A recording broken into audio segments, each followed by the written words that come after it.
2024. I'm excited that we have, I believe, 7 quantum computing talks at this PLDI, including 5 during this session, and all of them seem really exciting.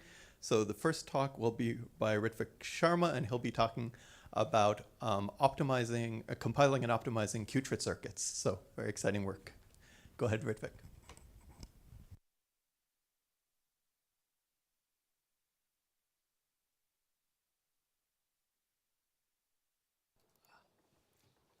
Hi everyone, my name is Ritvik Sharma. Thank you for the introduction, Robert. My work is on compiling qubit circuits to optimize Qubit circuits, and this work was done at Stanford with Professor Sarah Chor. Generally speaking, quantum computing is done with these devices that have 2 energy states or levels. They're called qubits. But in reality, many quantum hardware technologies used to implement qubits can actually support an infinite number of energy states. They're called qubits when you use 3 of their states, Qquats when you use 4 of their states, and so on, generally being referred to as Qudits for D states. Qubit-based computing just constrains us to using the first 2 energy levels, whereas the higher energy levels or states are left alone. So using the same, or in the same qubit circuit that we've seen up till now, we can actually access these higher energy states for computation as well. But the question is, what does that really give us? For that, we'll take a running example of a Toffoli gate. This is a double-controlled X gate, so it applies an identity if the first 2 qubits are 0, 0, 0, 1, and 1, 0, and it applies an X gate if they're in state 1, 1. Unfortunately, though, you can't directly implement many quantum operations like the Toffoli gate here onto a qubit hardware platform directly. Instead, you need to break it down into a complicated circuit implementation that has several gates from a standard gate set. For example, for the Toffoli gates case, you will need the standard implementation that has a bunch of single qubit gates and CNOT gates. So here's the Toffoli gate again, and the standard qubit implementation on the left. So the question is, can Qudits help in building more efficient circuits for such cases or such problems? I guess the title gives it away. Here, using Qudits, you can implement this same operation with much smaller depth as shown on the right. This implementation is much shorter because it's able to utilize this higher energy state, the 2 state here, as temporary storage. And it's not just the Toffoli case. There are many other gates or circuit implementations that have been manually figured out in prior work. Unfortunately, though, not many automated solutions exist to target such implementations. Current quantum compilers mainly focus on qubits. Their approach can be used for Qudits, but only for very restricted cases, like, for example, D is equals to 4, which is a device called a Qquat. This is only possible because you can take a 4-level device as a collection of 2 different qubits. So you use your standard qubit compiler and combine 2 qubits together into one single Qquat. But this approach doesn't really work for most Qudit cases, shown in red here, which are not exactly a power of 2. In particular, Qudits, which have 3 states and are hence more stable than Qquats and have been demonstrated somewhat successfully in hardware, cannot be targeted. That's where DARE comes in. DARE starts off with a qubit computation and optimizes it by converting it into a Qubit circuit that applies the same qubit transformation that you wanted earlier, but using the Qubit states intermediately. For the logical Toffoli example, in this case, DARE will generate the efficient Qubit Toffoli that you saw before. Since DARE circuit outputs are meant to be used as an implementation of the original qubit circuit, they're meant to be used with qubit states, that is, like binary, with binary input and output states, binary being a superposition of 0 and 1. Therefore, the result, going next, so any circuit interface for any DARE output would be binary. We name such Qubit circuits with binary interfaces as qubit Qubit circuits. DARE compiler has 2 main components. First is the decomposition step, and the second is the rewriting step. This is all followed up by a lowering pass that implements the optimized logical circuit into a basis gate step. The first challenge we have here is to convert the original qubit computation into a circuit that uses the 2 state in the first place. So DARE converts the initial qubit circuit, which has a qubit unitary that is of size 2 to the power n cross 2 to the power n for n qubits, into a Qubit unitary, into a Qubit naive Qubit circuit that doesn't really use the 2 state, but it does now have a Qubit unitary which is of size 3 to the power n cross 3 to the power n. Next, we decompose this unitary using our own novel extension to quantum Shannon decomposition, which uses cosine sign decomposition under the hood to break this matrix down to build a circuit that uses the two-state. This circuit now uses all three Qubit states, and this circuit is also strictly equal to the original lifted Qubit circuit. By strict equality, we just means that the unitary applied by these circuits are exactly identical. So coming back to decomposition, you notice that the decomposed circuit is not really the optimized circuit we promised from DARE. So what's next?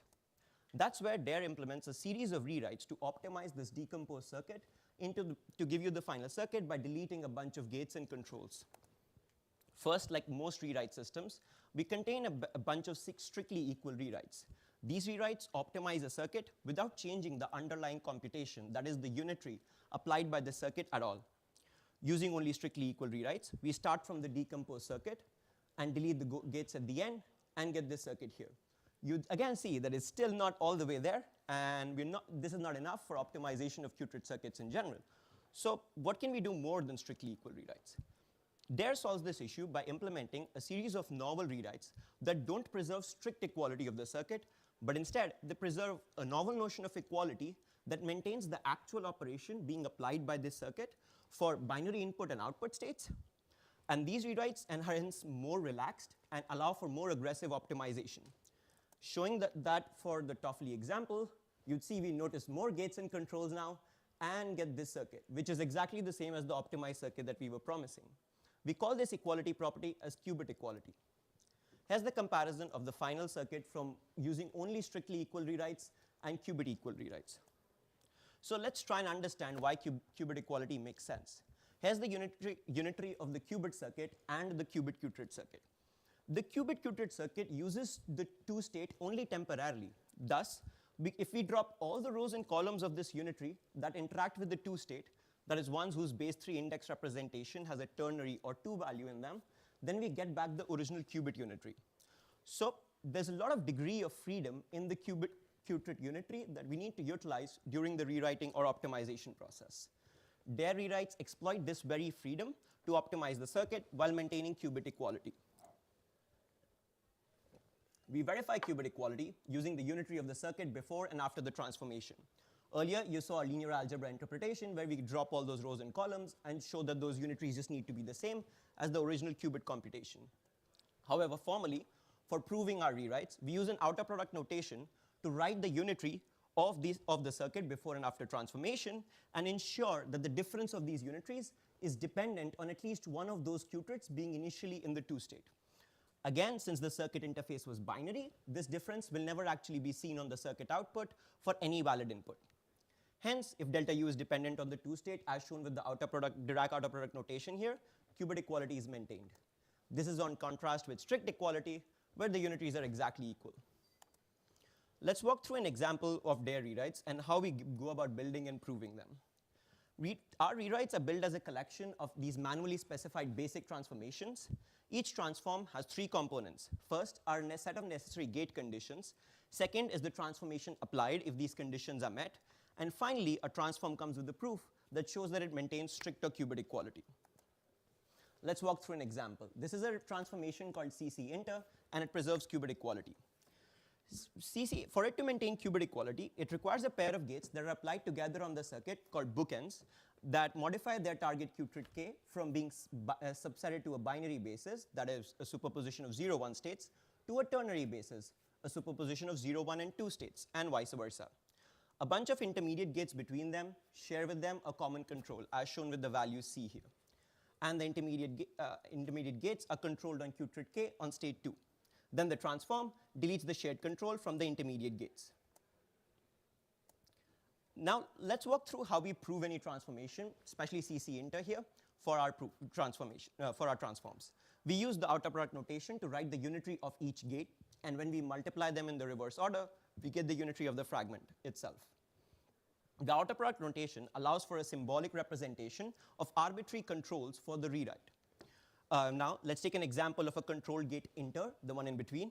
As you know, the control gate is only applied when all the conditions are met.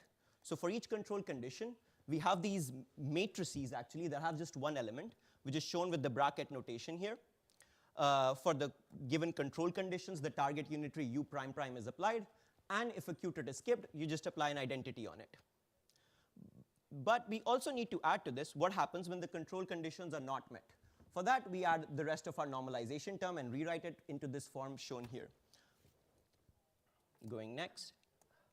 CC_inter deletes the intermediate gates control that, as we were saying for this example. So for that one control Qtrit, we just replace that control term by an identity. And now this was just one gate. You need to do this for every other gate and find the overall unitary of the circuit. But using the unitary definition, and also we need to remember that what we need to prove is this particular transformation preserves qubit equality. That's the definition here. What we find is that we don't need to actually multiply these unitaries together. Instead, because the ordering of the gates is captured by the unitary definition, we can simplify it out by factoring gates and doing some other rewrites, or rewriting this equation a bit, and find what the delta U is, and show that this difference exactly matches the qubit equality definitions, which you can pattern match with the different colors here. Hopefully they're visible. Of course, exhaustively proving these transformations can be more detailed. The proof accounts for different types of gates being before or after the bookends, and for arbitrary gates being added between the bookends as well. For any gates before and after the bookend, we use the fact that the circuit transformation conditions restrict the transformation from being applied arbitrarily and help in holding up our proof in those cases. And for gates, in cases of different kinds of gates in between the bookends, we use induction to prove for arbitrary cases. However, this implementation has one issue. That is that DARE starts off by decomposing unitaries. So this step needs to break down matrices of size 3 to the power n, which scale up in size exponentially. So for larger circuits, DARE simplifies this issue by partitioning the circuit into smaller sections with fewer number of qubits each. This creates a much simpler decomposition process, after which the circuit can be assembled back together to apply rewrites, allowing them to occur across circuit splitting boundaries as well. We evaluate DARE's generated circuits for circuit complexity and fidelity. We compare against 3 baselines. First are a bunch of manually built qubit circuits where each Toffoli implementation is replaced with the qubit Toffoli standard implementation that we saw. Second is Quartz, which uses super optimization to optimize qubit circuits. Second is, and finally, we have manual Qtrit circuit implementations. One set of our benchmarks have been previously hand implemented using Qtrits before in literature. And second set of our benchmarks contain a large number of Toffoli gates, which can be replaced with the efficient Qtrit Toffoli. Comparing generated circuits against qubit hand implementations, we find our circuits can have up to 75% smaller depth and up to 65% reduction in 2 qubit Qtrit gate counts. Comparing against Quartz, we improve depth by up to 63% and 2 qubit gate counts by up to 56%. Overall, DARE beats Quartz for most benchmarks and marginally underperforms for just one case. The reason is that we are able to utilize an extra degree of freedom that Quartz unfortunately just cannot, because of the fact that we're using Qtrits here. So we also compare DARE against manual Qtrit implementations. On the left, we have benchmarks that have previous hand implementations, and on the right, the benchmarks that I mentioned, which have a large number of Toffoli gates. We find that our implementations can see up to 65% reduction in depth and up to 64% reduction in 2 Qtrit gate counts. Next, we see if these circuit complexity improvements actually translate to fidelity improvements with Qtrits. Here, we need to consider the fact that Qtrits use a higher energy state, which is inherently more erroneous, and hence, we need to take that into account for modeling fidelity. For doing that, we assume a symmetric error channel where the gate error scales up in proportion to the number of error channels. Hence, Qtrit gates for this model can be up to 5 times more erroneous than the qubit case. And we also model idling errors for decay between states. Overall, we find that we evaluate fidelity for qubits, hand Qtrit, and DARE Qtrit implementations, and overall find that DARE improves upon manual Qtrit implementations by up to 9 times. However, since error for Qtrits is scaled up in comparison to qubits, qubit circuits, even when you're using DARE for Qtrit circuits, can have up to 61% better fidelity. So significant effort in Qtrit hardware design may be required for translating the circuit complexity improvements that we see with Qtrits to fidelity improvements. To evaluate exactly how far we can get with this, we check a case where we make both devices equally erroneous in terms of their gate errors, keeping the idling error the same, and find that DARE circuits in this case can get up to 7 times higher fidelity. Thus, with more stable, higher energy states, you can get less erroneous and less complicated circuits in the future than what we have right now with just qubit circuits. Overall, our system is the first compiler that can directly target non-base 2 systems. It is able to perform rewrites by exploiting a novel notion of equality while being competitive to hand implementations. We use an out-of-product notation to prove these transformations for correctness. And furthermore, while current hardware doesn't really show improved fidelity, projected results for Qudits can be much better. Thank you.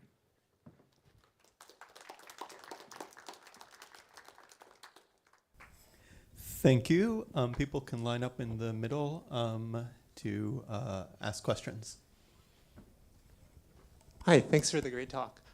What would be involved to generalize the techniques in DARE to higher Qudits like Qquartz and Qquints? And how do you expect DARE to compare to existing tools for Qquartz? Yeah, that's a great question. So I think the question is basically about if we extend this tool chain to account for different types of Qudits and how it compares with the existing Qquart compilers, right? So I don't have the answer to how it would compare against Qquart compilers because I have to go in, try it out and figure out what would happen in that scenario. But I feel like extending it for arbitrary cases of Qudits is fairly feasible because it requires translating the. So right now, if you would notice, the annotation that we're using is the fact that the circuit interface is binary. And what we do in reality is we project this out to figure out what portions of the circuit are restricted to these binary subsetted states. For a Qudit case, for an arbitrary Qudit case, you just need to extend that for binary, ternary states, quaternary states, and so on, depending on the kind of gate being applied. Or being very choosy on what particular states you're annotating in your circuit, in your static analysis there, for doing the optimization. So it would basically expand the set of, the representation of the circuit slightly, and accordingly, the transformations being done. And as far as the Qquart compiler question goes, I think it would mainly depends on how far you can get with the decomposition as well, because the decomposed circuit needs to deal with these larger and larger matrices as you go along. So after one point, I'm guessing it could get fairly involved and get more complicated than, might not be feasible after a certain value of D, just because of the fact that we're using this nuclear option of decomposition. So, yeah. Thanks again. I have a question about your optimizations. Yes. Are you relying on that the Qtrit is in a particular well-known state, or can you optimize based on something dirty that you return to that state after the optimization? I'm not sure if I understand the question. Is the question that So if it was a qubit question, I know how to ask it. So it's like you only optimize based on a helper qubit if it's known to be, say, cat 0, and then you return it to be cat 0 afterwards. But sometimes optimizations can deal with that the helper qubit is in an arbitrary state, and you return it to that state after you're done. Can you do something similar for the third level, where it's in something arbitrary amplitude or something, and then you return it to that after the optimization? Arbitrary amplitude. I think, so the question would basically, so that would basically, I think that would, what that would translate to for this particular scenario would be one particular Qtrit not being in the binary state, but being in a subset of let's say 0 and 2 states. Yeah. Then I would just need to change the annotation that I'm making from being 0, 1 states everywhere. So right now what I do is annotate it as 0, 1 states, and in certain cases 0, 1, and 2 states. But we have the ability to annotate them as other states as well, and just use that particular annotation for doing this transformation. Of course, in our cases, because everything was binary, those annotations were never really used as much. I see.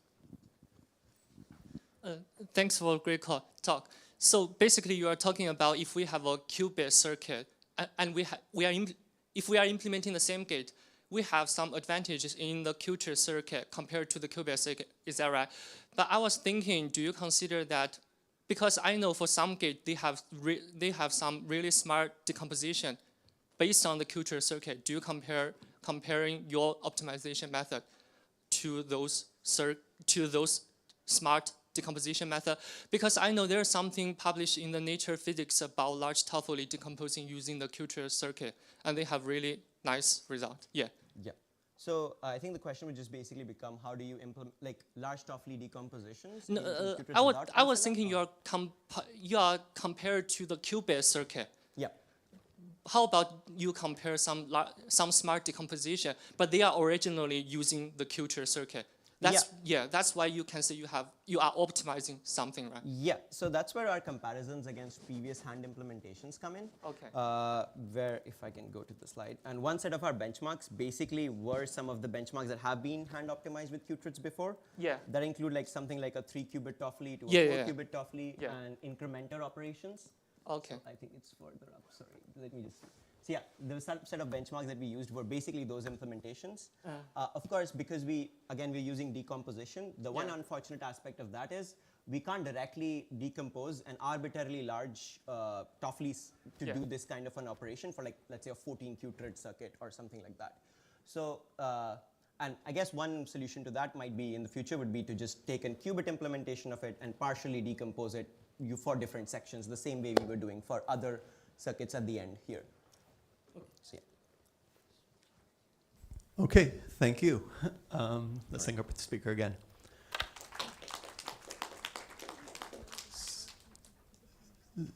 So our next talk is Hanner Jiang, who will be talking about qubit recycling. Take it away, Hanner.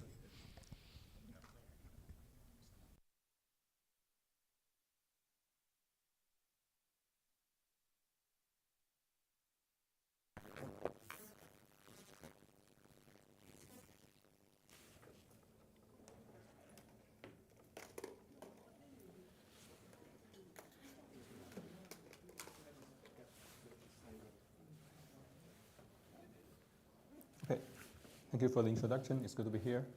I'm going to talk about my work on revisiting qubit recycling. Basically, qubit recycling is a circuit optimization problem.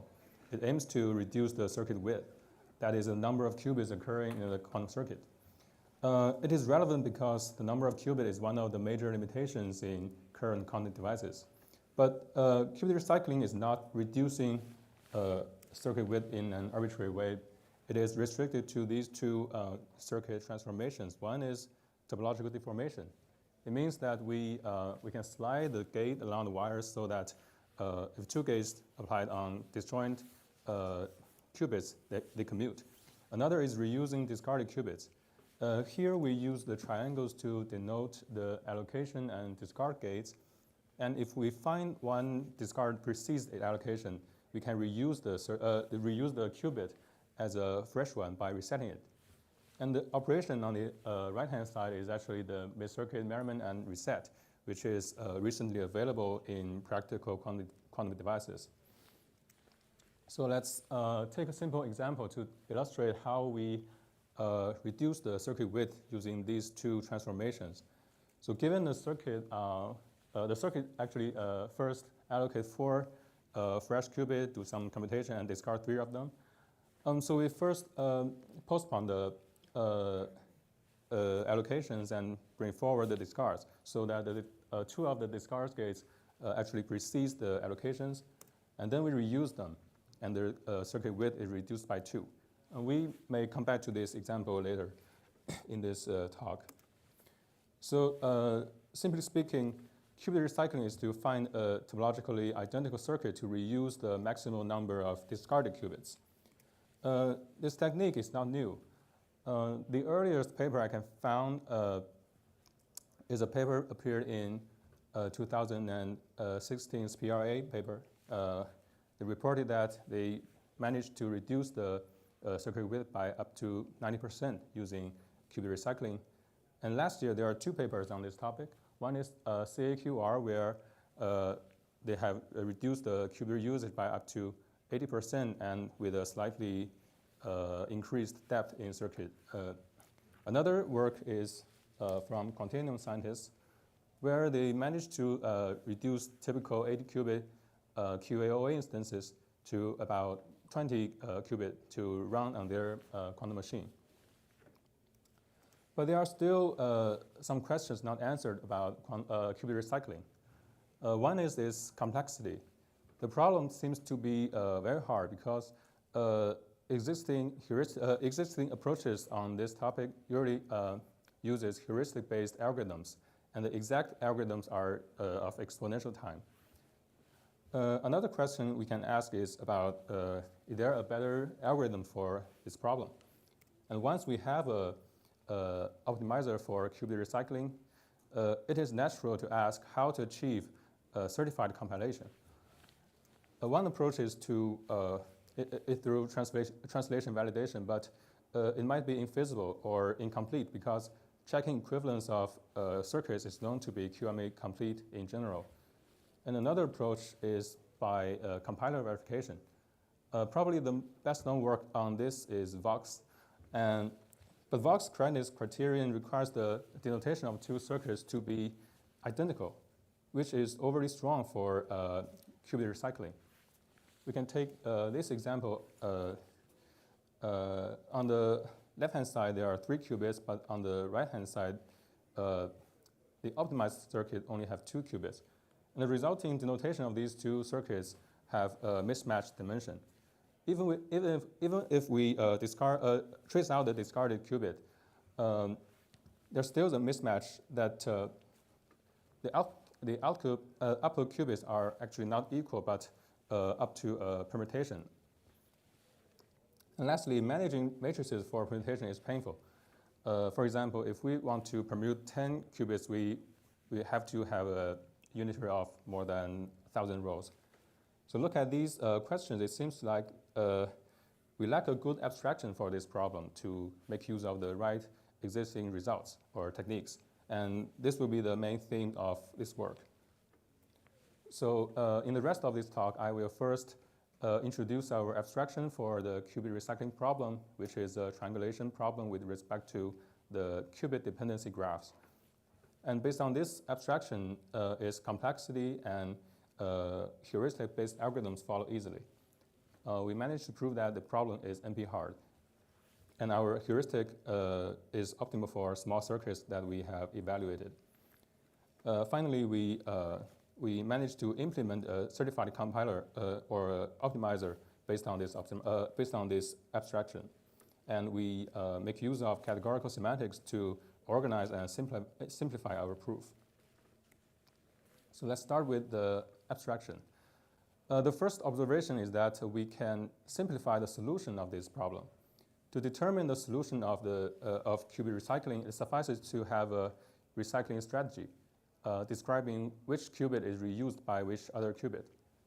It can be formulated as an injective partial function between qubits, denoted by green hooked arrow. And Q points to Q prime means we can reuse the qubit Q as Q prime. To obtain an optimized circuit, we can simply add a green edge for the recycling strategy and do topological sorting on this quantum circuit, if we are familiar with the DAC representation. But not every recycling strategy is appropriate. An easily observed necessary condition is that the recycling edges should not introduce cycles in the circuit. That is, if we move from left to right along the circuit, for example, in this circuit, we can move from left along the red path and jump back through the green path. We should not return in the starting point, causing a cyclic dependency. And this is, in fact, also a sufficient condition for recycling strategy to be valid. So from the last slides, it is clear that what really matters in the circuit is whether there is a path from one qubit to another. So we can further abstract our circuit using a dependency graph. The vertices in the dependency graph are qubits, and an edge from Q to Q prime exists if either there is a path from allocation of Q to discard of Q prime, or Q is an input qubit. That means there is no allocation of Q, or Q prime is an output qubit. That is, there is no discard of Q prime. Intuitively, it means, for example, the discard Q prime, if it's not appearing in the circuit, it means we will use Q prime after the execution of the circuit. So it should have some dependency to the entire circuit. So we add this edge. And the previous constraint on the circuit becomes a constraint over the alternating path.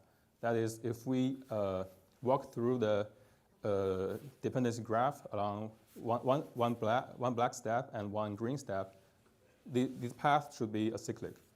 And this and the QDG and the recycling strategy for the previous example is illustrated in this diagram, where we omitted self-loops. So we can see that our recycling strategy is from Q1 to Q2 and Q2 to Q3. And the alternating paths are not cyclic. And till now, we have shown that given a circuit C, to find a topologically identical circuit C prime that minimizes its width is equivalent to finding a maximal valid recycling strategy with respect to C's QDG. And our last reduction step makes use of the adjacency matrix A of QDG. And the problem turns out to be equal to finding row and column permutations P and Q such that PAQ contains the maximal strictly triangular matrix B on the upper right corner. This is, well, a little bit complicated, but not surprising because it is well known that if a digraph is acyclic, its adjacency matrix can be turned into a triangular one by permuting its vertices. But what is less obvious is that how to read out our recycling strategies from the permutations P and Q. I won't delve into details of how we achieve that, but to illustrate by an example, by our previous example. So we first label the columns and rows by the corresponding qubits. And then we do permutations of column and row permutations independently to put the zeros to the right upper corner. And once we obtain this green submatrix, which is strictly triangular, we read out the recycling strategy from its diagonal elements. For example, the elements with row index Q2 and column index Q1 corresponds to the recycling edge from Q1 to Q2. And that's how we recover the recycling strategy from the permutations.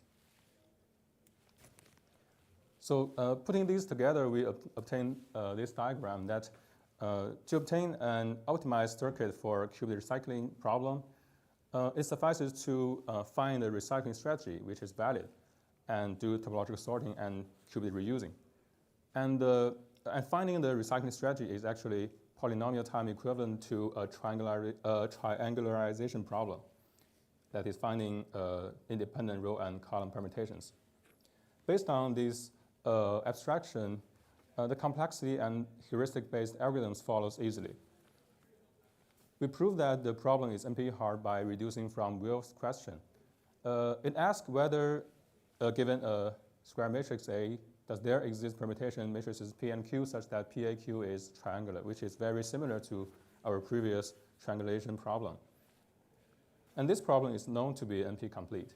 So we managed to prove that we have a polynomial time reduction from Will's question to triangulation problem. So our qubit recycling problem is also NP-hard.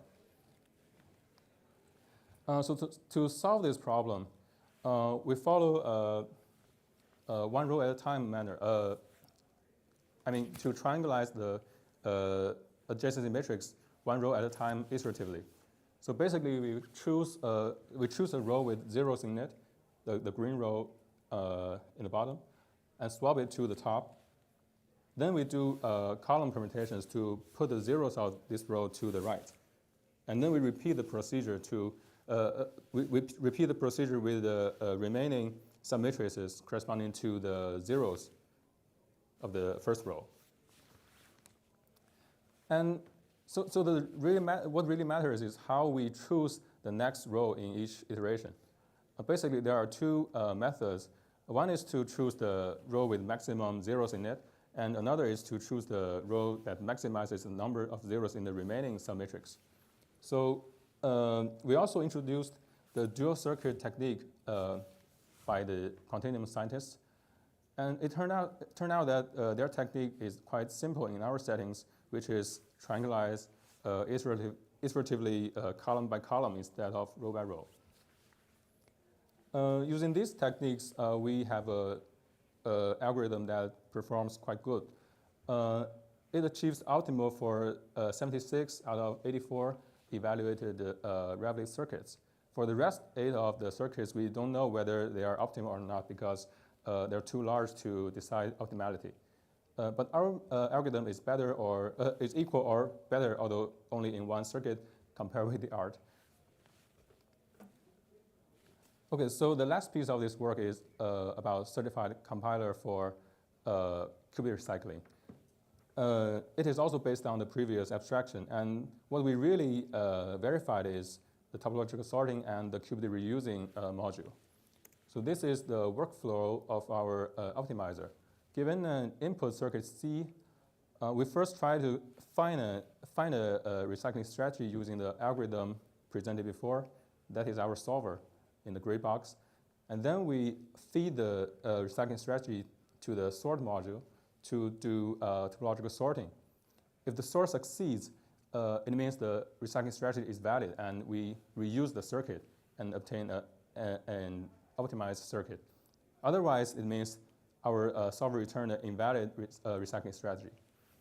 So the sort module actually serves as a validator. It validates the recycling strategy and also rewrites the circuit C simultaneously. So here is where we kind of mixed validation and verification techniques. And we never have to verify the solver, so the proofs are actually robust to future updates to the solver. And what we really verified is that once the rewriter returns the result, the resulting circuit can be obtained by a series of the two circuit transformations mentioned earlier, which is a syntactic property. So the remaining proof obligation is to prove the soundness of these two circuit transformations.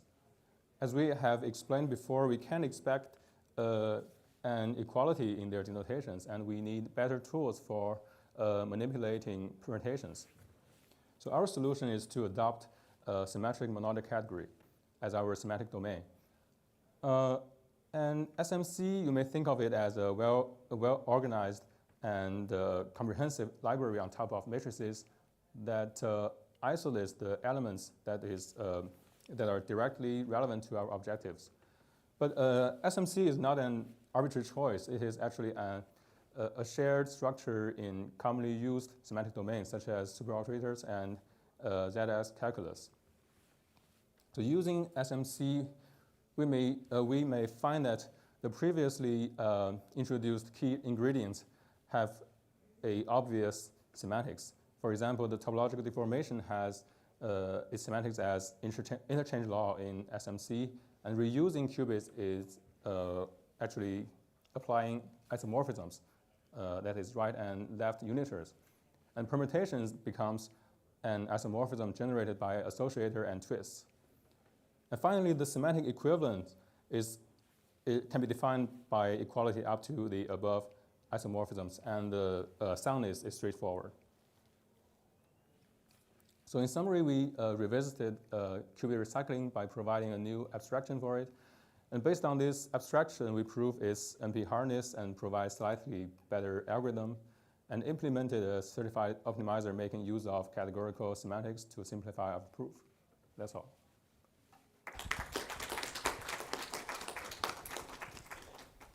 Thank you. We have time for a quick question.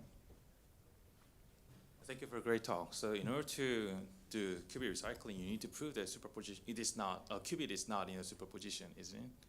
So did you prove that? I see. The discard gate actually, you may interpret the discard gate as mirroring the circuit, mirroring a qubit and discarding the output. So after the mirrorment, it is actually disentangled from the rest of the system. Yeah. I have a question about your heuristic. So you say the heuristic is doing very well. Could you say something about how fast it is compared to whatever methods people were using before? I see. The time complexity is almost the same compared with the Continuum team's work, but we evaluated their algorithm using our implementation. We did not have access to their implementation. But for CAQR, our method is much more faster than theirs, but they have many other considerations, such as they want to reach a balance between the width and depth, so it's reasonable to be slower. Yeah. All right, let's thank our speaker again. Thank you.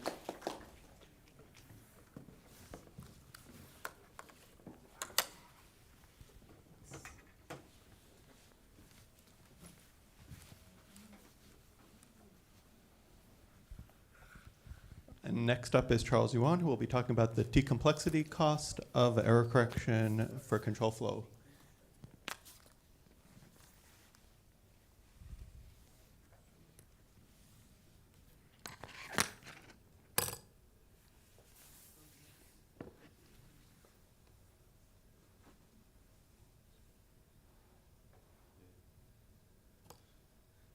Hi, everyone. Do you have a mic?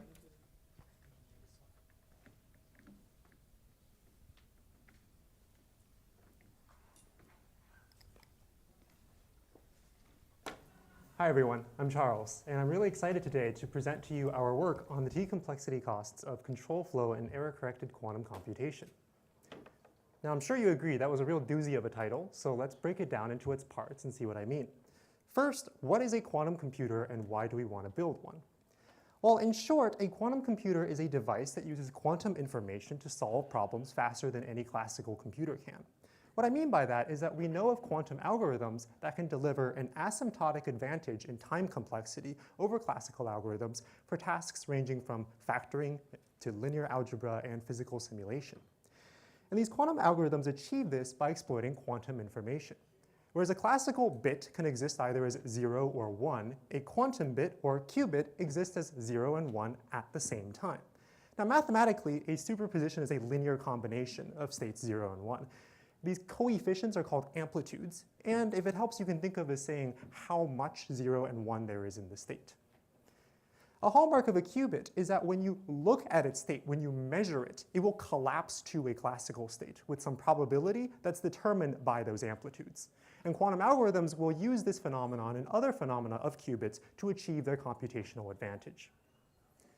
Moving on, what's this deal with error correction? Well, nature gives us a lot of ways to produce qubits. It turns out you can do it by trapping atoms or ions or superconducting loops of wire and all sorts of fancy things. But the reason that we don't yet have a large-scale quantum computer is that these physical qubits are not entirely reliable. Well, actually, they're more than 99% reliable, but it's that 0.01% at the end that's going to kill you if your algorithm is running for millions of time steps. Fortunately, there is a way around this problem, and it's called quantum error correction. It's a very simple idea that says that if you take a large array, let's say, of many unreliable physical qubits, then you can use their redundancy to encode one reliable logical qubit. Quantum error correction is a foundational idea from a few decades ago, and it makes large-scale quantum computation possible in principle. Only recently has it become reality through developments in the surface code, the predominant quantum error correcting code used today. So let's move on to the last part here about the cost of control flow. And what we're talking about here is actually the time complexity of a quantum program. Let's imagine that we want to implement one of these quantum algorithms for search and optimization that I'm showing on the screen here. To achieve their promised asymptotic advantage, these algorithms will actually utilize operations over data structures, such as computing the length of a linked list. And we want to be able to do this in O of n time, as we would expect. If it were slower, we couldn't get that asymptotic advantage. In some prior work, we built a programming language that allows a developer to actually implement these sorts of operations as quantum programs that use familiar abstractions like control flow and recursion. We also showed that by taking a simple recurrence analysis of this recursive program, you can deduce that its time complexity should be O of n, as we would expect. But so far, all of that actually assumes ideal qubits. What happens on a realistic quantum computer that needs to use an error correction code? Well, it would be really nice if we could take that program, compile it down to physical operations operating on the code, count the number of logic gates that are going to be executed, and then see that its scaling is in fact linear as predicted. That would be really nice. It's not what happens. Okay, in fact, when you do this, you will see that the scaling of this program is quadratic rather than linear. That's an asymptotically worse result, which, if you think about it, is going to mean that the implementation of the program may not achieve the same asymptotic advantage that the quantum algorithm is claiming in the first place. So what causes this discrepancy, and how do we avoid it as programmers? Well, that's the question that we answer in this work. Our first contribution is to identify the cause of this overhead, which is in fact in the control flow in the program. The if-else statements are actually particularly costly under an error-corrected quantum computer. To help the developer reason about these costs, we present a cost model that repairs the recurrence analysis of the program to correctly account for the additional costs of error correction and correctly deduce, the O of n squared value. We then use this cost model to develop an automatic program optimizer called Spire that, when given the original quantum program, will recover an asymptotically efficient version of that program even when it executes under error correction. Before we continue, let's just take a moment to all get on the same page regarding some basics of quantum computation. So the principal operation that a quantum computer performs on individual qubits is called a quantum logic gate. On the slide here, we have a basic logic gate. It's the NOT gate, denoted X, which will take a 0 qubit, flip it to 1, or take a 1 and flip it back to 0. We're going to be seeing a lot of these diagrams on the right here, which are called quantum circuits. They're just sequences of quantum logic gates. Now, apart from these classical logic constructions like NOT, you can also do interesting quantum logic. For example, this Hadamard gate will take a 0 qubit and produce a superposition of 0 and 1.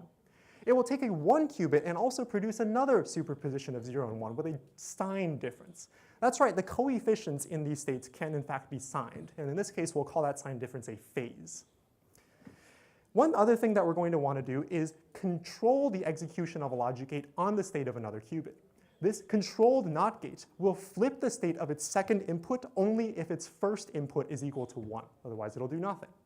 We can generalize this to having multiple controls. This Toffoli gate will have 2 control bits.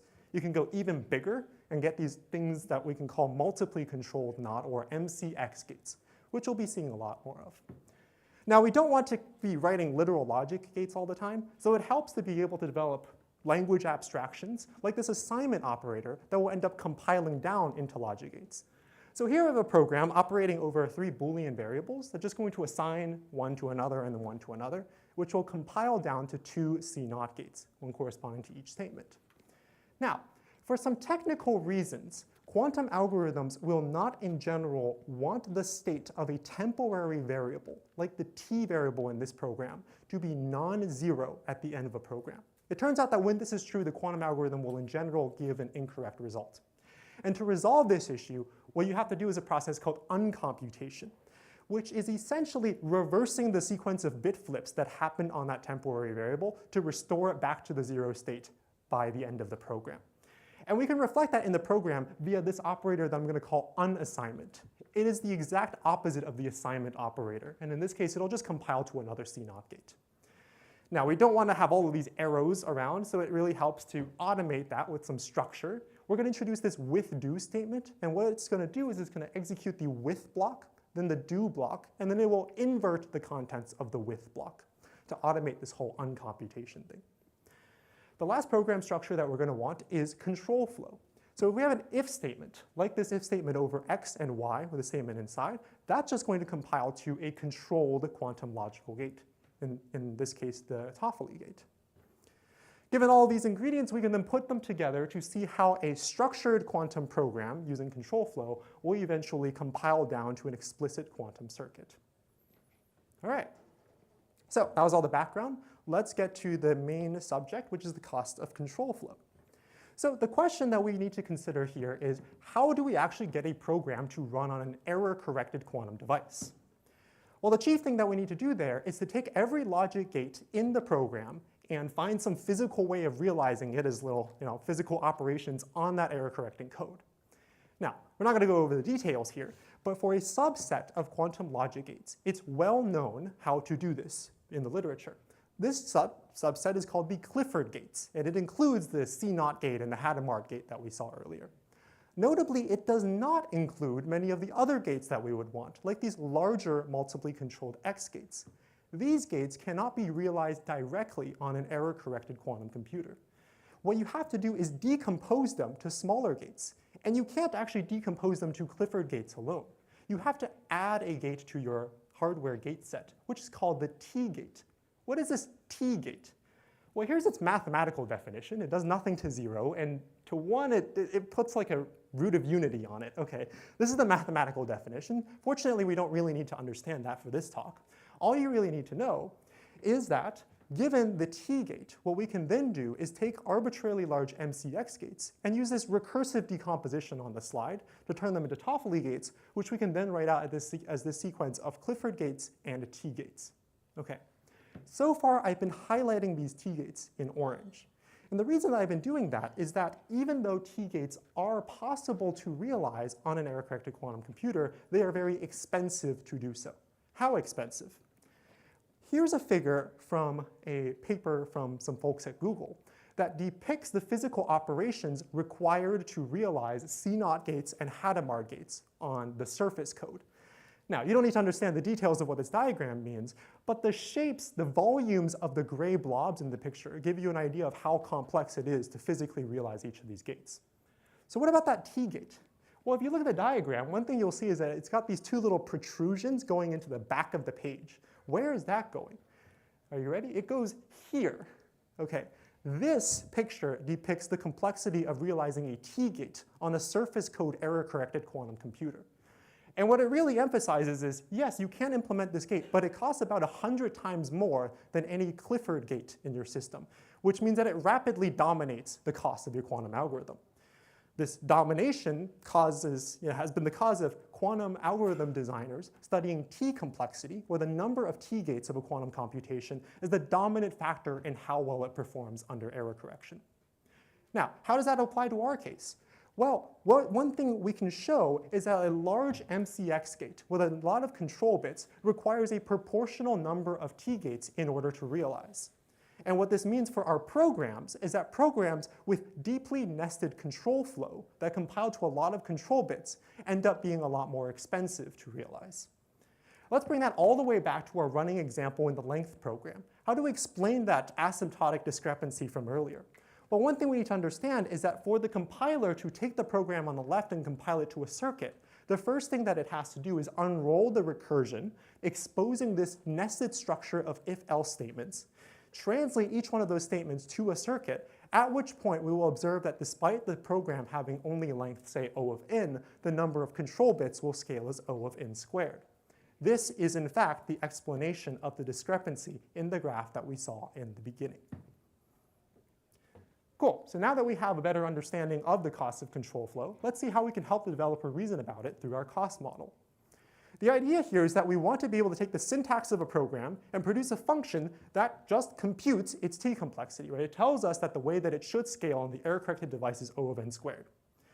To do this, it turns out that we're also going to want to define a function for the MCX complexity, or the number of MCX gates to which the program compiles. Let's study this simpler case first. So there are some base cases. They're not too interesting, skip and composition of programs. The interesting case is for if statements. How many MCX gates does an if statement compile to? Well, the answer turns out to be that when you wrap a statement in an if, what you're doing is you're adding a layer of control dots to every gate in the body of the if. The width of this picture is not changing, though. The number of MCX gates is staying the same. So that will be our definition for MCX complexity. It is different from the definition we'll use for T complexity, which in this case is going to actually count every single dot.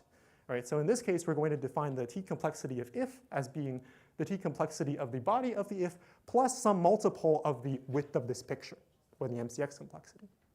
So what's the upshot of this math here?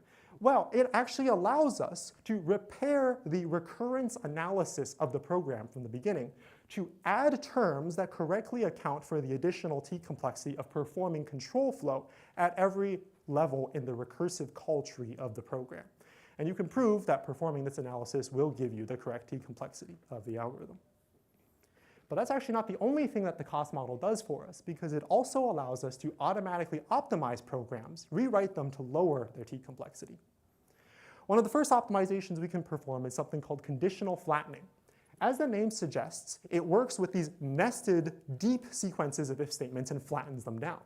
Right? When you have these deeply nested if statements that would compile to a lot of control dots, one thing you can do is actually just pre-compute the conjunction of all of the if statements, cache that once, uncompute it once at the end, and this actually gives you an asymptotic improvement. If you have n levels of nesting, and the statement S on the inside has length k, this takes the T complexity from O of nk to O of n plus k. Right? So apart from this asymptotic improvement, you can also get some constant improvements. Here's an optimization called conditional narrowing. What's going on in this case is that we've got a program that is executing a statement S1, then S2, and then it's uncomputing S1. It's executing the inverse of S1. It takes a while to see this, but in cases like these, it is always safe to unconditionally execute the statement S1 and its inverse. Okay, this will actually not affect the correctness of the program at all, but it will save a lot of control bits. Okay? So by putting together the two optimizations that we just saw, conditional flattening and narrowing, on our simple example program from the beginning with all of these control dots, the result is that, well, the optimized program has a lot fewer control dots. Okay? And how does this apply to our length example from the beginning? Well, the original program has O of n squared t complexity. And by running our implementation that automatically performs these two program rewrites, we get a new version of the program that only has O of n t complexity, the asymptotically optimal version. So how well does this work in practice? Right? What we did to evaluate the Spire compiler was that we used a series of 11 benchmarks that utilize operations over quantum data structures from some of our prior work. As we saw just earlier, Spire is able to reduce the T complexity of the program from O of n squared to O of n in the case of the length program. You can see our paper for our full suite of benchmarks. An important question that we also want to ask is, how does this compare to existing quantum circuit optimizers from the literature that have been a focus of research at PLDI and other communities in recent years? Well, the answer is that we evaluated Spire against 8 existing quantum circuit optimizers, and we found that 6 of them did not produce an asymptotically efficient circuit. They still yielded a quadratically sized rather than a linearly sized one. Okay, so what about the 2 that did, right? How do we compare? In comparison, Spire produces similar performing programs, but with much reduced compile time. In this case, we could do it in about 2400x faster. Now, why is that? The intuition is because these existing quantum circuit optimizers have a really hard job. They're given an asymptotically large circuit and have to crunch it down to a small one. Whereas what Spire can do is just do some simple program rewrites at the high level, then do some code generation and produce a much smaller circuit to begin with. Okay, so let's wrap up. The problem that we studied in this work is that programming with abstractions like control flow on a quantum computer with error correction is going to be very costly. And to address this problem, we introduce a cost model and some optimizations to help developers reason about and reduce these costs.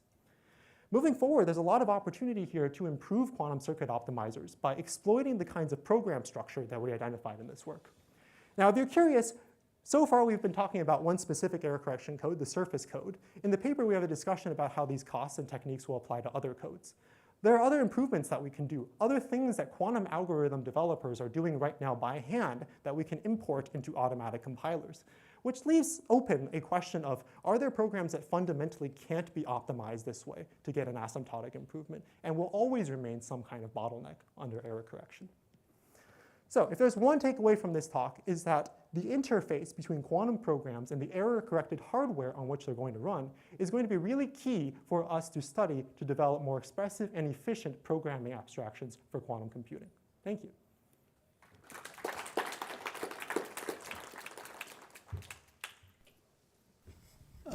Thank you, Charles. We have time for, I think, one question. And I'm happy to ask it since nobody's at the microphone. I understand that T-count is obviously important for error correction.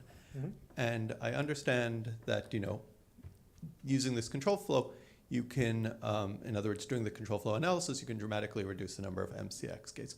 What I don't understand is why is this specifically for error correction as opposed to 4 higher level languages that have if-then-else and similar constructs? Yeah, I think that's a good point that you make, right? There is an alternative framing here where we generalize the interpretation of our techniques to just higher level constructs in general. Yeah. In this work, we chose to focus on error correction because we really wanted to help algorithm developers who spend every single day computing the T complexities of their programs. And we wanted to give them a way to reason about how higher level abstractions will specifically apply to the algorithms that they're trying to write. Okay, but you think it's actually more general than that? Yeah, I think there's a world in which we can think about these techniques more generally. Yeah. Okay, great. Let's thank Charles again.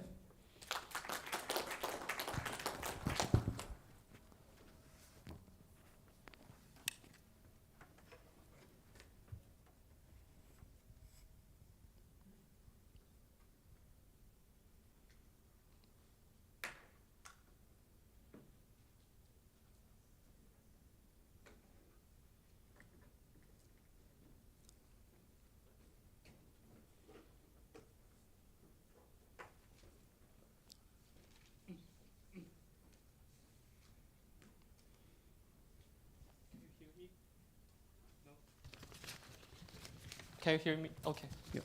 All right, so our fourth speaker of this session will be Kelly Huang, who will be talking about compiling conditional gates without helper qubits, or with fewer helper qubits.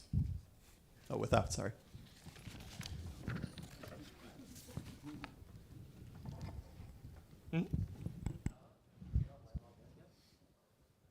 But this is not a Mac, it's a Windows.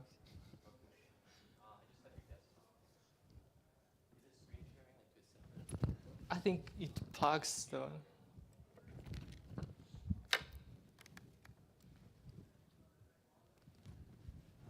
Like when I test the.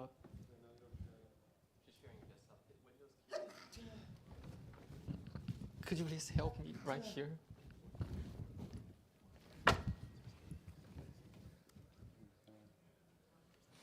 Oh.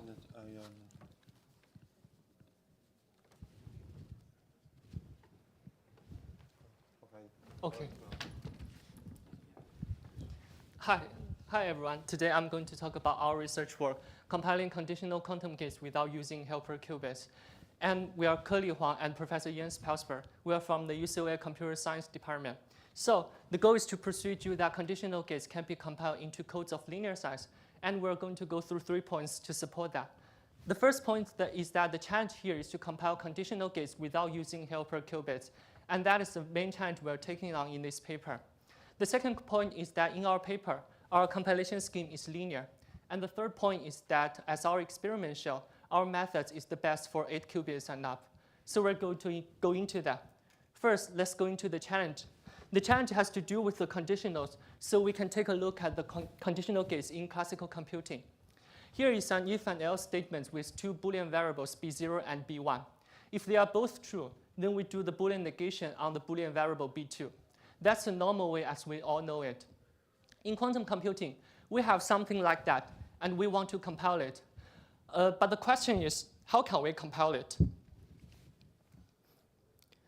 These conditionals are used everywhere. To give you the sense of the place it is used, here is the Grover's algorithm. The point is that in the loop body of Grover's algorithm SG, there is something called Z0 and ZF. Those are high-level gates, and the natural way to implement them is to use conditional gates. So then we can ask, okay, how can we compile it? It turns out that if we go to Qiskit, which is the IBM popular framework for quantum computing, Qiskit compiled those conditional gates using the universal gate set defined here. There are 3 kinds of gates here. And we're going to do the same thing as the IBM does. We're going to compile a conditional gates using this gate set. But our goal is to use as few gates as possible. The only thing to be aware of here is that CX is a 2-qubit gate, which means that it is a 4x4 matrix. The U gate, that is a 1-qubit gate, which means that it is a 2x2 matrix. And the RZ is also a 2x2 matrix. When we count the gates, we actually only count the first 2, which are the CX and the U gates. This is because we don't count the RZ gates. This is because RZ only changes the global phases in quantum computing. But we put the RZ gate here is that we want to make the compiled circuit exactly equal to the source circuit. So we put the RZ gate here to achieve that. So then one can ask, okay, how good a job can we do? Of course, in classical computing, we're used to the fact that we can compile a large conditional using a linear number of conditional gates. For example, here, for this if and else statement, we can compile it using the conjunction of two if and else statements, and that is absolutely a linear way. In quantum computing, until 2015, it was not even known how to compile a large conditional gate using a linear number of gates. The previous best scheme generated a quadratic number of gates. Qudit showed that in 2015, we can compile conditional gates using a linear number of gates. But the constant number is really large. It is 822. So this would mean that even though conditional gates are popular, they are also expensive. We absolutely want to continue on the challenge of no helper qubits,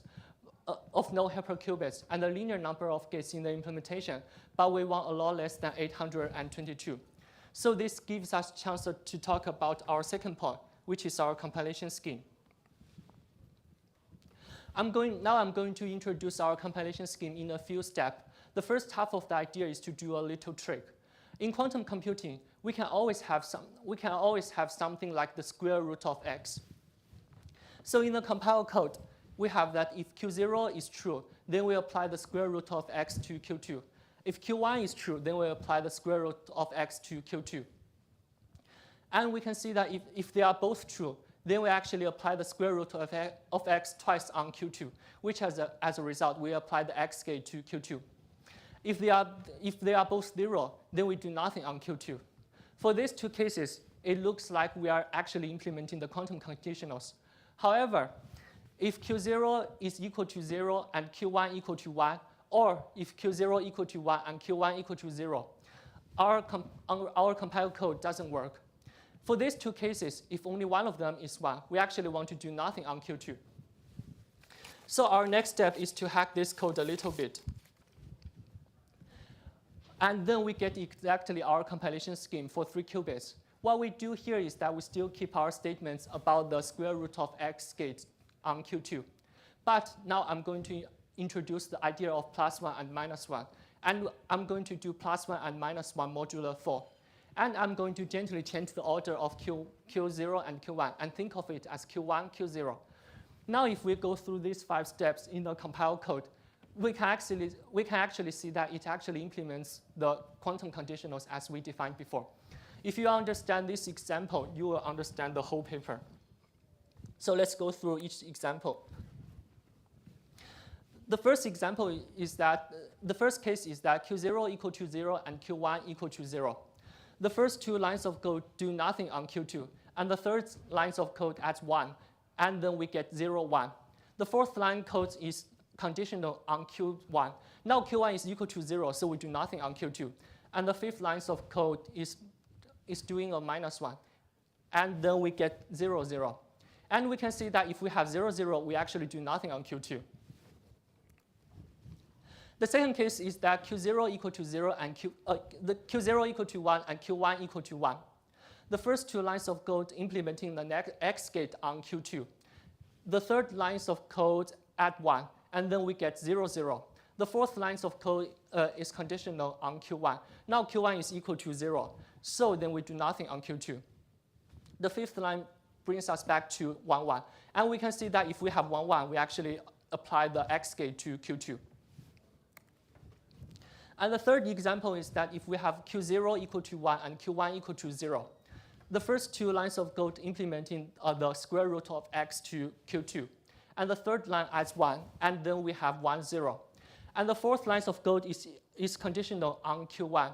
Now Q1 is equal to 1. Then we apply the dagger of the square root of x on Q2, which cancels out with the square root of x we introduced before. Now the fifth line of code brings us back to 0, 1. We can see that different from the thing we introduced before. If we have 0, 1, we actually do nothing on Q2. The story is the same for the false cases. If we have 1, 0, then we do nothing on Q2. So this is our compilation scheme for 3 qubits. And let's now go look at our compilation scheme for n qubits. Here is a general scheme for n qubits. Here we have a large +1 gate here. Here we have a large -1 gate here. And here we have generalized gates here.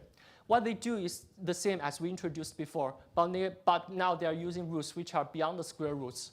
In our paper, we actually prove that our compilation scheme works. Now our compilation scheme uses 278 N gates, and our constant number is only a third of the previous best scheme compared to the previous best scheme. So this is our compilation scheme.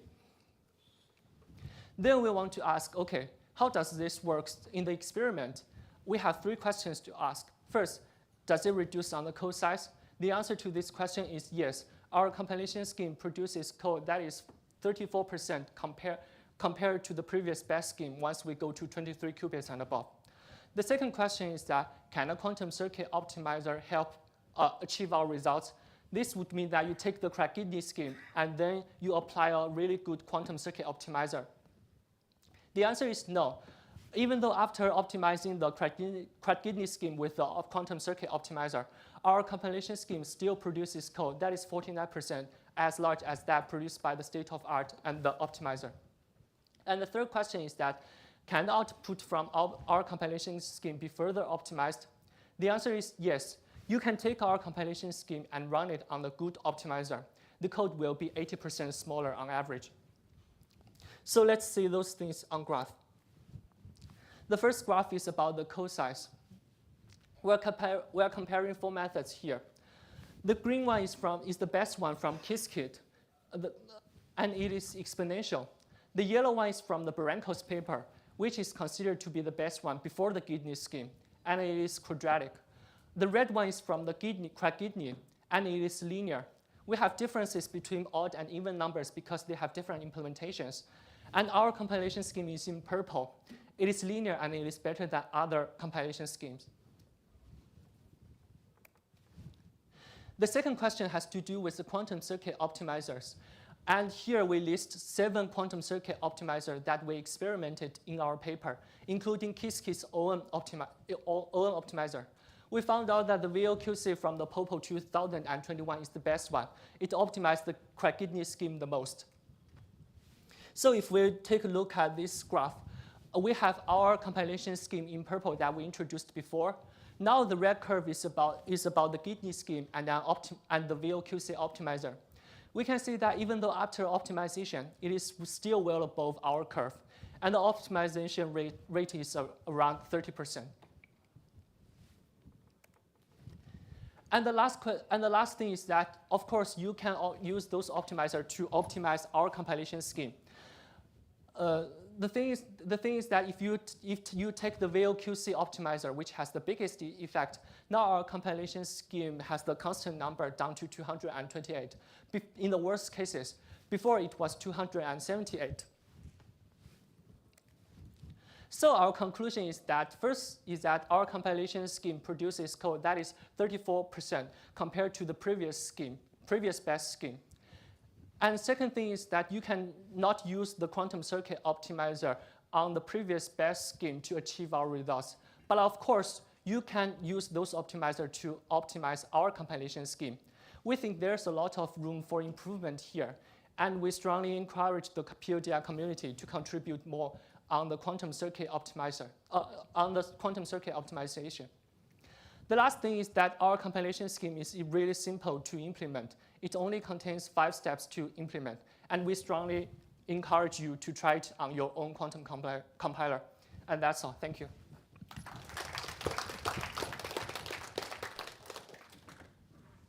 Thank you. So we actually have a bunch of time for questions. So go ahead. Can you go to the previous slide? This slide. Yeah, so here you're saying like it's maybe 215 instead of 270, but then how is that 30% of the previous best? What was the... You said that your tool achieves a size which is 30% of the state of the art, but then in the... This one is the previous best one. But in the second last slide, what was the 278 then? You can think of in this way. Oh okay. 278 is our compilation scheme. Now I got it. The 228 is our compilation scheme plus an optimizer from the previous work, from the optimizer work. Is my understanding correct that this approach only works for classical control?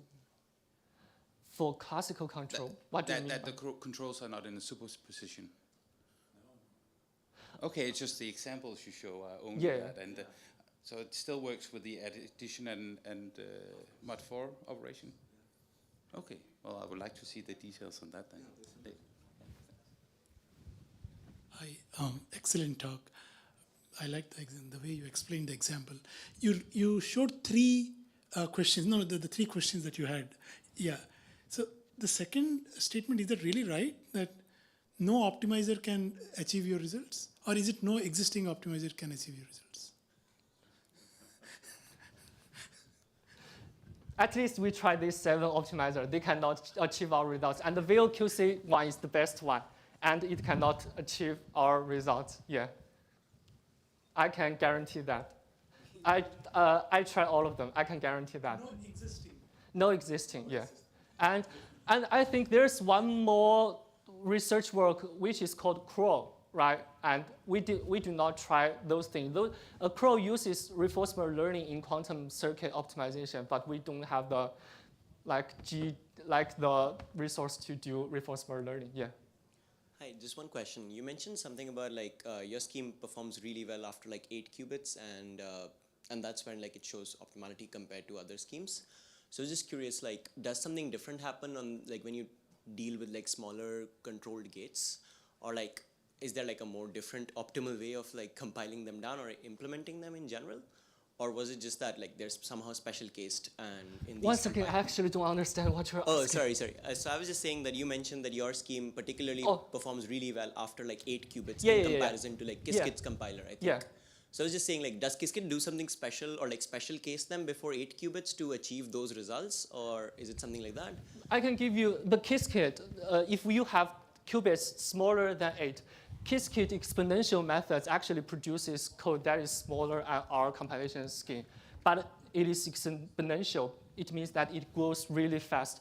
But you have when the qubits is really small, it actually uses fewer gates to implement. We think that it do not, and we just cut it off and started from the 8. Yeah. Okay. So I was surprised with the list of optimizers, and you said that Vox was actually the most efficient. And Vox is an implementation basically of a Nam et al.'s compiler from a few years even before that. And I thought that, PhysiX, among others, was, as we saw in Charles's talk, doing some additional stuff in terms of a more powerful version of what amounts to rotation merging. Were you getting similar results for Vox, Quartz, PhysiX, and others, and it just happened to be Vox was reducing 1 or by 1 extra, or how did they actually compare in practice optimizing your tool? Let me rephrase the question. Is Vox a lot better than the other ones, or is just a little better? I think Vox is, VLQC is a lot better than other one. It is probably not that better from Ticket, I think. But I think it is, I can guarantee that it is a lot better than Quartz or PYZX or Qiskit, yeah. Because I think these two, especially for Quartz, they are especially targeting the arithmetic circuits, which is not our cases here. Yeah. Okay, thank you. I mean, why VLQC is better probably have different reasons, but I think the result is that VLQC is better than all other methods. Yeah, that's surprising to me because they're very similar in terms of what they do. Me and my advisor is also surprised because VLQC is not generally considered to be the best one. Mm-hmm. Yeah. Yep. All right, let's thank our speaker again.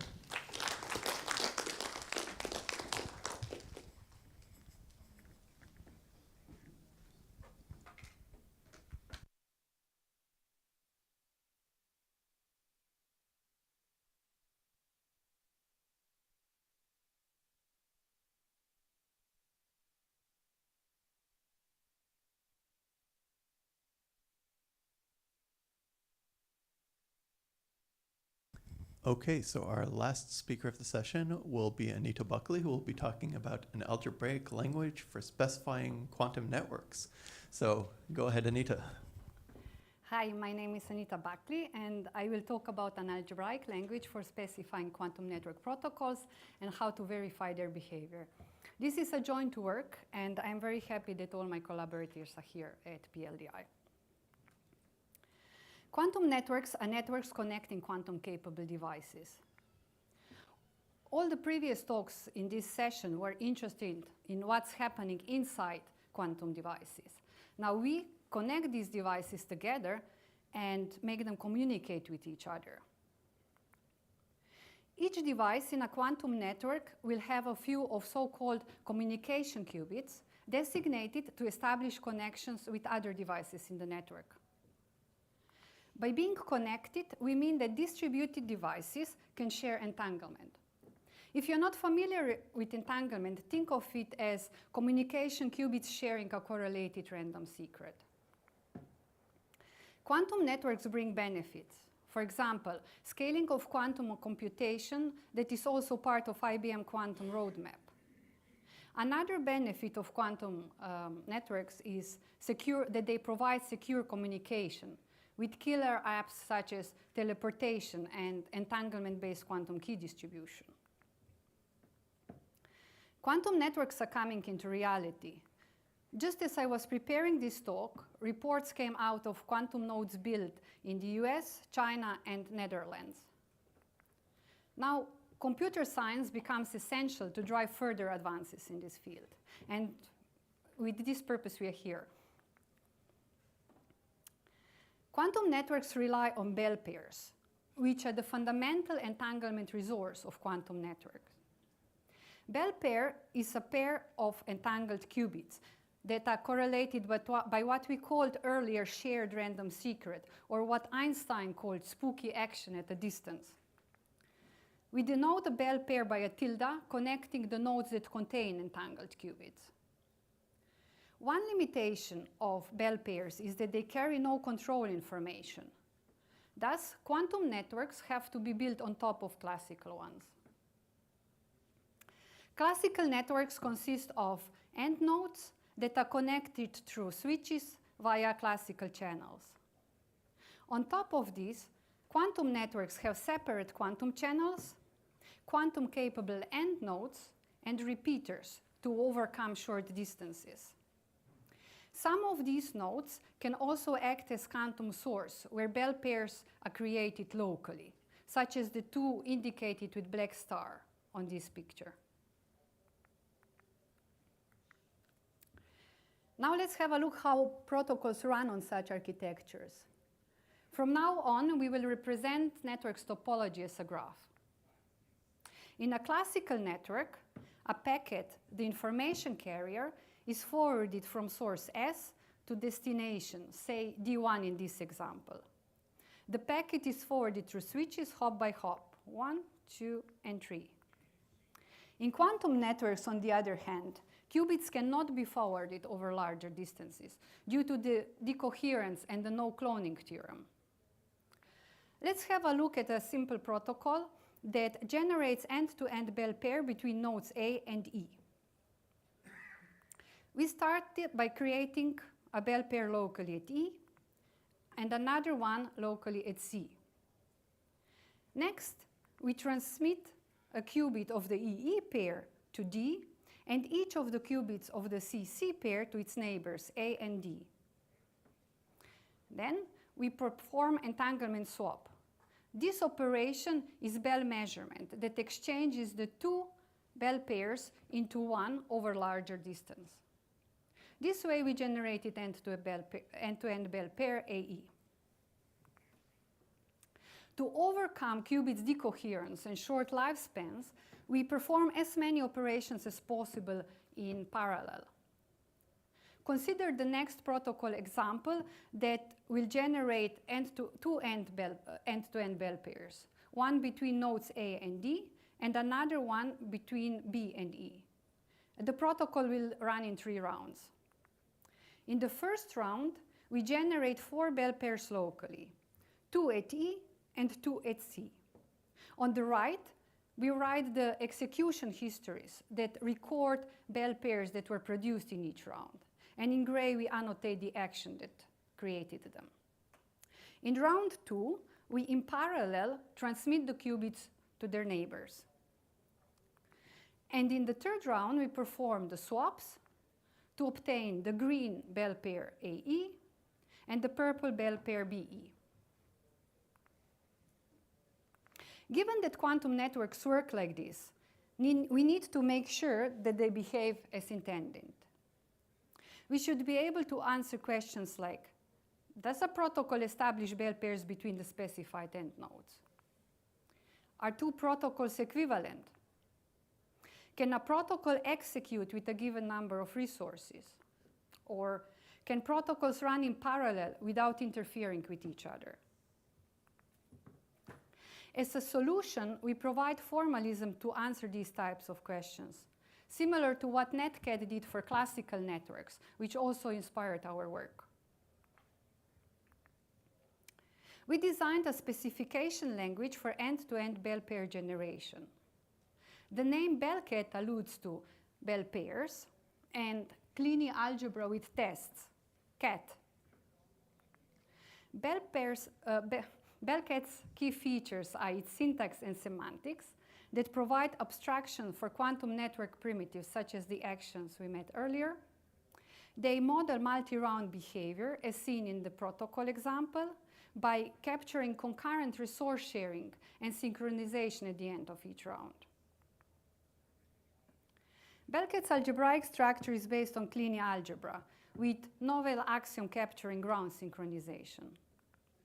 And we also provide formal proofs of soundness and completeness and a decidability result for checking semantic equivalencies. In what follows, we will introduce the language components in this order. Basic actions are the basic building blocks abstracting protocol primitives. We can think of basic actions as functions defined in terms of required bell pairs and output bell pairs. I'll explain the definition on the swap example that requires bell pairs AD and DE to output bell pair AE. So basic action takes as an input a number of bell pairs and checks if it contains the required bell pairs. If yes, like in this example, then it produces from it some new output bell pairs shown in green by consuming the red required bell pairs. And the remaining bell pairs are left untouched. Now let's see how the same swap acts on an input that does not contain required bell pairs. This input contains the required bell pair DE, but not also AD. In this case, all the bell pairs remain untouched and remain available to another action.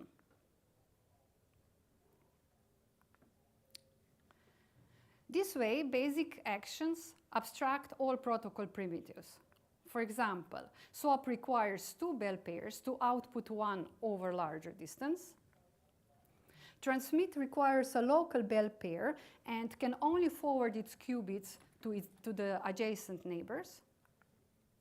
Create is interesting because it requires no bell pairs to output a local bell pair. Wait preserves bell pairs for one round.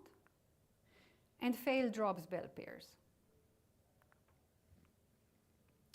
Next, we combine basic actions into Bellat expression to build protocols. They consist of basic actions with two constants for abort and for skip, and they are combined with non-deterministic choice, sequential composition for transitioning through the rounds, and Kleene star for iteration. We also have parallel composition and ordered composition that it's just a variant of parallel composition where P always has priority over Q when grabbing bell pairs. Remember the protocol that generated end-to-end bell pairs AE and BE. Here is how the protocol is expressed using the syntax that we just introduced. And this is Bellat at a glance. For the sake of time, we only highlight some interesting design choices we made to address quantum network particularities. We designed Belket's syntax and semantics to faithfully model quantum network behavior, starting with basic actions. The problem with basic actions is that we cannot express every protocol as a unique combination of basic actions, which is crucial to obtain normal form of protocols. Thus, we break them down into atomic actions that act the same as basic actions, just that these abort if the required Bell pairs are not available. Moreover, atomic actions are guarded by tests that additionally check for presence and absence of Bell pairs. As you know, it is highly non-trivial to come up with sound semantics of parallel programs. We defined multi-round semantics that returns multi-sets of Bell pairs that can be produced by a protocol. We established it through single-round semantics that in addition keeps track of freshly produced Bell pairs. We base Belket's algebraic structure on the standard Kleene algebra axioms. But these are not enough to model synchronous concurrency. So we extend them with synchronous Kleene algebra axioms and some network-specific axioms. We also prove formal results. As mentioned on the previous slide, we obtained normal form of protocols, which was crucial to prove soundness and completeness with respect to single-round semantics. For multi-round semantics, we prove soundness and completeness with respect to the standard interpretation that can be thought of in terms of traces of atomic actions. This leads to the proof of soundness of multi-round protocols. As an interesting aspect, we cannot obtain completeness for multi-round protocols, as is usually the case with concurrent systems. On top of this, we obtained a decidability result for checking semantic equivalencies in the presence of network constraints with respect to the number of available qubits. With this result, we can answer questions like we asked at the start. For example, the property, does protocol P always or never generate an entangled Bell pair, is expressed with these semantic equivalencies. We also invite you to verify more protocol properties with our Belket artifact. To summarize, we designed Belket language to specify quantum networks. We proved soundness and completeness of Belket's axioms. We obtained the decidability result for checking semantic equivalencies. And we built a prototype tool for automated reasoning about protocols, also available at GitHub through this QR code. And with this, I thank you for your attention.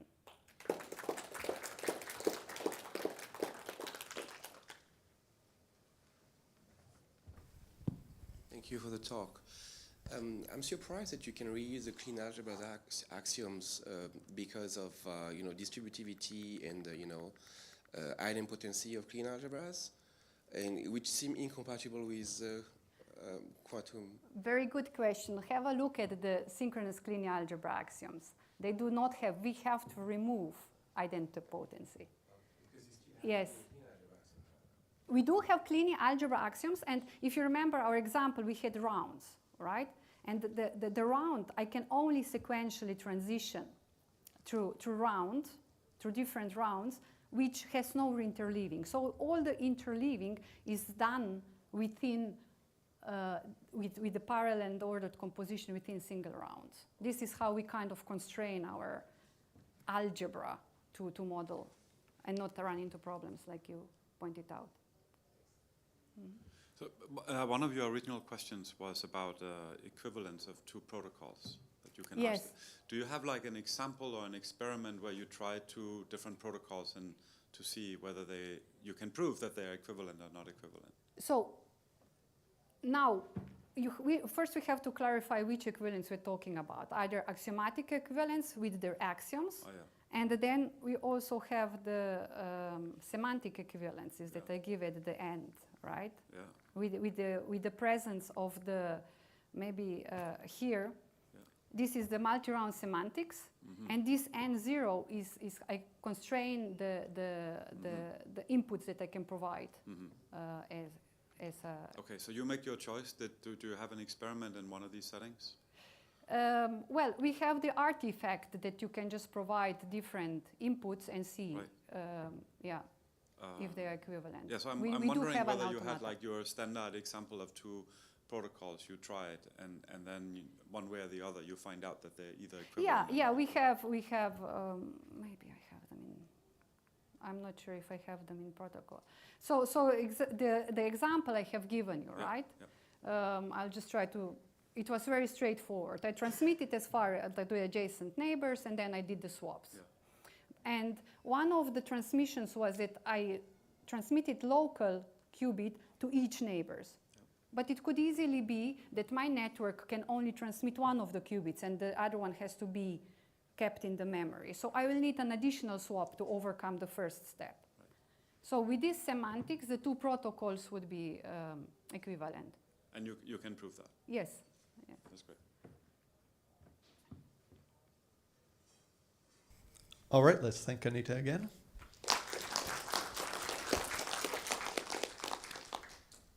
And thank you, everyone. We are on time for lunch.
for the introduction. So automated program verifiers try to automatically check whether a source program is correct or not with respect to some specification. Many automated program verifiers are translational verifiers. That means they first translate the source program via so-called front-end translation into an intermediate verification language, which I will abbreviate as IVL. And this IVL program is then handed to an IVL backend verifier, which tries to automatically check whether the IVL program is correct or not. The advantage of this setup is that program verifiers for different source languages can reuse the same highly optimized IVL backend verifier by targeting the same IVL. An example of a widely used IVL is Boogie, and there exist various front-end translations from different source languages into Boogie. 3 examples of such source languages include C, Daphne, and Viper. So for verification results to be meaningful in this setup, it is crucial that soundness holds. That means whenever the IVL backend verifier reports success, then the input source program should indeed be correct. Because the front-end translation and the IVL backend verifier work very differently, it is natural to split the soundness property into 2 parts, namely the front-end soundness and the back-end soundness. If you establish both, then you get the desired soundness property. In this work, we focus on front-end soundness, that is, establishing if the IVL program is correct, this implies that the source program is correct. We can combine our work on front-end soundness with existing work on back-end soundness to get end-to-end soundness guarantees, but in this work, we focus on front-end soundness. So a key problem for front-end translations is that their implementations used in practice provide no formal guarantees for front-end soundness. So this is a major issue because these implementations are highly non-trivial and very large, so bugs can and do arise. And the goal of our work is to solve this problem, which we do at the high level using a foundational per-run certification approach. So we add code to an existing front-end translation such that on every run of the translation additionally produces a certificate expressed in an interactive theorem prover, such as Coq or Isabelle, which formally shows front-end soundness. The major advantage with this approach is that it provides formal guarantees to existing implementations. So we're really taking an existing implementation and just adding code for the purpose of generating the certificate automatically. At the high level, we make the following key contributions. We develop a generic simulation methodology relating source language and IVL constructs. This methodology is in principle independent from any specific source language or IVL. We then apply this methodology on an existing front-end translation, namely the translation from the source language Viper to the IVL Boogie. So Viper is a verification-aware language with separation logic reasoning, and Boogie is a widely used IVL.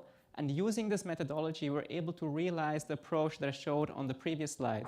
So we add code to the existing Viper to Boogie translation such that on every run of this translation, it produces automatically an Isabelle certificate showing front-end soundness.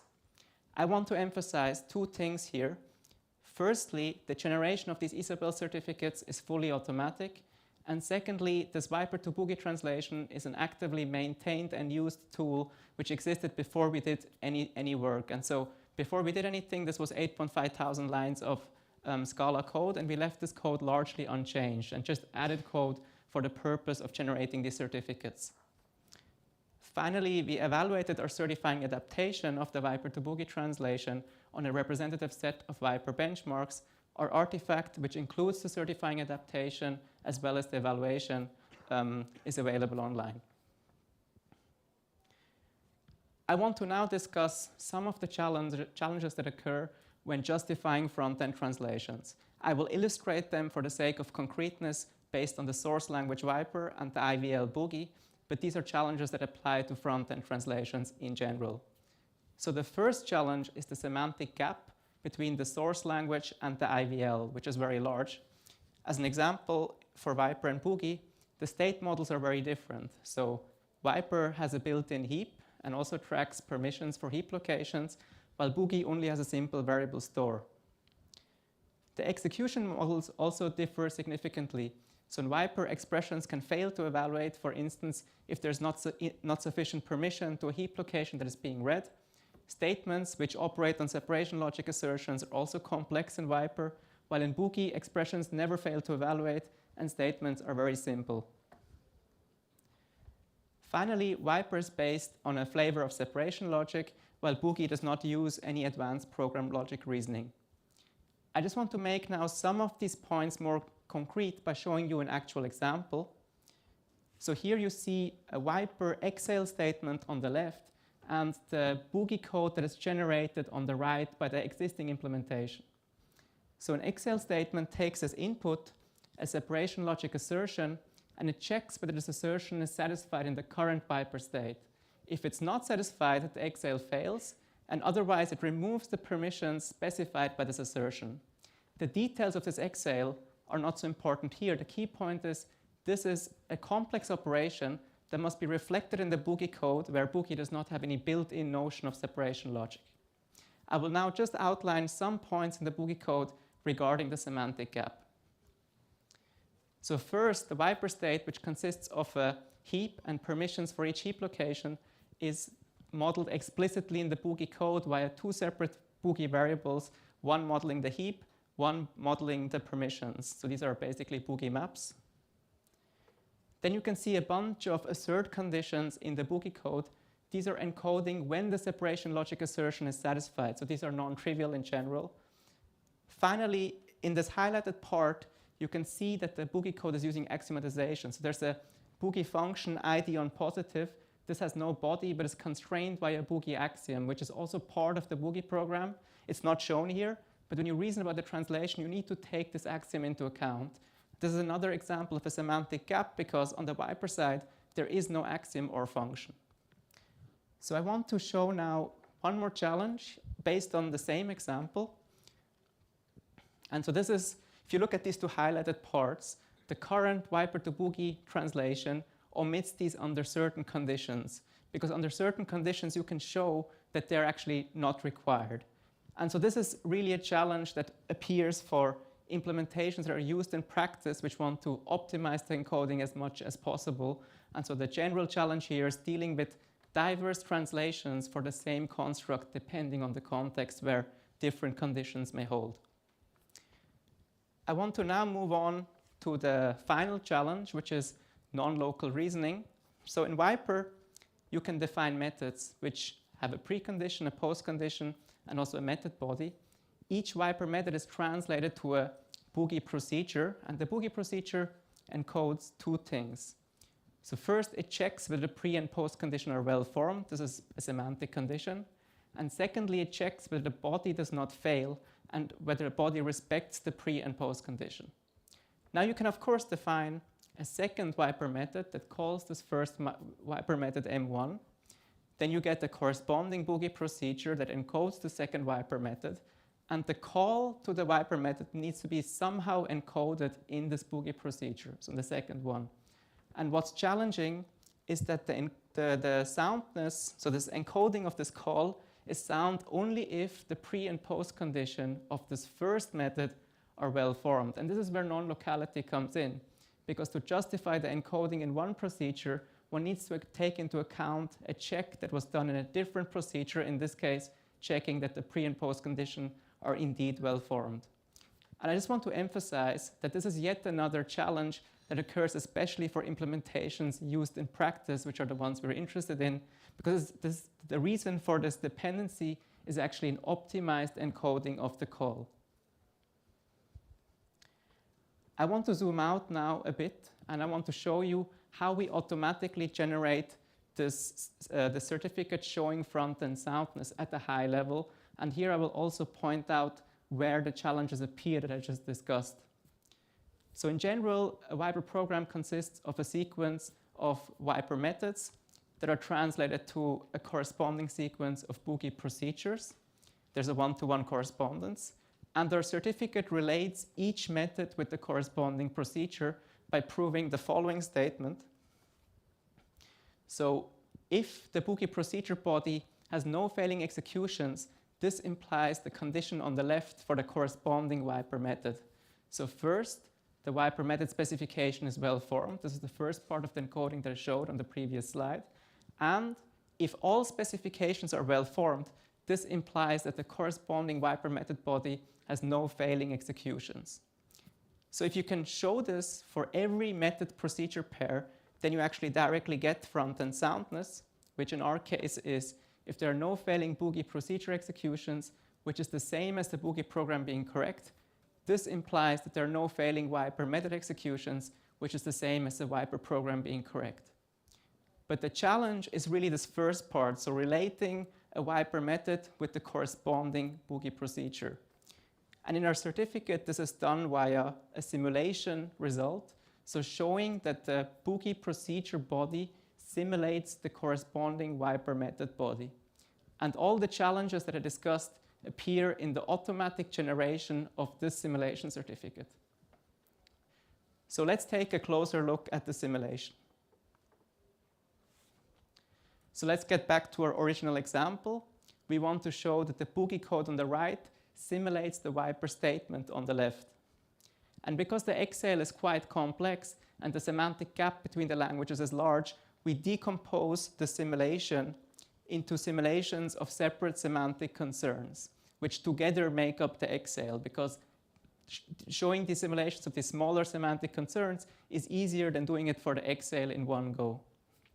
So here there's a natural way to decompose. So there's a conjunction, and you can show that you can decompose the simulation into the simulation of the two conjuncts. But we go beyond the syntax. So in this case, we would also decompose each of the conjuncts into separate semantic concerns.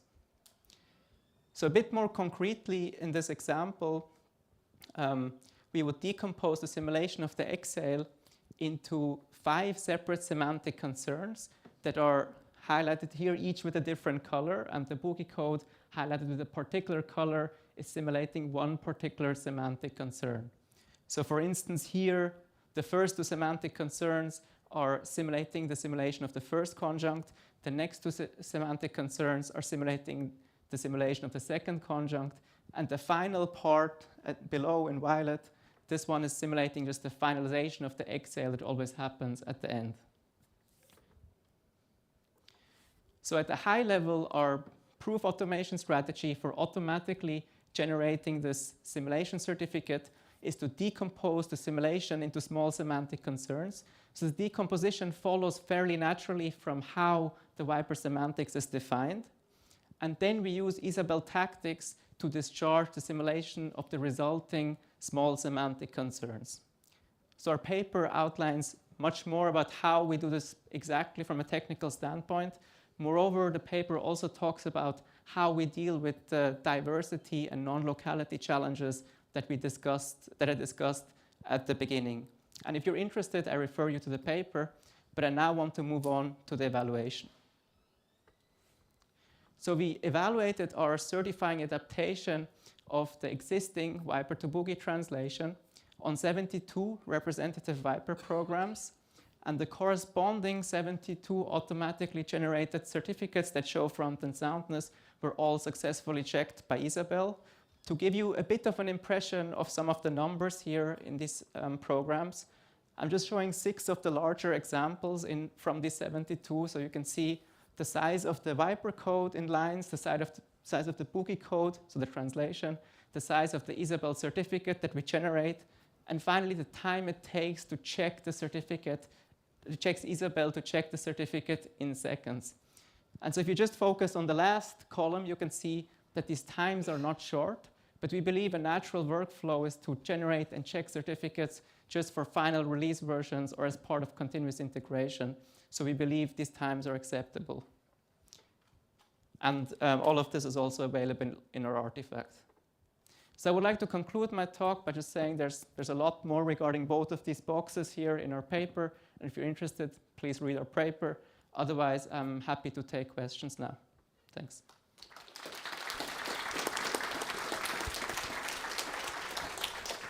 If you have any questions, please come to here and ask questions here.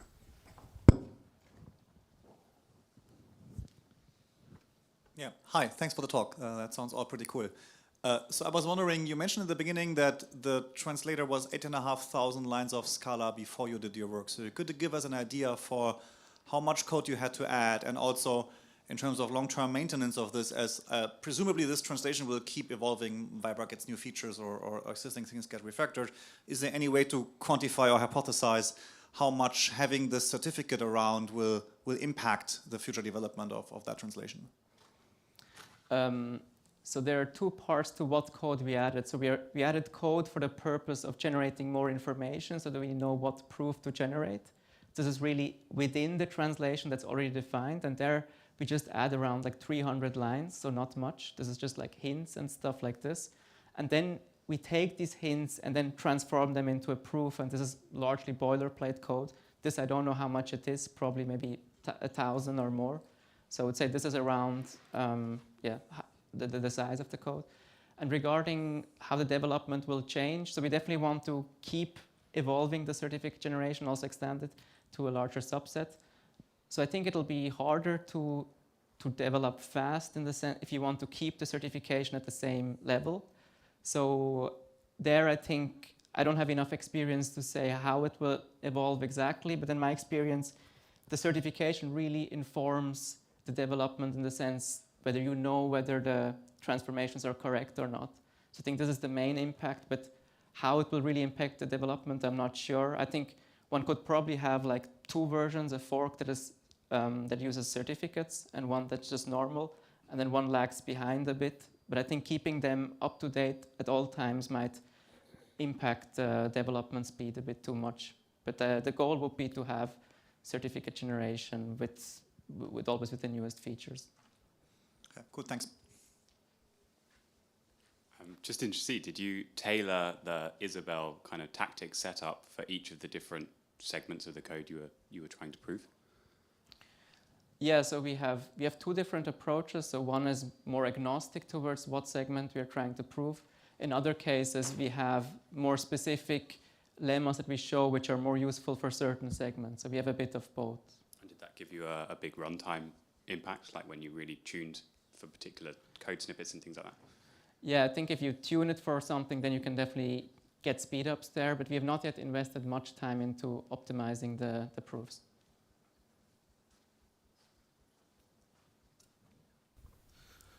So holding mic, I'd like to have a question. So how much complex this Viper program can be? How much complex program can be automatically verified in your systems?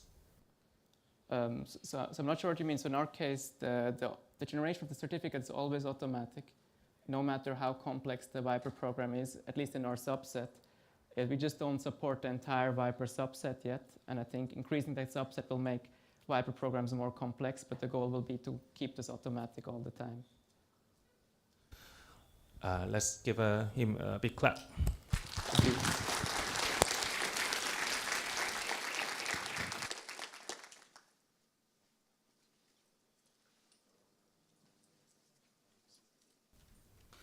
The second talk from this session is from Matthew at Illinois on verified extraction from coq to camel.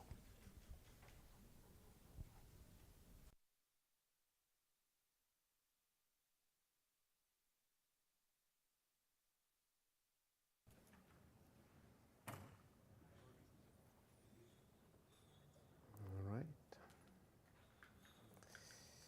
Can you hear me? Yes? Okay, thank you. So I'm going to present you work I've done with Yannick Forster and Nicolas Tabarot on verifying an extraction procedure from coq to a camel. So our setting is a proof assistant coq, which allows you to verify software and mathematics. So you've probably known about the COMCERT project, DeepSpec, or the four-color theorems that have been proven in coq. And this proof relies on the proof checker of the theory, which should be consistent. But there is another part to coq, which is extraction, which allows you to, from this artifact, to produce executable code. So typically, you will get a verified C compiler from the COMCERT project, a verified web server in the DeepSpec project, or a verified coloring program from a constructive mathematical proof of the four-color theorem. So extraction is a really useful feature.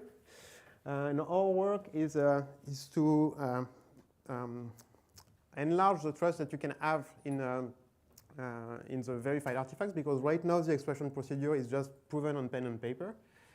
But the artifacts, you would really like to trust that the concert compiler is really bug-free and that execution will always proceed as expected. So to do that, we have engaged in a project which is called MetaCoq, whose goal is to verify the main components of the coq-proof assistant. And it's been done before for the type checker and part of the extraction procedure, so the erasure procedure that I'm going to talk about. And today, I'm going to present you a different path through this project, which uses the malfunction project, which is a front end to the OCaml compiler, to produce a verified coq to OCaml extraction. So we would like to give a good spec to the current extraction, but you have to look at how it works and what we can expect. So here I'm giving you a small example of a function that you might write in coq. That's perfectly fine. Notice that it takes a function from unit to bool and returns a boolean, and it will call the function twice. Then I can extract this function. I get basically the same code in OCaml with a simple type, so it looks all fine. Then I can define myself in OCaml a specific function from unit to bool that actually returns false at the first call and then true. I call my extracted program with that function, and what happens is a crash. So something is amiss here. And what is problematic is that we have the illusion that the extracted programs types correspond exactly to the ones we had in coq, but it's not the case. The function types are different in OCaml and coq.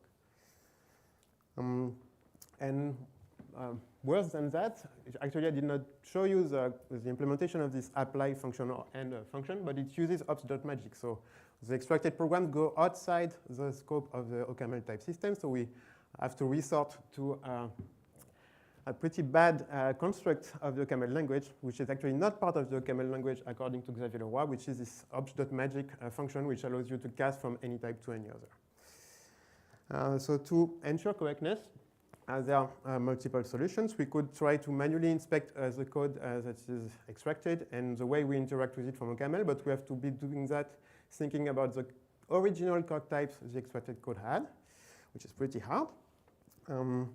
We could do dynamic checks at the boundary, but this is bound to be an incomplete procedure, or we could try to do static checking, but that requires restricting the way we interact with extraction. So the shift that we are doing in this work is to do away with types for the implementations, but keep them just at the interface. Because we know that extraction, while not correct at all types, there are some subset of types where coq and OCaml agree. And typically, first-order inductive types without indices, so natural numbers, trees, basic first-order data structures, and functions between them, but no higher-order functions.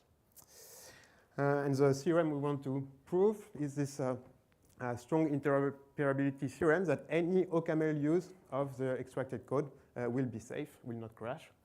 And basically, we will extract untyped implementations, but be able to assign them OCaml types and be sure that the implementation is faithful to this type. So our contributions is a combination of the existing MetaCoq erasure and extraction pipeline, plus this implementation of malfunction in coq, which provides us this verified compiler. So in this work, we've improved the erasure so that we could translate to an actual existing programming language and applied some practical optimizations. We have a formalization of malfunction in coq, which gives us a non-typed OCaml compiler frontend. We verify, we describe the operational semantics of this language and show that the interpreter, which was written in the malfunction project before, can be ported to coq, and that the semantics of the interpreter, the operational semantics and the interpreter agree. And finally, we have a realizability semantic for a subset of the coq types which can be translated fully to OCaml types, and show that the untyped realizers satisfy these semantic types. This allows us to show a separate compilation theorem, and this guarantees really total correctness at the interface between the untyped but verified coq code and whatever OCaml code you want to write.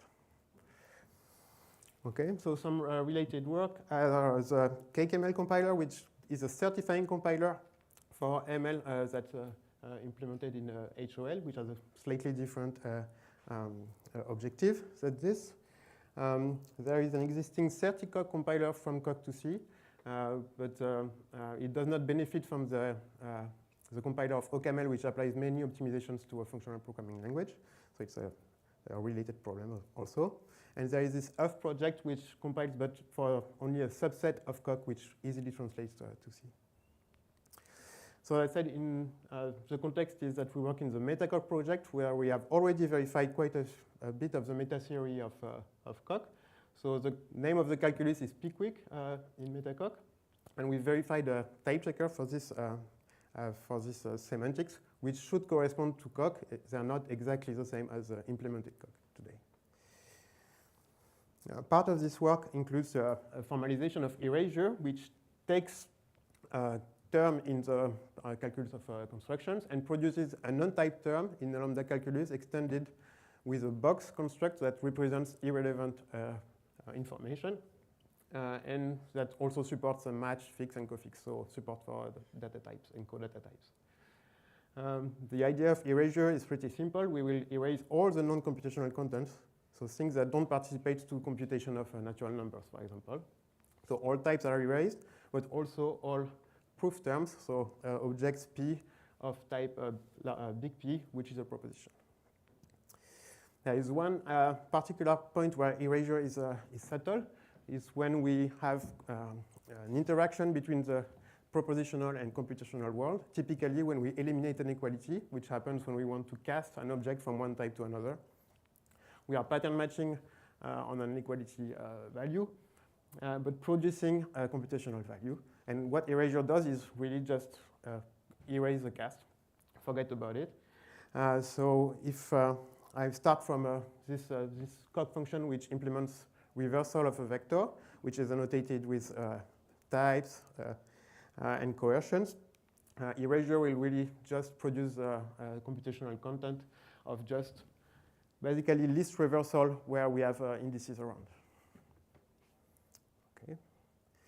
So we've shown correctness of this erasure procedure, basically telling us that if in coq I have a term T that evaluates in callback value evaluation to a term V, then the erasure of T will erase to an observationally equivalent value.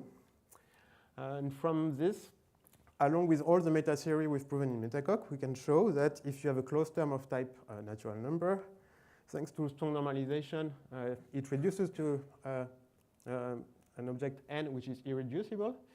And thanks to subject reduction, it's also a natural number.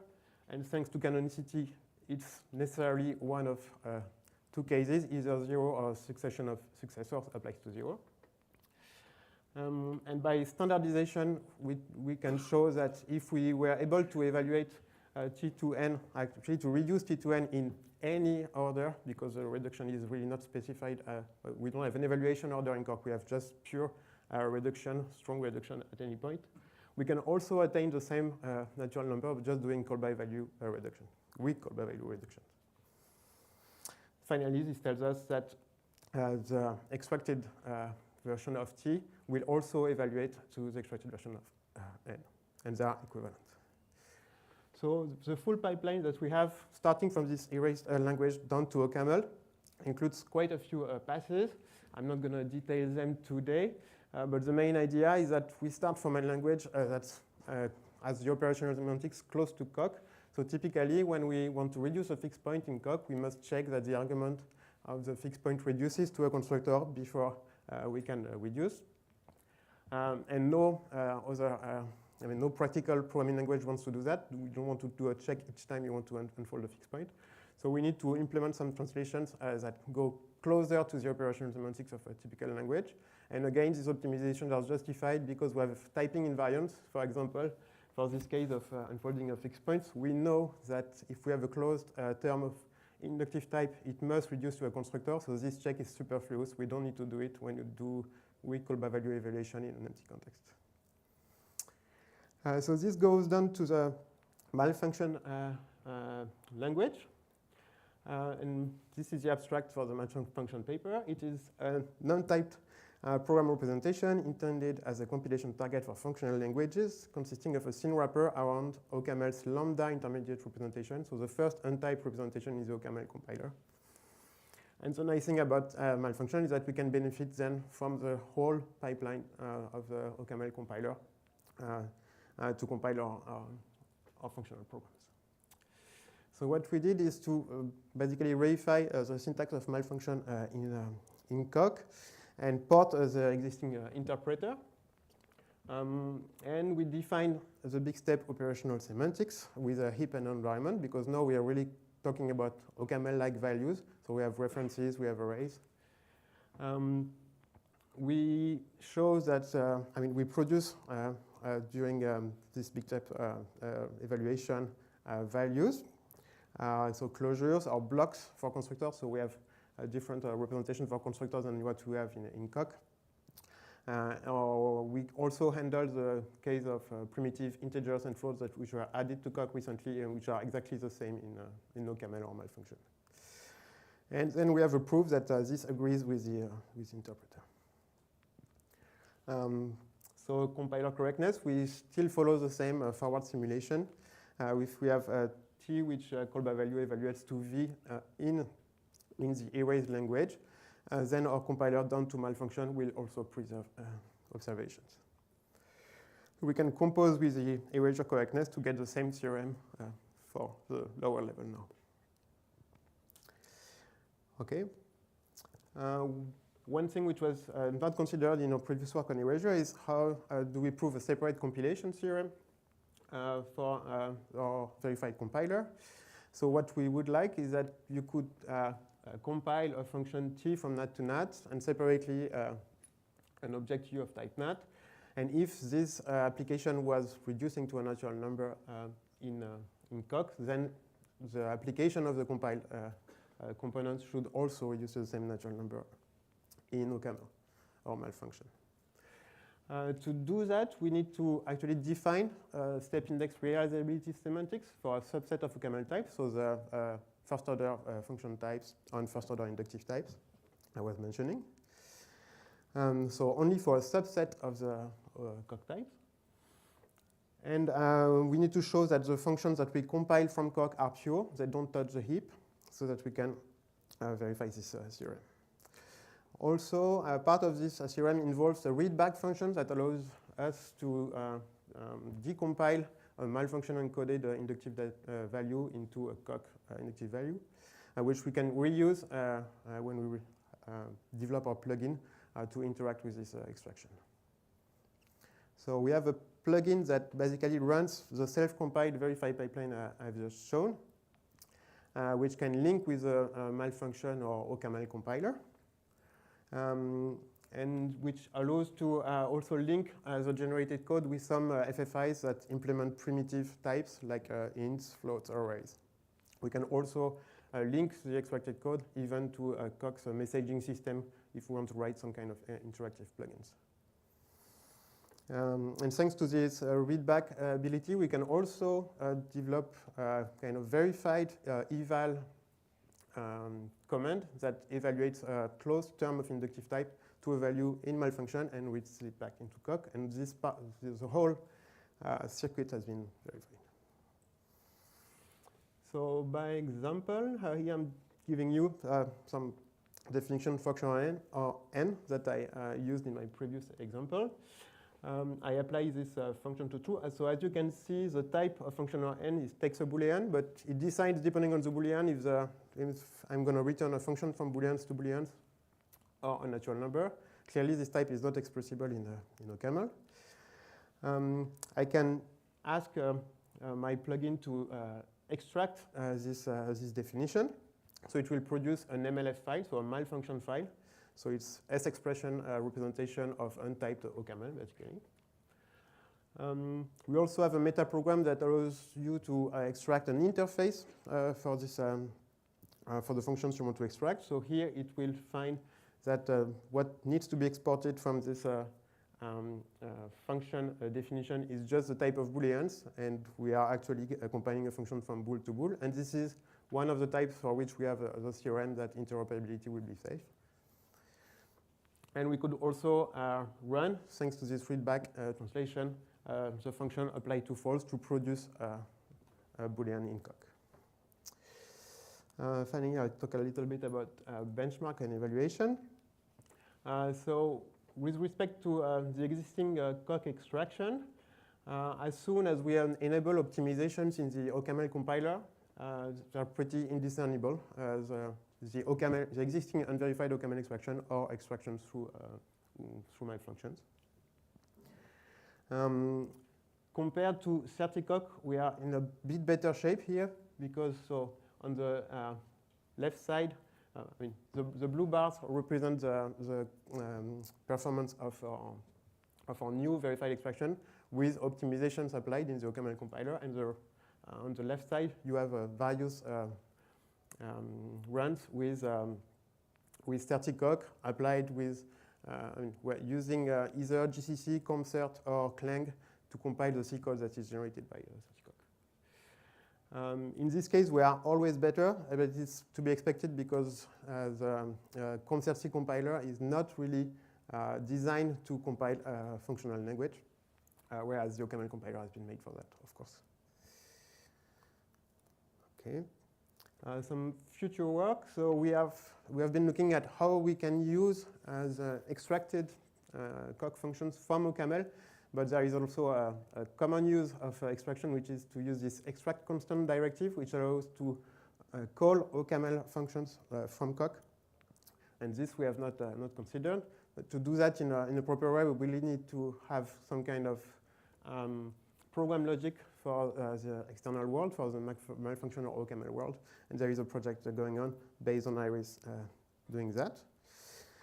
And we've found that actually we can verify most of the interesting translations done to a usual programming language, except for cofix points, where the fact that we can translate cofix points to a use of lazy enforce, so thanks, is actually quite complicated and requires some invariant from the guard condition of coq.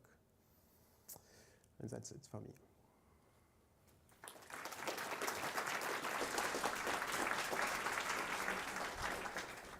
Time for one or two questions.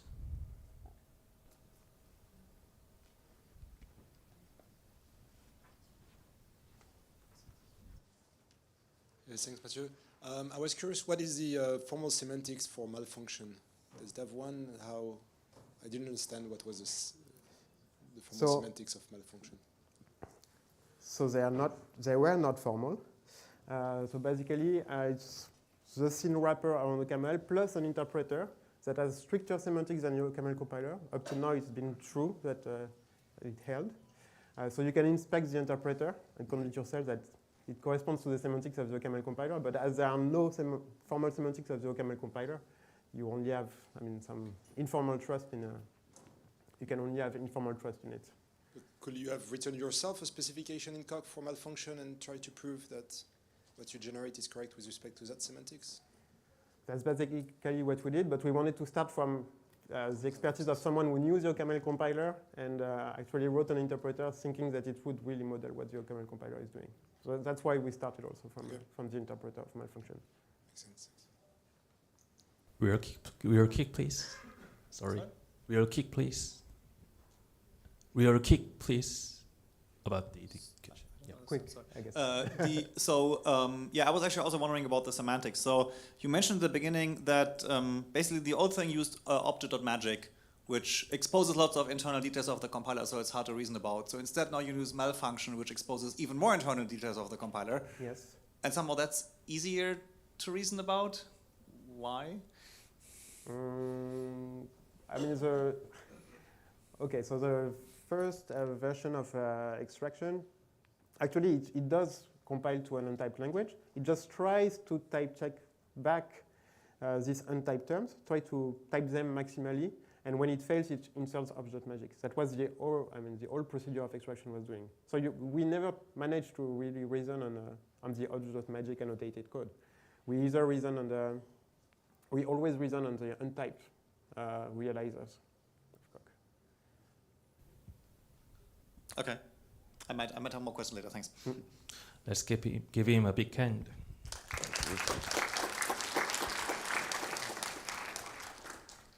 The third talk is by Prakash from the Institute of Mathematical Sciences, India. on verification under Intel x86 with persistency.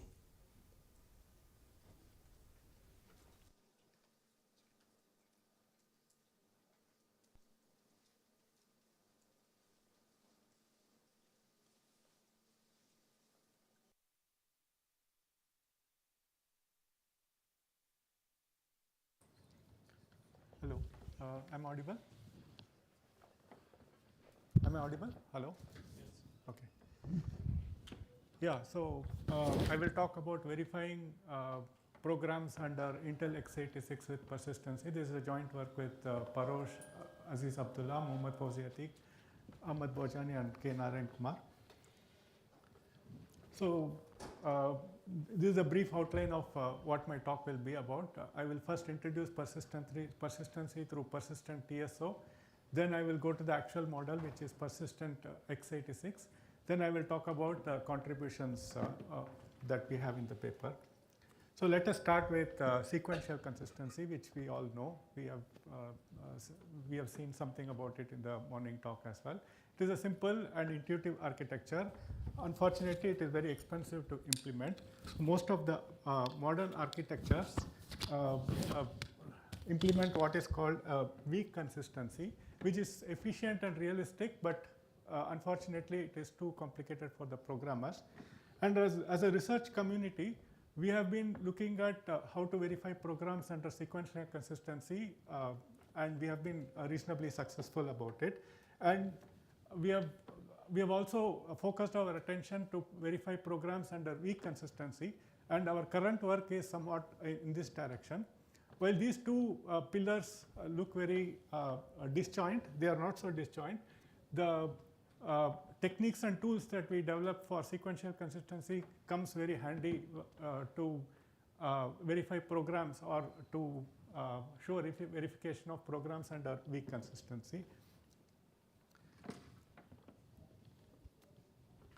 So I start with explaining what a persistent TSO is. This was, Intel introduced persistent architecture into persistency into its architecture, and it was formalized by Rad and her colleagues in this paper. So persistent TSO is the classical weak memory model TSO along with persistency semantics. The persistency semantics contains persistent memory which persists over crashes. And in our previous work, we showed we gave an operational semantics for persistent TSO, which was sequential consistency plus some unbounded data structures. And we could leverage the techniques of sequential consistency to show how to verify programs under the persistent TSO architecture. So the model that we are interested in or we are considering is set of programs and set of shared memory locations.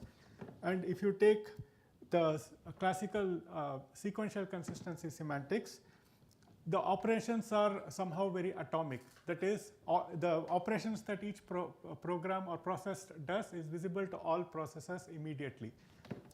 And the operations that we are looking at are writes and reads to the memory. And if you recall, the persistent TSO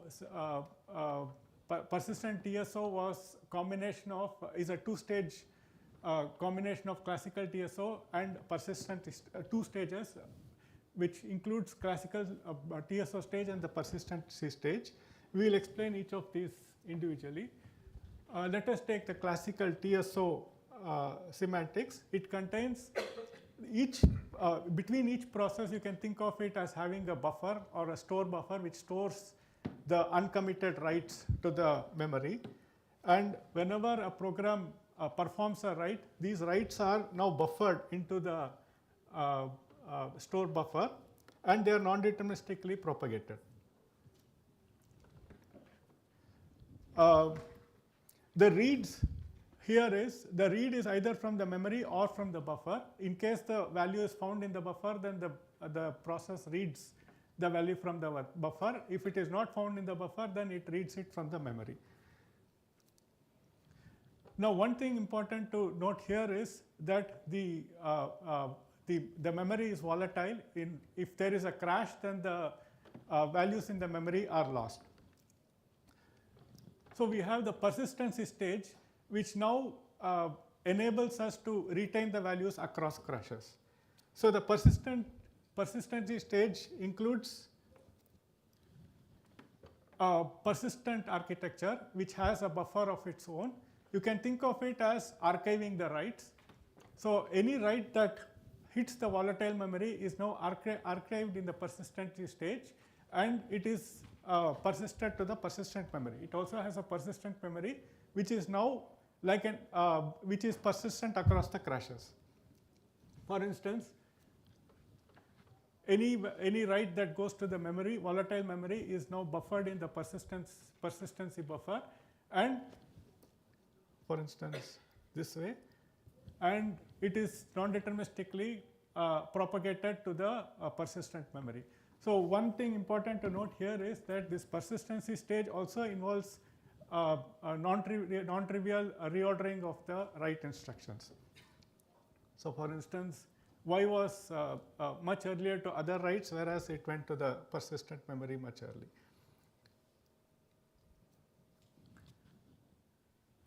So in case of a crash, now the values from the persistent memory is now transferred to the volatile memory. The buffers are lost, and the computation the execution can continue. Now the reachability question here is, you are given a assertion about the program, and then you are asked whether the program violates this assertion. Note that here the reachability problem is in presence of crashes. In our previous work, we showed that if you consider a persistent TSO, then this problem is decidable.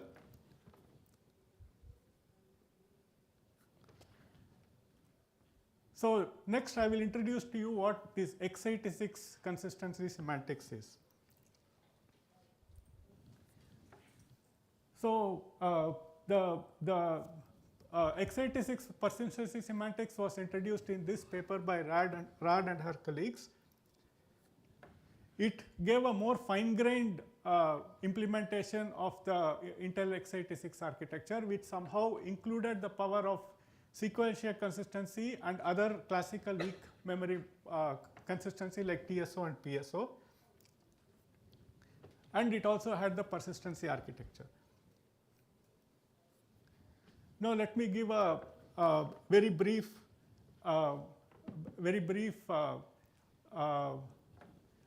outline of how this x86 consistency works. Now, like before, we have between process and the memory a buffer which can store writes, but now we have two kinds of writes. One is called the non-temporal writes, and the other is called the temporal writes. These are the types of writes. These are the temporal and non-temporal writes. Any writes that are performed by the process are now, like before, stored in the buffer, but they are also now, the storage also records the type of writes that the program made, and they are non-deterministically propagated to the memory with certain conditions.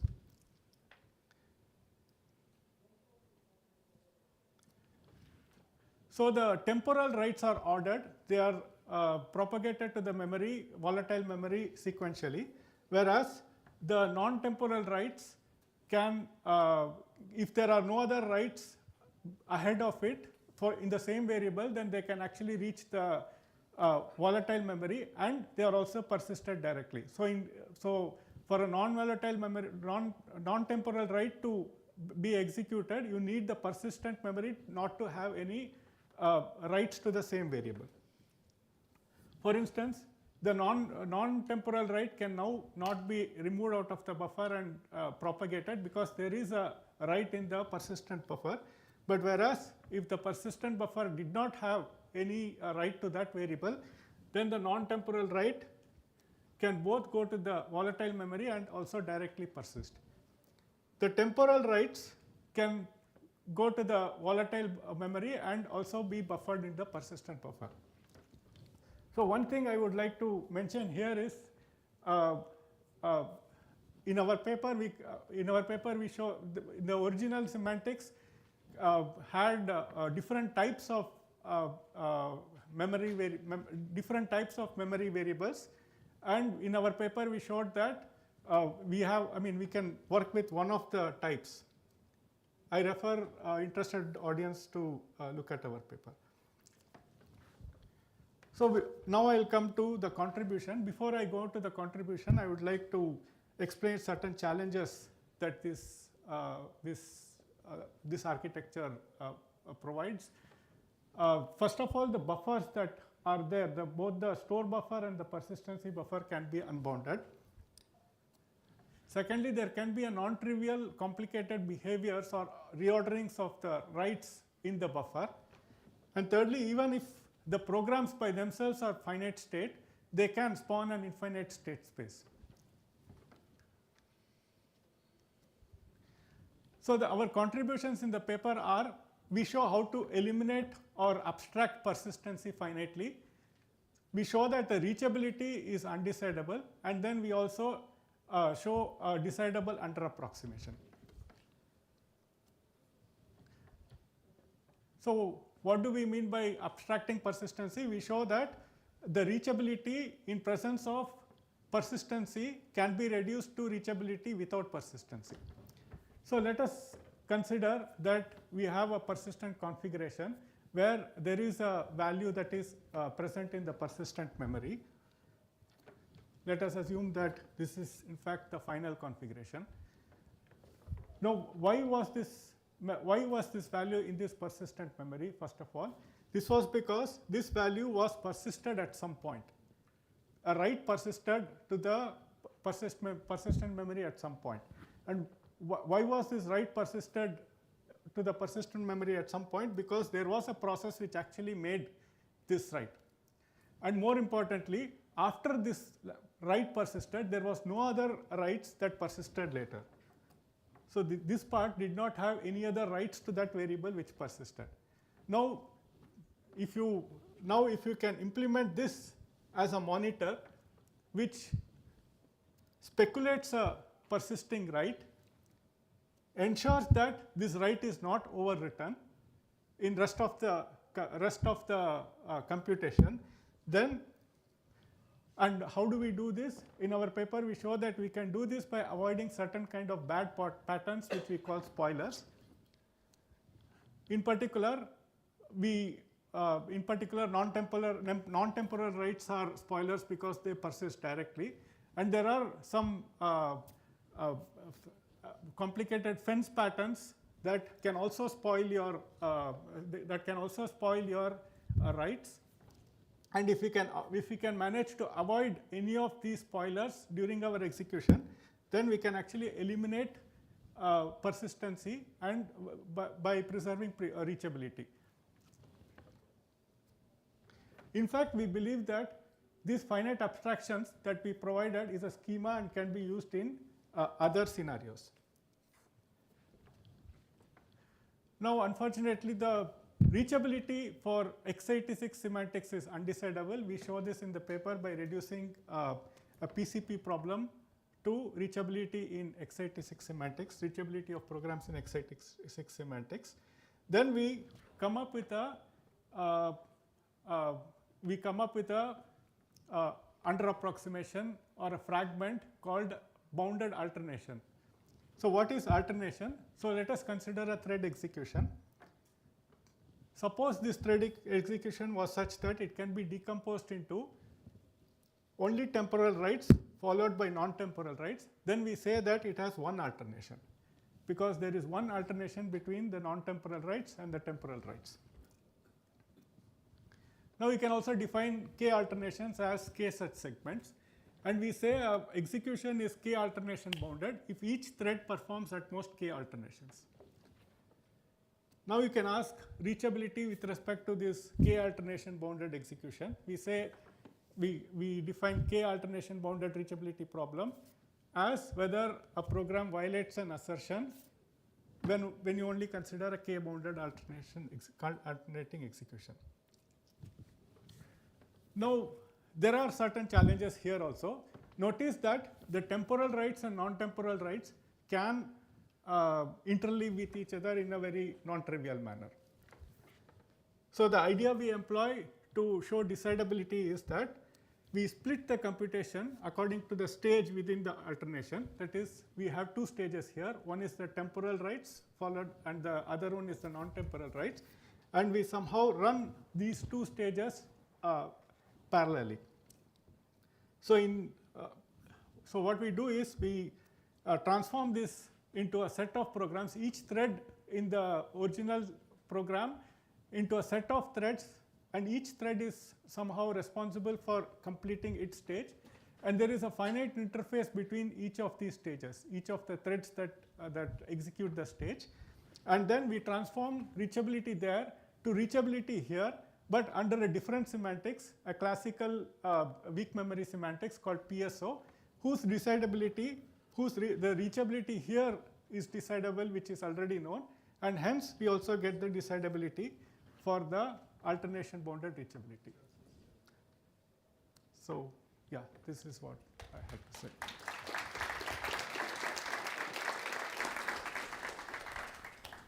Any questions? Then I will start. Do you expect similar results will hold for ARM model, persistent ARM model? This is a very good question. We do not know the answer now, but yeah, we would have to investigate this.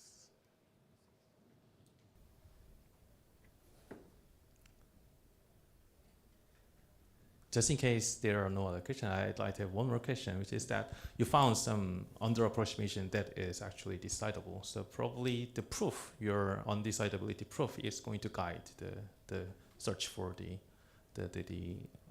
under approximate model, right? So can you share us some intuition behind this search procedure? Yes. So essentially, the undecidability. The undecidability essentially used the fact that we could alternate between the temporal rights and non-temporal rights unbounded number of times. And one natural way to restrict it is to look at or do not give the power to this program, and then you get a decidable fragment, for instance. Okay, thank you. Thank you.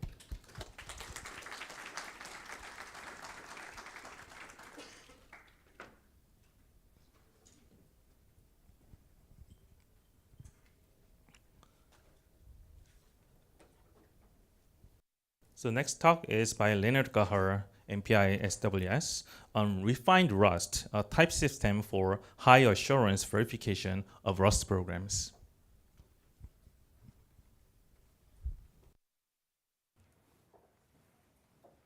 Okay, thank you for the introduction. So hi everyone, today I'll present Refined Rust, a new tool we've been developing with the goal of getting high assurances for Rust programs that involve unsafe code. So I'm sure most of you have heard about Rust, but for those of you who don't know it yet, Rust basically aims to be an alternative to C or C++ with zero-cost abstractions for memory management so that you don't have to do memory management manually. And it's enjoying growing popularity. For instance, now Rust has just become the second language after C to be used in the Linux kernel. And one of the reasons for that is that it brings modern programming paradigms familiar from high-level languages like functional programming to systems programming. And another big reason is that it aims to provide memory safety. No null dereferences, no use after free, and no data races, which are big problems for code written in C or C++. And with just that, just using Rust already basically rules out a huge class of common security vulnerabilities in system software in a way that is accessible for common programmers. There's one catch here, which is unsafe code, and I'll get to that in a moment. Now, if you want to get even higher assurances than just memory safety, one way to do that is to do formal verification. And today, there are a number of great tools and approaches available for doing formal verification in Rust, like Prusty, Rustorn, Crusoe, Eneas, Flux, and Varus, and a great many other tools. And many of them have already been shown to be of high usefulness in practice. However, there's one catch. They usually leave out one of the most important features of Rust, namely that you can leave the safe fragment and go back to unsafe C-style programming. And that is what's called unsafe Rust. Unsafe Rust basically enables C-style raw pointer manipulation free from Rust's restrictions on pointers, but is no longer guaranteed to be memory safe. So it's kind of a double-edged sword. While most of the time, safe Rust is more than sufficient for everything you want to do, unsafe Rust is really crucial to the success of Rust, because a lot of code that you can safely use in Rust without fear of memory unsafety actually internally uses unsafe code for its implementation. For instance, that is the case for Rust's vector library of dynamically allocated arrays. And in this excerpt from VEC here, you can see how unchecked pointer arithmetic is used to add a new element to the vector. But the problem, on the other hand, with unsafe Rust code is that it leaves Rust's nice safe ownership patterns behind and often is not well behaved. So in a verification tool, you need an accurate memory model to capture the intricacies of Rust's pointer semantics, and you need to explicitly reason about ownership, which makes things much more complicated. And this is one of the reasons why few existing Rust verification tools handle unsafe Rust. Now we want to tackle that problem and create a verification tool that supports both safe and unsafe Rust code. And we call this tool Refined Rust. Refined Rust is the first system that verifies functional correctness of both safe and unsafe Rust code, and moreover, it generates foundational proofs in the Coq Proof Assistant for high assurances. So the way we do this is to start out with ideas from Rustbelt, which is a well-known semantic model for Rust.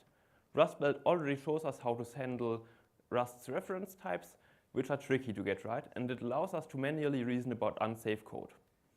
But then we need to figure out how to turn that into a practical verification tool. Reusing Rustbelt currently is a lot of manual work, and it can't reason about functional correctness. So for that, we take inspiration from work on Dependency at PLDI 2021 3 years ago, which is an ownership-based refinement type system for C. Dependency combines Rust-inspired ownership types with refinement types for functional correctness reasoning. And since unsafe reasoning is common in C, it also naturally handles kind of unsafe style code with its type system. And best of all, Dependency's type checking is automated to a fairly high degree using its lithium separation logic engine. Now, of course, combining Rustbelt and Dependency isn't as easy as it sounds, because Rust and Dependency have incompatible styles of ownership types, and Dependency style refinements turn out to not really work for Rust. I'll explain some of that later in this talk. But now let's see how to use Refined Rust and how a user would interface with Refined Rust. First, the user writes the Rust code they want to verify and adds specifications in the form of pre and post conditions and invariants to it. I'll explain that more in a bit. Then they run the Refined Rust frontend, and the frontend uses the Rust compiler to translate the Rust code first into the Rust intermediate representation MER, and then further into our model in the Coq Proof Assistant.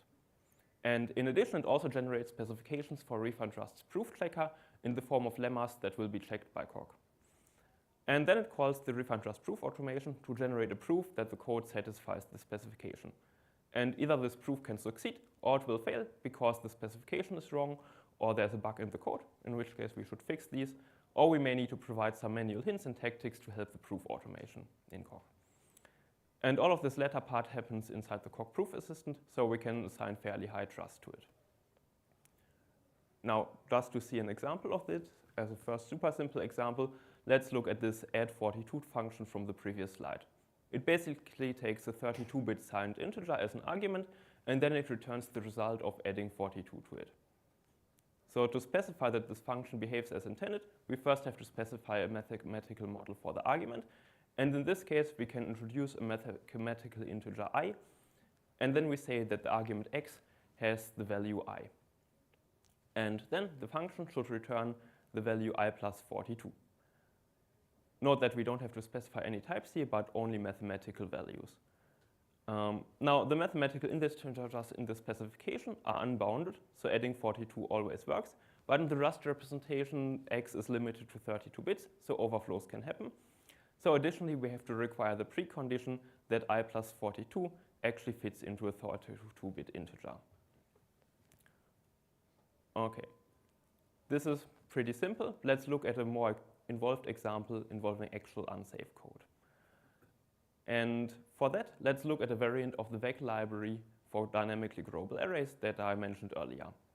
The vector basically has a raw pointer to a buffer, a length field with the number of currently stored elements in the buffer, and a capacity field storing how much memory is currently allocated for the buffer. Now, to understand how we verify that, let's look at how the vector manages its buffer. The memory pointed to by the buff field basically consists of an initialized segment here in blue on the left, and this contains the elements of the vector, and an uninitialized segment on the right in orange with the over-allocated memory.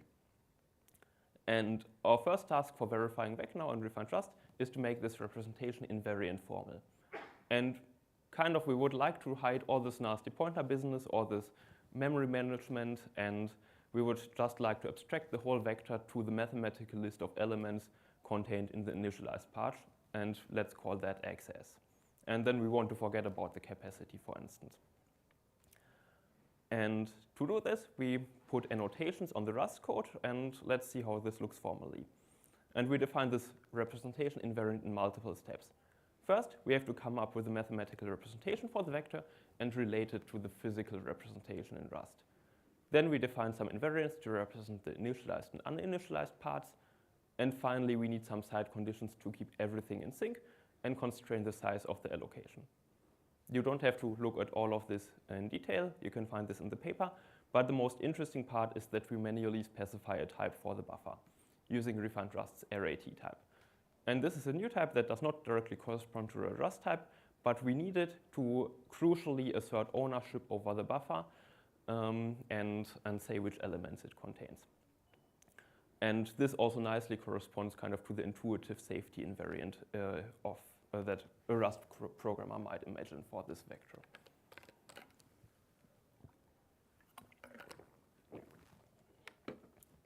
Okay.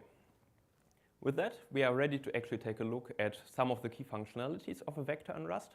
And one of the key functionalities here is getting a mutable reference to one of its elements. And the function you see here basically takes a mutable reference to a vector self and an index, and it should return a mutable reference to the element at that index, assuming that index is in range. And it is marked as unsafe, as you can see here, because it does not perform any bounds checking on the index. So for the function to behave in a memory-safe way, the caller has to ensure that the index is in range. And that is precisely something that we can specify nicely with refined Rust. For the specification, we annotate the function again, and we first specify the mathematical values for the arguments, saying that the vector has a list xs and the index is a natural number I. And then we want to specify that we return a new mutable reference to the right element of the vector. And this uses the returns clause, which says that the returned reference contains the element of the list xs at index I.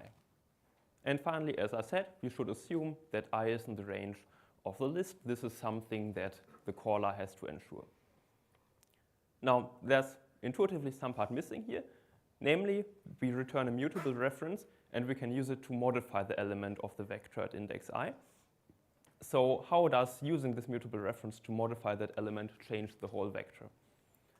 Well, for that, we introduce a new technique called borrow names, which communicate the final value of mutable references. And we say that the mutable reference to self uses the borrow name gamma for its final value, and the returned reference gets a new gamma I that is existentially quantified. And then we can specify an additional clause here that says how the ith element of the vector gets modified. It basically states that the new value of the whole vector is the list xs, where the ith element is replaced with a symbolic reference to gamma I, the name for the returned reference. Okay, I won't tell you much about how refined Rust proves this specification here now, but let me just mention that it's not trivial, and that's precisely because we have to reason about how handing out a mutable reference to the element respects the representation invariant of the vector that we defined on the previous slide, and this interacts in a lot of ways. Okay. So far, we've used refined Rust to verify a variant of Rust's vector library with about 120 lines of code in total. Most of the functions are pretty small, but the whole thing expands to about 1,000 lines of code in our operational model, which is close to Rust's mere intermediate representation. But specification sizes for these functions are pretty small and manageable. And I think we can get a fairly good degree of automation for the most of the functions, but we tend to need help for pure Coq side conditions, for instance about lists, which is down to Coq automation for these things not being very good in general. I would also say that refund Rust is still somewhat slow, especially compared to verification tools for safe Rust.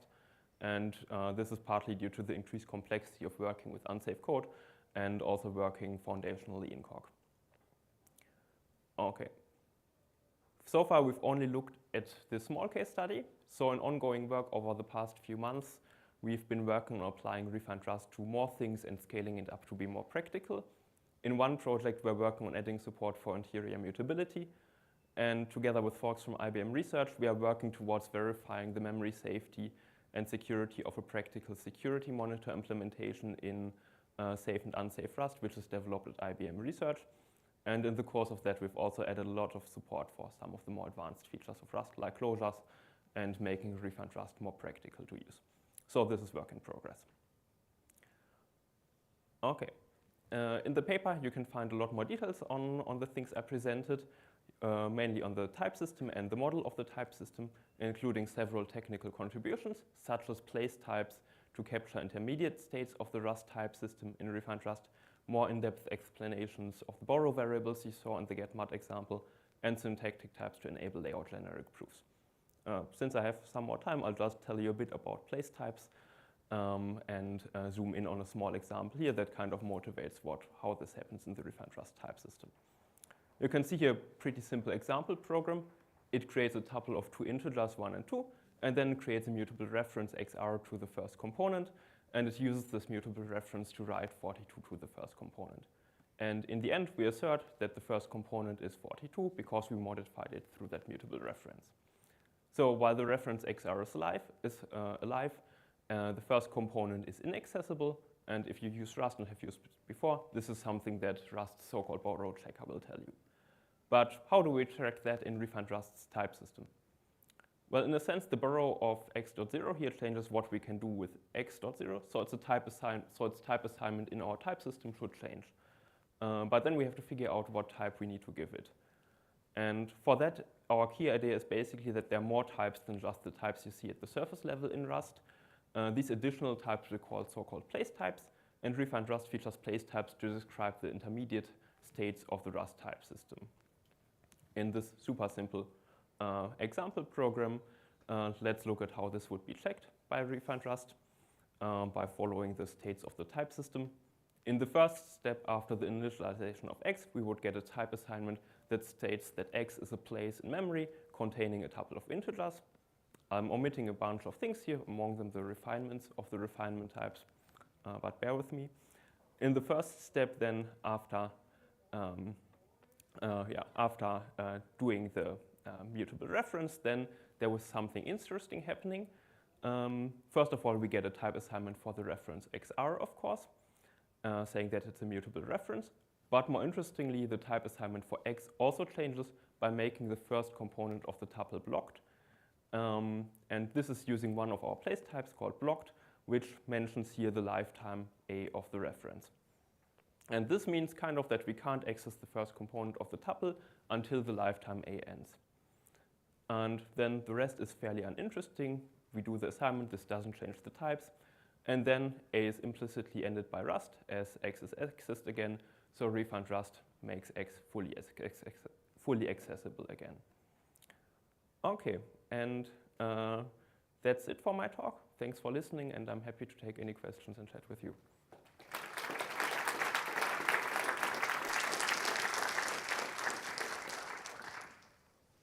Yeah, questions in the front mic, please. Have you explored verifying linked data types like linked lists or binary search trees? Because I think like one canonical example of something that's easiest to implement with unsafe code is like a double linked list. Right. Yeah. We haven't explored that. We don't support recursive types well currently. That is something we are working on as part of the project of making it more real. Okay. Thank you. But it's definitely interesting. Yeah. Yeah. Thank you.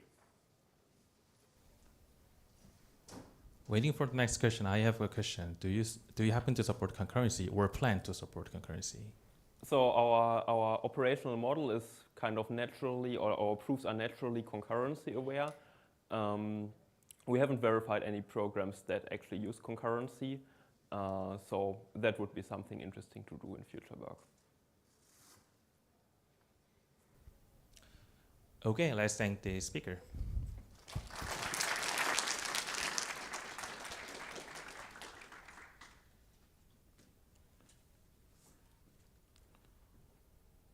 We are actually quite ahead of the schedule, but let's start. So sadly, it is the last talk of this session. The speaker is Jan from Imperial College London on hyperblock scheduling for verified high-level synthesis.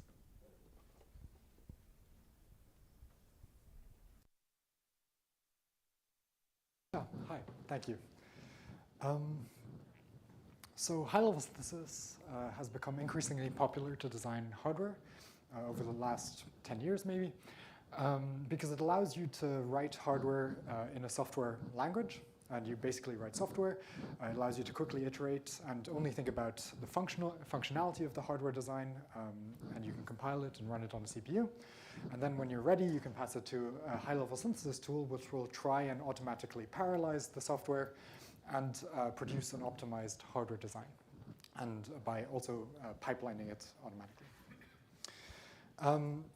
So unfortunately, we found that high-level synthesis tools are actually quite unreliable in practice. And using very simple test cases that we generated using CSmith, we found failing test cases in all HLS tools that we tested.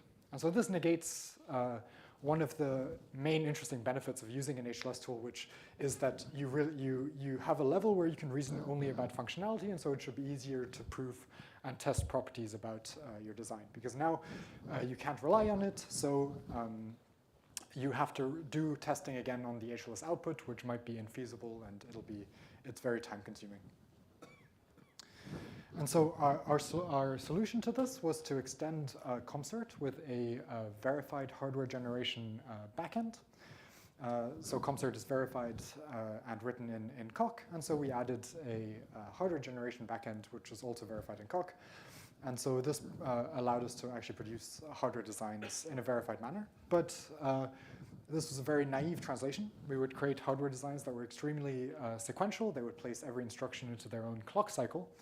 And so not only was this really inefficient, but it also meant that we couldn't actually explore any interesting HLS optimizations because we were so restricted by this really basic translation.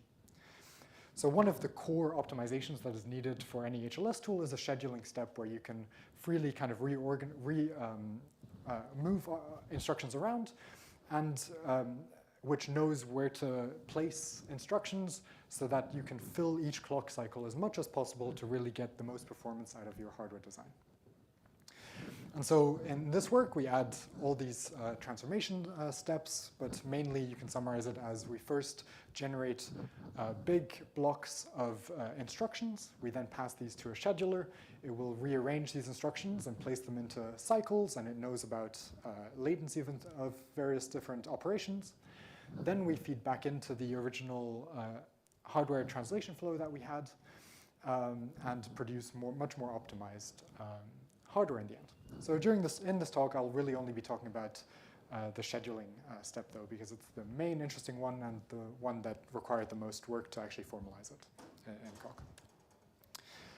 So first, I'll just talk about the implementation of the scheduler. So the input language that we assume is a sequence of predicated instructions. And so the way to read that is if the predicate holds, then the operation, the computation will be assigned to the destination register.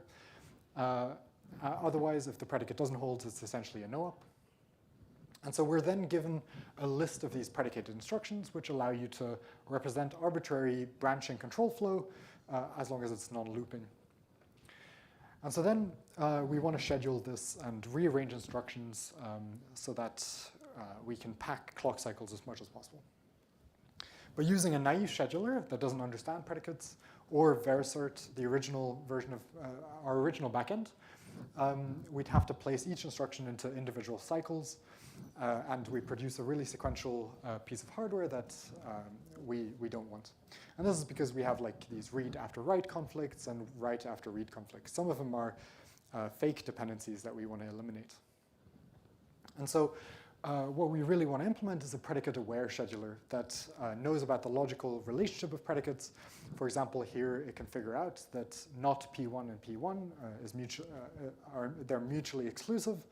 And so the last instruction can be freely rearranged in the block. For example, it can be moved to the top.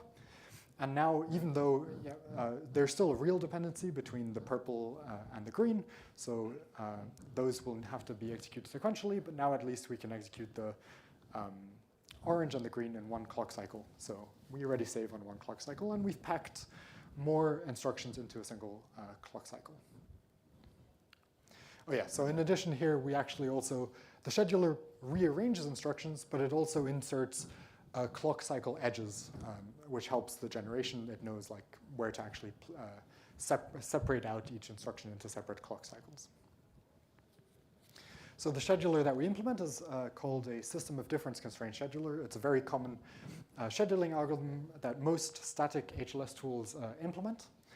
And the reason for this is that it's a very flexible scheduling algorithm. It uses an LP solver in the back end, and so first of all, this allows you to maximize or minimize for different metrics. For example, you can optimize for latency, like minimal latency or minimal resource usage. But it also allows you to easily represent different kinds of constraints. For example, we want to have cycle constraints where we have a heuristic model of the latency of operations. We know, for example, that an adder might take only 1 nanosecond, and we have, for example, 5 nanoseconds or 10 nanoseconds to spare. And so even though additions might be dependent on each other, they can be chained together within a single cycle.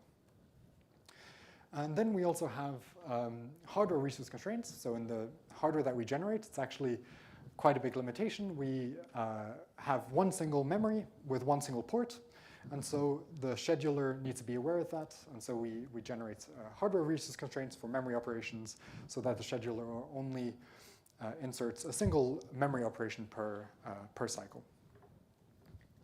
So now, before going on to the verification part, I just wanted to show you how the scheduler performs compared to Bamboo in this case, which is an existing optimizing HLS tool. So we compare against two different versions of Bamboo. These graphs are both relative to Bamboo default, which is Bamboo with default optimizations. This is a bit misleading because default actually is quite optimizing. For example, it uses GCC 03 and it does a bunch of fancy memory optimizations on top of that. And then the main one we compare against is Bamboo without optimizations, which is also a bit misleading. We turn off all optimizations, but there are some optimizations we can't turn off, like scheduling and various others that are actually tied to the translation itself. And so our feature set is actually similar to Bamboo without optimizations. So that's a good point of comparison. So if we check out the execution time, which is the total number of cycles it took to execute one of these polybench benchmarks, and we multiply that by the period of a clock cycle, then we get the total execution time, or like an estimation of the optimal execution time. And so in this case, we see that we're about 1.6 times slower than Bamboo without optimizations. And we can dig a bit deeper. So actually, I'm not showing it here, but we can look at cycle counts, and we're actually equal with Bamboo without optimizations in terms of cycle count, which is nice. So the main part where we lose out is on maximum frequency of our designs, where we need to tweak a bit of our heuristics to be able to fill each clock cycle a bit more optimally. In terms of area, it's a bit more difficult to actually compare because small tweaks in how you, or depending on which synthesis tool you use in the back end, and small tweaks in the actual hardware will change these results quite a bit. We have a few benchmarks where we perform quite badly, and so we need to look at those and try and tweak the hardware a bit to resolve that. But in general, we're close to Bamboo and both versions of Bamboo in terms of area as well, with a few exceptions. So now I'll talk about how we actually verify our scheduler. So we perform translation validation, meaning we don't actually verify the scheduler correct itself. As I mentioned, it uses an LP solver, and a stat solver to do the manipulation of predicates and the scheduling itself. And so we don't really want to verify those correct. Instead, we symbolically execute the input and the output into some kind of mathematical representation of the outputs of both of these blocks, and they should be similar. Now, what does our symbolic state look like that we use to compare? So in general, you can think of it as a mapping from registers to expressions in terms of initial values of those registers at the start of the block. And so we perform symbolic execution by just stepping over the input block and generating the corresponding expression for that operation. For example, here we have a conditional update to the P2 predicate, and so we update the P2 mapping to be an if statement expression where if P1 holds, then we update it, otherwise it's the original value of P2. So we can go further, and here we encounter P2 again, which we had updated previously, and so the most logical thing to do is to inline that into the condition. And we do the same for the last instruction. So now ideally we do this for the input and the output, and we'd be able to just compare the states somehow and figure out that they're equivalent, and then we know that the scheduler did the right thing. In practice, for the output code, for the scheduled code, we actually get this monstrous kind of symbolic state, and this is just because we rearranged the instructions a bit. And so the details aren't too important. They are equivalent if you do a bit of simplification. But the main thing to notice about this symbolic state is that it's quite ugly to reason about for two main reasons. So first of all, you have this nesting of expressions within these more COMSORT-like, these COMSORT operations. So you have equals, equals, and plus, which are part of COMSORT, and then you have you need to be able to nest symbolic expressions within the left or right-hand side of those. And this is mainly problematic because to be able to reason about this, you'd probably need some kind of theory of uninterpreted functions and equalities, and use an SMT solver to compare both. The second problem is that we have conditions that are dependent on operations that might fail. So in this case, we have an equals equals that comes from COMSORT, which means that it should be defined on pointers. And so if you have a pointer to an invalid memory location, the pointer equality to 0 will actually fail. So we might have 3 results, true, false, or failure. And so we basically have to live in a world with 3-valued logic, which makes all these comparisons even more inefficient. So we solve these two issues in 2 main ways. So the first one is we flatten the representation of this nested expression structure. And we use something called a value summary, which we borrow from this test case generation paper from 2015, and they used it for a very similar reason of wanting to symbolically evaluate multiple, branching control flow and share values across as you execute the code. And so here we use this flattened representation, and we use a similar, the same coalescing union operator that they introduced to be able to share as we symbolically evaluate further across branching paths, we can share expressions across multiple different control flow paths if they happen to be the same. And because they're flattened, it also helps us with actually doing the final equivalence checking comparison without needing uninterpreted functions. Next, we want to kind of get rid of this 3-valued logic business as much as possible because it's slow in practice. We need quite a complicated solver for that. And so as much as possible, we don't really want to deal with 3-valued logic. And so if we look at this example, just two lines of code, we would get this symbolic expression as the output. And one thing to notice is that we're really repeating this condition a lot because we have to refer to it a lot.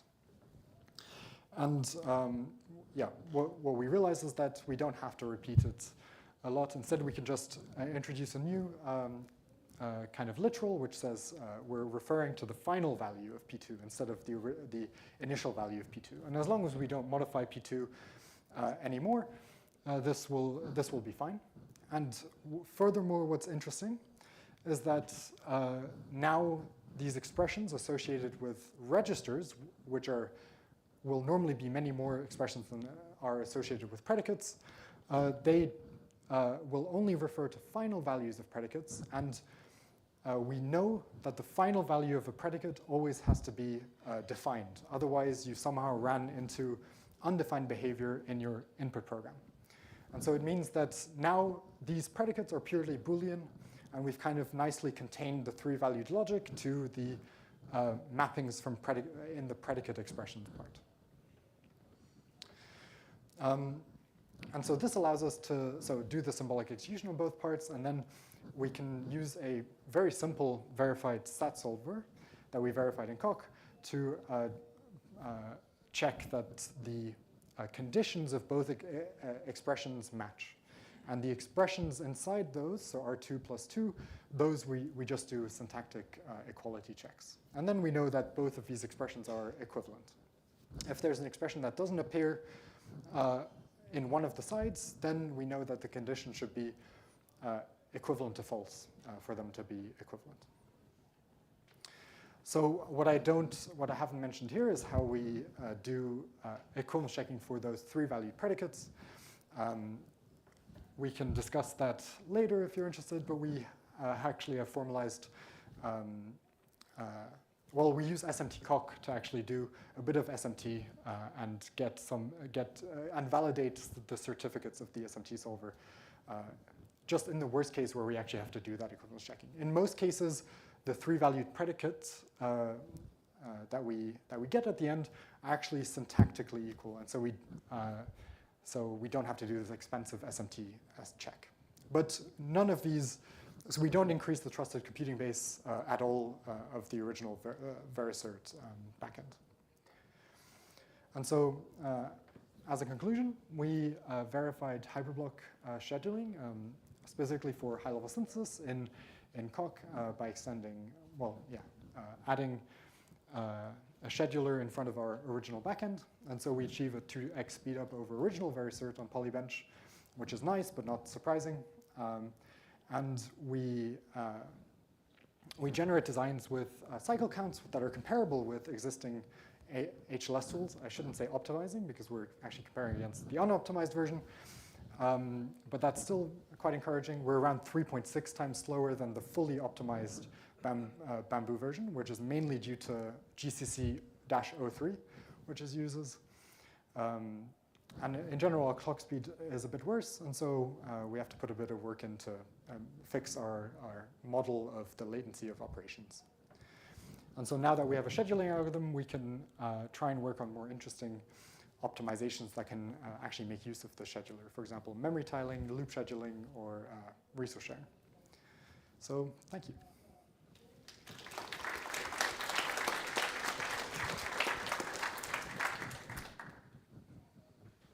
So my understanding of HLS tools and their central weapon to make them actually get better performance versus just using software instead of compiling to hardware is pipelining. Yeah. Is that what you were referring to by loop scheduling? Yes. So actually, Bamboo does not have loop pipelining, which is interesting, and it still achieves good performance. So there are other things you can do, but that's what I meant by loop scheduling. It'd be really nice to do modular scheduling on loops. And that'd be great to formalize. One thing that we now can easily support, which we couldn't do before, is supporting pipelined operators, custom pipelined operators, like division, so you can have a 32-cycle pipeline division. Now with scheduling, we can easily insert a start and end time to support those constructs. And that will already help a lot with producing fake pipelined hardware where you have custom operators that do the actual pipelining. You'd expect to continue using translation validation if you had loop pipelining as well? I think it's a bit more tricky. So there was a paper by Tristan and Leroy from 2010 or 29 that did loop scheduling, and they didn't actually fully manage to formalize it. And so I'm very interested in trying to tackle that. They did it by translation validation, but I think maybe there are ways to do it a bit more fine-grained. And yeah, because translation validation can be very expensive, especially for loop scheduling, I think. Yeah. Thanks. Thanks. Waiting for the another question, I'd like to have a question. So I'm very curious about which optimization is going to contribute to the performance difference between Bamboo and your tool, because CompStart already does quite an extensive set of optimizations like constant propagations and common stop expression eliminations. So which all three optimization passes is going to make changes? Yeah.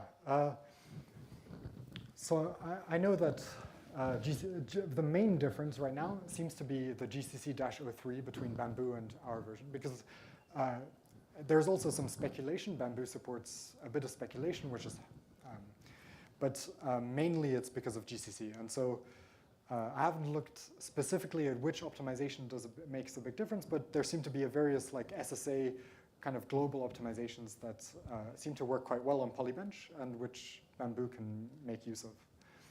I think, so that's the main difference between us and Bamboo. I think as Adam mentioned, like Vivado HLS and other HLS tools make a lot of use of pipelining. And so I think if we want to support some common HLS use cases, so implementing loop pipelining would be important as well. I actually have two more questions. If you have questions, don't be shy and come front to take the mic. So another question is that you presented the result on the performance in area. And what about power? Yeah. I think our assumption was that it's quite correlated with area. I think we haven't really looked at power usage yet. We've placed them on FPGAs and they run, but we haven't really looked at the final power that we actually get compared to Bamboo. Yeah. My last question is about this pipelining as a previous question. So are you planning to support dynamic scheduling of these things, because your group is already working a lot of work on dynamic scheduling? Yes. So this is my PhD work. And so actually now I'm a postdoc and we're working in a different group. And we're interested in trying to formalize dynamic scheduling. So we're working with Paolo, and also there's a group in Rennes with Sandrine Blasi and Delphine Demange. And they also are very interested in formalizing dynamic scheduling. Okay, let's thank the speaker. Yep. This is the end of the session, but there is an announcement from the next session chair. Thank you. Hi, my name is Krishna. I wanted to make two announcements. One, for the speakers of the next session, please come and make sure your device is up and running and there are no issues. And for the audience, there's a secret. The next session is going to be the most interesting session. Please be here by 4 o'clock.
Right.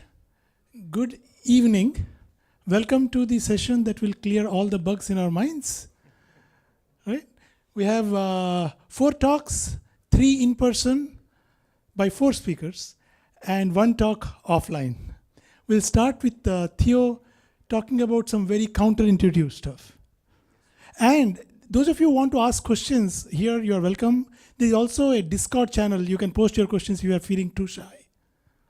Theo, thank you. Thank you for the introduction, and hello, everyone. So, obviously, this will be a talk about compilers, and, well, not anymore. Well, that's a bug, but yeah, what was I saying? Yes, so this will be a talk about compilers. So, as I guess you all know, that compilers are very powerful tools, but sometimes, I mean, we want to help them because they cannot do everything, and sometimes trying to help a compiler can backfire. And this work was in this work we studied this counterintuitive phenomenon. So a compiler is a very complex piece of software. It contains hundreds of moving parts that interact with each other while it optimizes programs.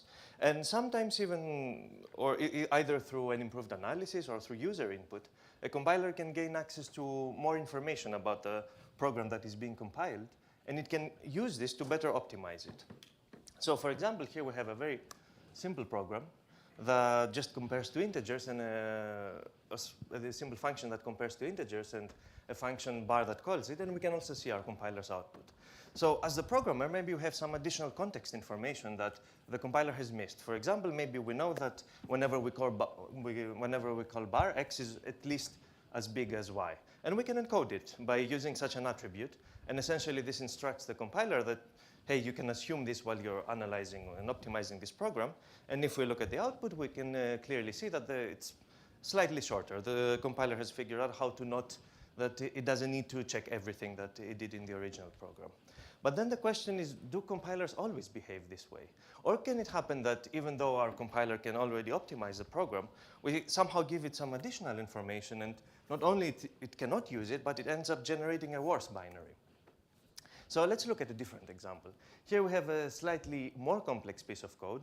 We have some nested control flow, some for loops and if statements and so on. But as we can see, our compiler has figured out how to simplify everything. There's no control flow in the generated binary, just 5 assembly instructions. And the reason that it can do this is because the outer if condition of the if statement is always false, because the values of these are between -6 and 6, and our compiler can figure this out, and it generates this code. So now let's try to do something similar to what we did before. Let's try to add some information in our program. And what we will do is we will use the fact that the argument to the function called h is always non-zero. And we can encode it as an attribute on the parameter of the callee, so h. So we tell to the compiler that it should assume that j is always non-zero. Now what happens is that our compiler generates way more code, so more than 60 instructions instead of 5. And if we actually look at the resulting control flow graph, we can clearly see that something has gone off the rails. Now we get all of this complexity, whereas in the beginning we just got these 5 assembly instructions. So what went wrong? The attribute that we added is encoded in a construct that more or less looks like this. So what this says is that if this expression that corresponds to the argument is equal to 0, we are in an unreachable state. And so the compiler can assume that we will never reach that state. And all is well up until now. It can still figure out that the if statement, its condition is false, and it can delete everything. But there was a recent change that landed in GCC 14 that simplified this expression to something like that. So it got rid of the arithmetic that was in that expression. And somehow, the value range propagation pass that was responsible for propagating all the information to that if statement can no longer figure out what is going on. So it can no longer eliminate the dead code and cannot simplify anything, and then we end up with this complexity. So on one hand, we have this slight simplification, and nobody would argue that it's something that a compiler should do. If it can simplify an arithmetic expression, why not? On the other hand, this ended up revealing something that was missing, that was not properly implemented in this value range pass, and the compiler can no longer figure out what's going on. So we have this unexpected interaction between 2 of the compiler's components, 2 of its passes, that end up causing this situation. So the goal in our work was to study this phenomenon, to understand, first of all, how frequently this happens, but we also wanted to find such cases and report them, not only to study them, but also to report them to compiler developers in case they want to also fix them. So how do we find these cases? How can we find examples such as the one that I just showed? So we do this via automated testing. And we essentially use a randomized program generator, so CSmith in our case, to generate candidate programs. And what we want to do with these programs is essentially what I just showed. So we want to somehow modify them and then check if the compiler is misbehaving or not. And the first thing that we need to do is we need to figure out what kind of information will we inject in that program. And in order to figure this out, we simply run them and observe their behavior. So for example, we track maybe what are the values of the particular variables, what are the lower and upper bounds. And now that we have this information, we can modify the original program and create a refined candidate, one whose static behavior is a bit more constrained based on this dynamic information that we have observed. And now that we have our two versions of the same program, we can simply compile them. And then now we need to decide, did the compiler do something that it couldn't do, or sorry, did the compiler not do something that it could before? So essentially, did it miss some kind of optimization? And if it has, then we have found an interesting candidate. If not, we can just keep iterating until we find one. So I'll now briefly explain how we implemented the various steps, except for the first one, because that was an off-the-shelf program generator. So how do we derive information? How do we figure out what we want to eject? In this work, we focused on two kinds. One is dead branches. So we want to know which if statements are never executed, or which for loops and so on are never executed in the program, or the test program. And the other one is value ranges. So what is the lower and the upper bound of particular variables at various program locations? And the way we track this is by source-to-source transformations. So for every branch, we inject some tracking code that at runtime will record, was this branch ever run or not? We do similar stuff for the various kinds of loops. And for variables and their value ranges, we also do something similar. At runtime, the code just observes what are the various values that this variable assumes at this particular program location, and then it tracks its lower and its upper bounds. So now that we have this information, we want to modify our program. We want to constrain statically its behavior based on this runtime information. And the way we do this is via compiler built-ins. So you already saw one example with assume attribute, but here for the dead branches, we use something different. We use the built-in unreachable, which essentially instructs the compiler that the program will or should never reach that location. And this enables the compiler to do two things. First of all, it can prune everything that follows in this particular block. And what it can also assume is that the condition will always be false. And it can use this information throughout the program analysis and optimization. And for the value ranges, we also use a call to this pseudo function built-in unreachable, but this time we guard it with the opposite condition of the one that we know is true. So here we have recorded, or we have observed, that a variable v will always be bounded by a lower and an upper bound. So we are in an unreachable state if this condition doesn't hold. And similarly to before, the compiler can use this information potentially while optimizing this program. So one note is that both of these things would have been probably much easier to implement as compiler passes and not source-to-source transformations. But since we were targeting multiple compilers, we wanted a single solution, and that's why we opted for a source-based one. So now that we have our modified program, we need to decide, did the compiler misbehave? Did it do something that, or did it miss some optimization that it didn't do before? And for that, we need what we call an oracle that will essentially take the two binaries and somehow compare them. And in this work, we tested three different ones. The simplest of the three is essentially binary size. Say that somehow I add somewhere in one built-in unreachable, and suddenly my binary becomes much larger than before. So this is a sign that something has gone most likely off. And one note is that this only makes sense if we're optimizing for program size. If I say, for example, if I optimize with or compile with O3 where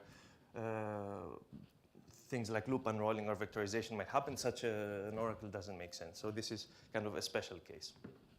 But a different oracle that is slightly more fine-grained is the one based on dead code elimination. So say that there's a piece of dead code in our original program that our compiler can remove. So it doesn't, code for this is not generated in the final binary. But somehow now we added some of this information in the refined program, and our compiler can no longer eliminate this piece of dead code. This is a sign that something has gone off during the optimization or the analysis of this program. And the third oracle that we used is one that targets the value range capabilities, of value range analysis capabilities of the compilers.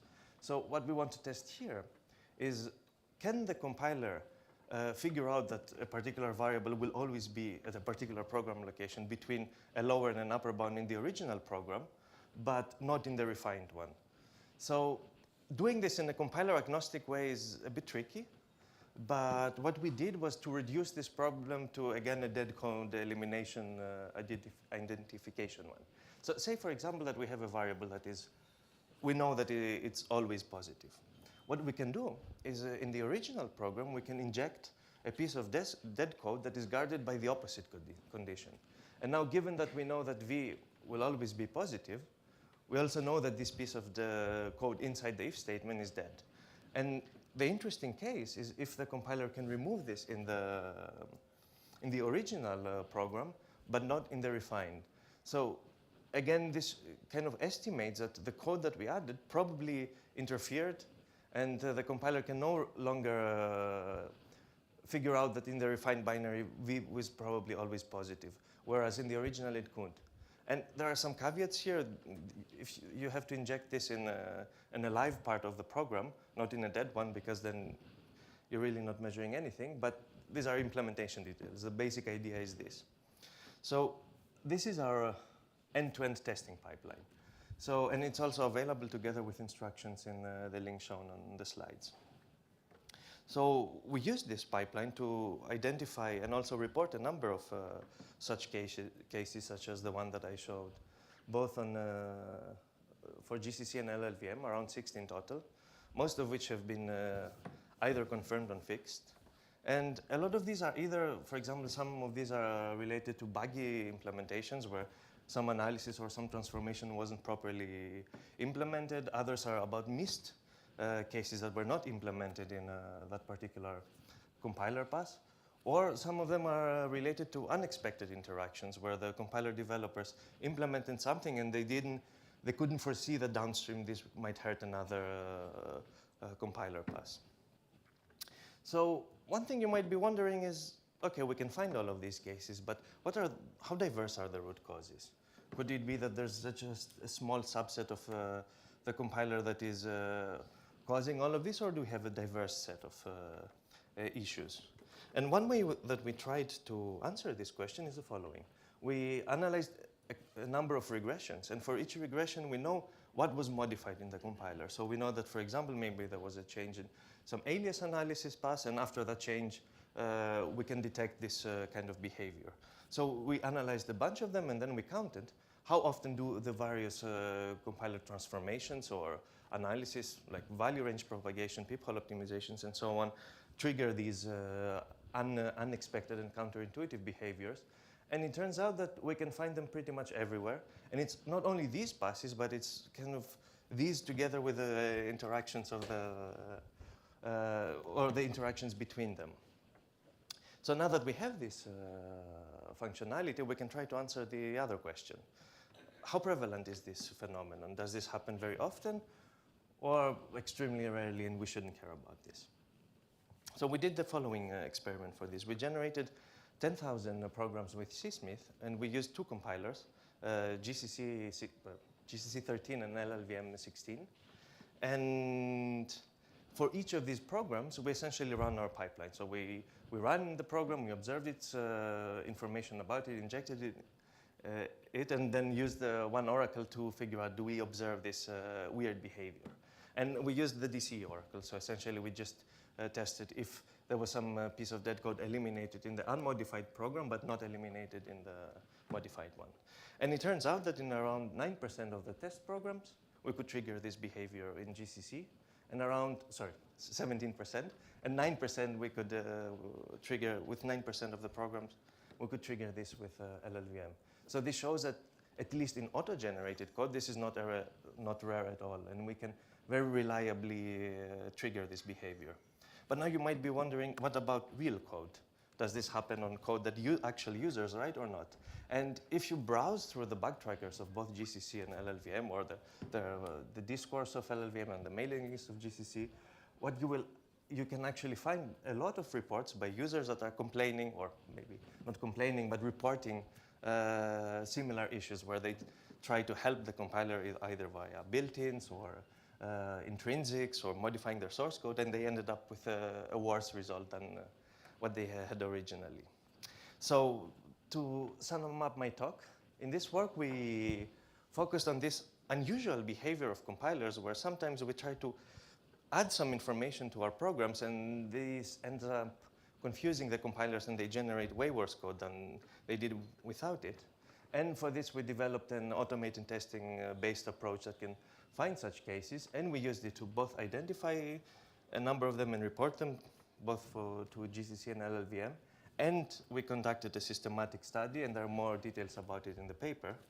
And maybe the one takeaway of this work is that compilers can sometimes behave very unintuitively, especially from the perspective of the users. And a challenge for our community is how do we actually build compilers that always behave intuitively and predictably? And what kind of tools and research do we need to do in order to achieve such a goal, especially for these interactions with users that are trying to fight or help the compiler. So thank you for your attention, and I'm ready for questions.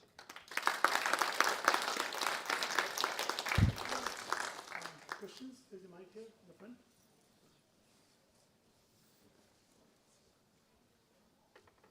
All right. Rush. Yes. Hi, Peter Roman, St. Ben, St. John's. Very interesting. Thank you. I appreciate the work. I think I have one question. It might be two, but I think it's one. So my question is about how you analyze the results, how you did your oracle, especially for dead code elimination. But I'm specifically interested in just like how different the programs tended to be when you added in the hints, right? So I guess the big, how did you know whether dead code was eliminated? Because I'm guessing the programs were not always identical, except that some code was gone. I'm guessing they were often more different than that. Does that make sense? Yeah. Okay. So we have a previous work that would, a paper that would exactly answer your question, but I'll give a brief description. So essentially what we need to do is we need to add something in that program, in the original program, that we can very easily detect in the binary. And if we can see it in one binary and not in the other, we kind of know that something has been eliminated in one and not in the other. And what was the second question? How different okay, so after we add this information, how different the program looks like. So there's so we have a lot of freedom there, because what we can do is we can simply add one built-in unreachable call in one place, or we can litter the program with pretty much a ton of them, right? So we were actually doing this for every such case that we detect, that we only add one hint, which makes the testing a bit slow because you have to test a lot of stuff, but it's probably more reasonable than adding just thousands in every test program. Yep. Thanks for the talk. I was wondering, kind of the point of these annotations is that the code becomes faster, but you're showing it actually doesn't become faster. And this 9 or 70% number is quite high, where you actually don't get faster code. I was wondering whether you found certain guidelines or ways how you can actually use the annotations that you know it will actually work, or some. Yeah. So there is a post in the LLVM discourse called something like built-in assume, which is kind of similar to this one, is highly misused. And the problem is that what you need to know is you need to know what the compiler needs and what it couldn't figure out. Because if you blindly start adding stuff, you can, as we showed, you can clearly confuse it. So ideally, we would have a compiler that asks the question, not the other way around. But unfortunately, compilers don't do that. So I think the best answer is you have to see what the compiler didn't do that you wanted it to do, and then figure out what you need to include or how you need to modify your program. But I see. And then you need to manually check that we actually didn't confuse. Yes, the compiler. exactly. Okay, yeah, thanks. Great. Let's thank the speaker for once more for answering the questions. Then the next talk was to be a remote live talk, but some internet issues, it will be a recorded talk that will be played and no Q&A. Yeah, may I request the talk to start?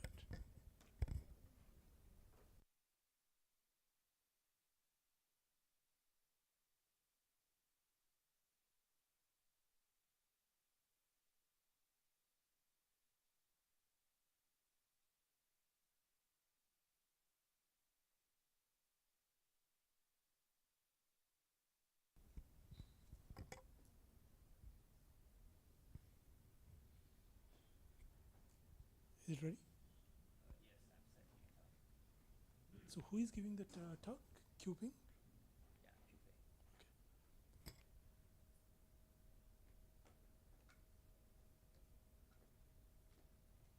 So the next talk is on compatible branch coverage. The talk, recorded talk, is given by Qping.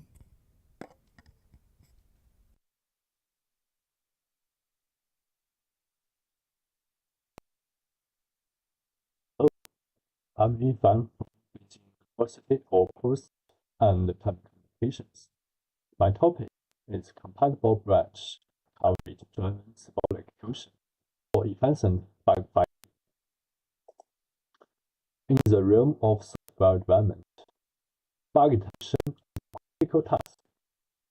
Symbolic execution and software program analysis technique has been extensively used for this purpose. However, one of the main challenges it faces is the path exploration problem, which can lead to implicit analysis. To address this, we have introduced a novel approach to symbolic execution, known as compatible branch coverage driven, in CBC.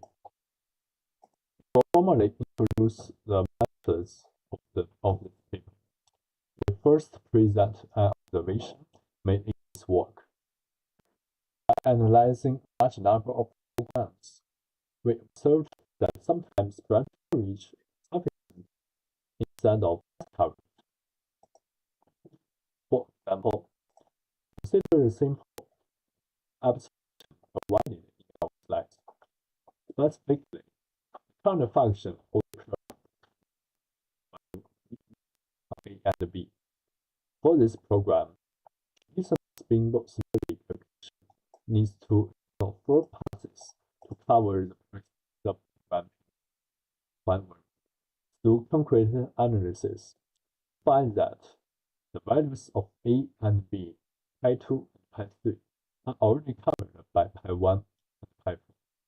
Specifically, A and B only takes on the values of minor x and minor y.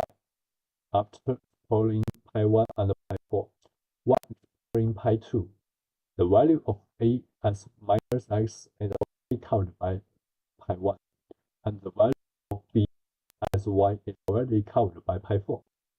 So the same logic applies to pi3.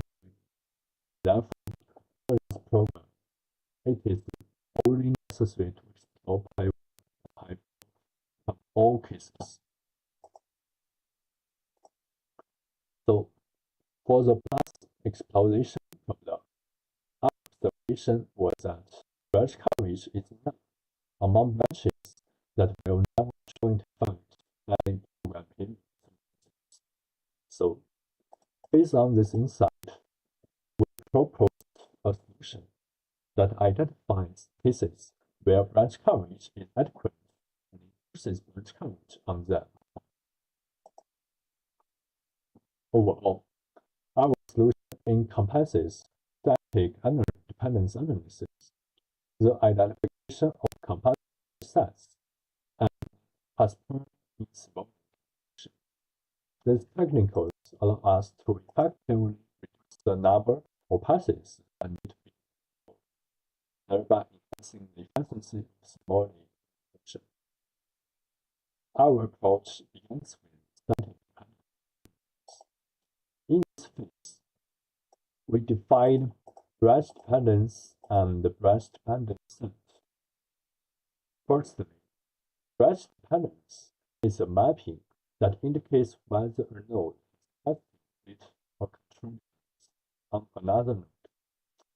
The branch dependent set includes all nodes that have true dependence with for the given program shown in the figure. The right side is flow graph. According to the definitions of data and dependence, we know that node 2 has a control dependence and node 3 has a data control dependence on node 12. According to the definition of branch dependence, we can determine that node 2 has a branch dependence on node 12. Furthermore, we can derive the branch dependent set. For example, for branch 2, it has a control dependence on node 3, and node has the branch dependence on the 12. So its BD set is 3, 12, 13, and 14. Similarly, we can obtain the BD set branch 4 and branch 8. After the branch dependent sets, we need to further refine and process them and divide it into the branches in the compilation. To this step, we can capture the dependencies if by identifying which branches are redundant. Firstly, we have two branches of compatible when their branch dependencies on intersection and compatible in one, there are two industries. By doing so, we can group the branches into different sets. We group pairs of compatible branches into a set and call it the compatible branch set. So that the BR set. For example, suppose we have n branches and using BD set information calculated through the static analysis. We can divide these branches into m disjoint data sets according to combination of data sets. There are no dependencies between branches within each set, so they are independent of each other. Therefore, we do not need to perform path coverage, but only need to perform branch coverage. Hence, CBR set is the main basis for our path planning. Overall, after our method divides the n branches into m CBR sets, the complexity of behavioral coverage 2 to the n, 2 to the n. For the previous example, the program has 3 brain branches in total, and we have already obtained the expected BD sets. We can partition the branches into compatible sets based on each branch's BD set, and shown in the figure on the right. Since BR4 and BR8 do not have branch dependencies, so they can be placed in the same form set. However, BR2 has dependencies in other branches, so it cannot be grouped with them. After the partition, we obtain a set where BR4 and BR8 are grouped into one set, and BR2 is grouped into another. Finally, we will use the partitioned compatible branch sets to guide the path exploration in Symbolic calculation, effectively turning redundant paths. set contains branches that are mutually independent. The table coverage for each CBR set requires at most 2 passes. For example, path 1 covers branches where conditions are true, and path 2 covers all branches where conditions are false. In fact, we show each CBR set as a super branch. Using the path coverage problem for each set, 5 branches to branch coverage problem. This is a major reason why the state space in symbolic solution is significantly reduced. Furthermore, we are not limited to just path 1 and path 2 covering all pointers by having all conditions true or false. Instead, the union of these 2 passes can cover all possible pointers right from each CBR set. For example, for the execution tree of the previous program, a traditional symbolic exploration strategy would require exploring 8 paths. However, we obtained the CBR set and knowing that branch 4 and branch 8 belong to the same compatible branch set. With our CBC method, when byte 2 is reached, it is determined to be redundant because branch 4 and branch 8 values differ. Similarly, path 3 and path 6 and path 7 would be redundant paths and to be deleted. So, it only requires exploring 4 paths. We have proven that CBC is equivalent to traditional symbolic solution in terms of bug detection compatibility. If a fault can be detected with a specific depth bound under traditional symbolic solution, it would also be detected on CBC. Further details can be found in the reference. Our CBC's implementation is built on top of and Diffy for C and C++ program. We have combined CBC with D, DGSC, and Chopper on various benchmarks. D is a classical tool for symbolic execution. DGSC is the most closely related to C, and Chopper is an extension of Qudit that performs well in vulnerable tasks. Specifically, we select as an control the Soundness benchmarks. To comprehensively access CBC, we designed 3 sets of experiments focusing on aspects such as correctness, effectiveness, and efficiency. In terms of correctness, in Spire, that 1 benchmark, they successfully identified and reproduced objects detected by Qudit, and in certain cases, even detecting bugs that could be. In terms of effectiveness, in the Spire and 2000 benchmarks, Spire achieved an average reduction of 50% in passing and a significant reduction in destruction.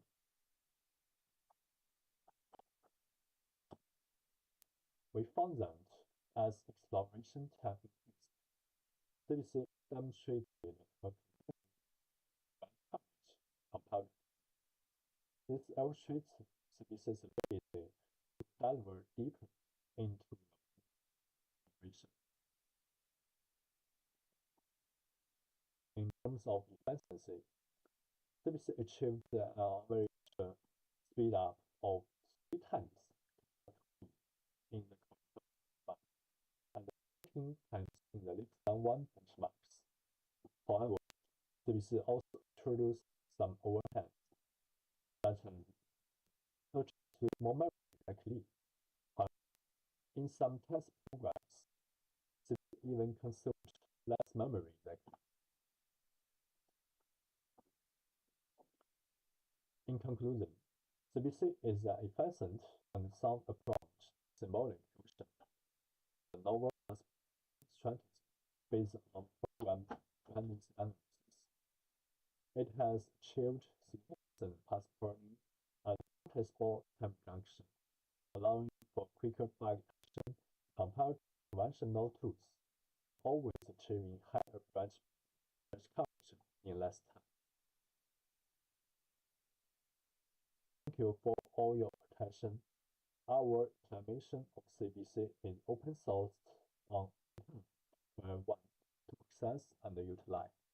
Thank you.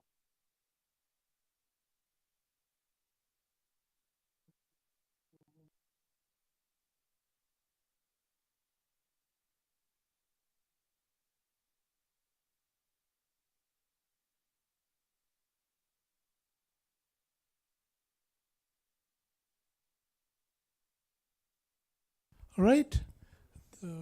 Yeah, please set it up. The next talk is about data-driven bug finding for configurations. And it will be given by two speakers. Ryan will start it, and then Shiva will take over.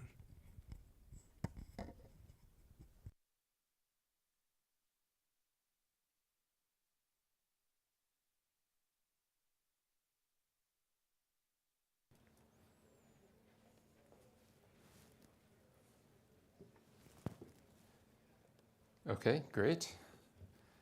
So thank you and welcome everyone. So I'm Ryan Beckett, a researcher at Microsoft, and today I'll be co-presenting work with my colleagues Siva and Francis on how we can use data-driven methods to find bugs in configurations. So over the years, the PL community has made great advances towards more effective testing and verification for software. But today, increasingly, many services are built and operated primarily through configuration rather than code. So for example, configuration is used to control security policies, complex routing and computer networks, to tune performance for databases and servers, and much more. And just like with software, configurations are typically authored by humans, and humans are prone, as we know, to making errors. And the problem is that configuration bugs can be devastating. So for example, misconfigurations have regularly been the cause for widespread outages in major cloud infrastructure providers. And these outages can impact thousands of services and millions of users around the world.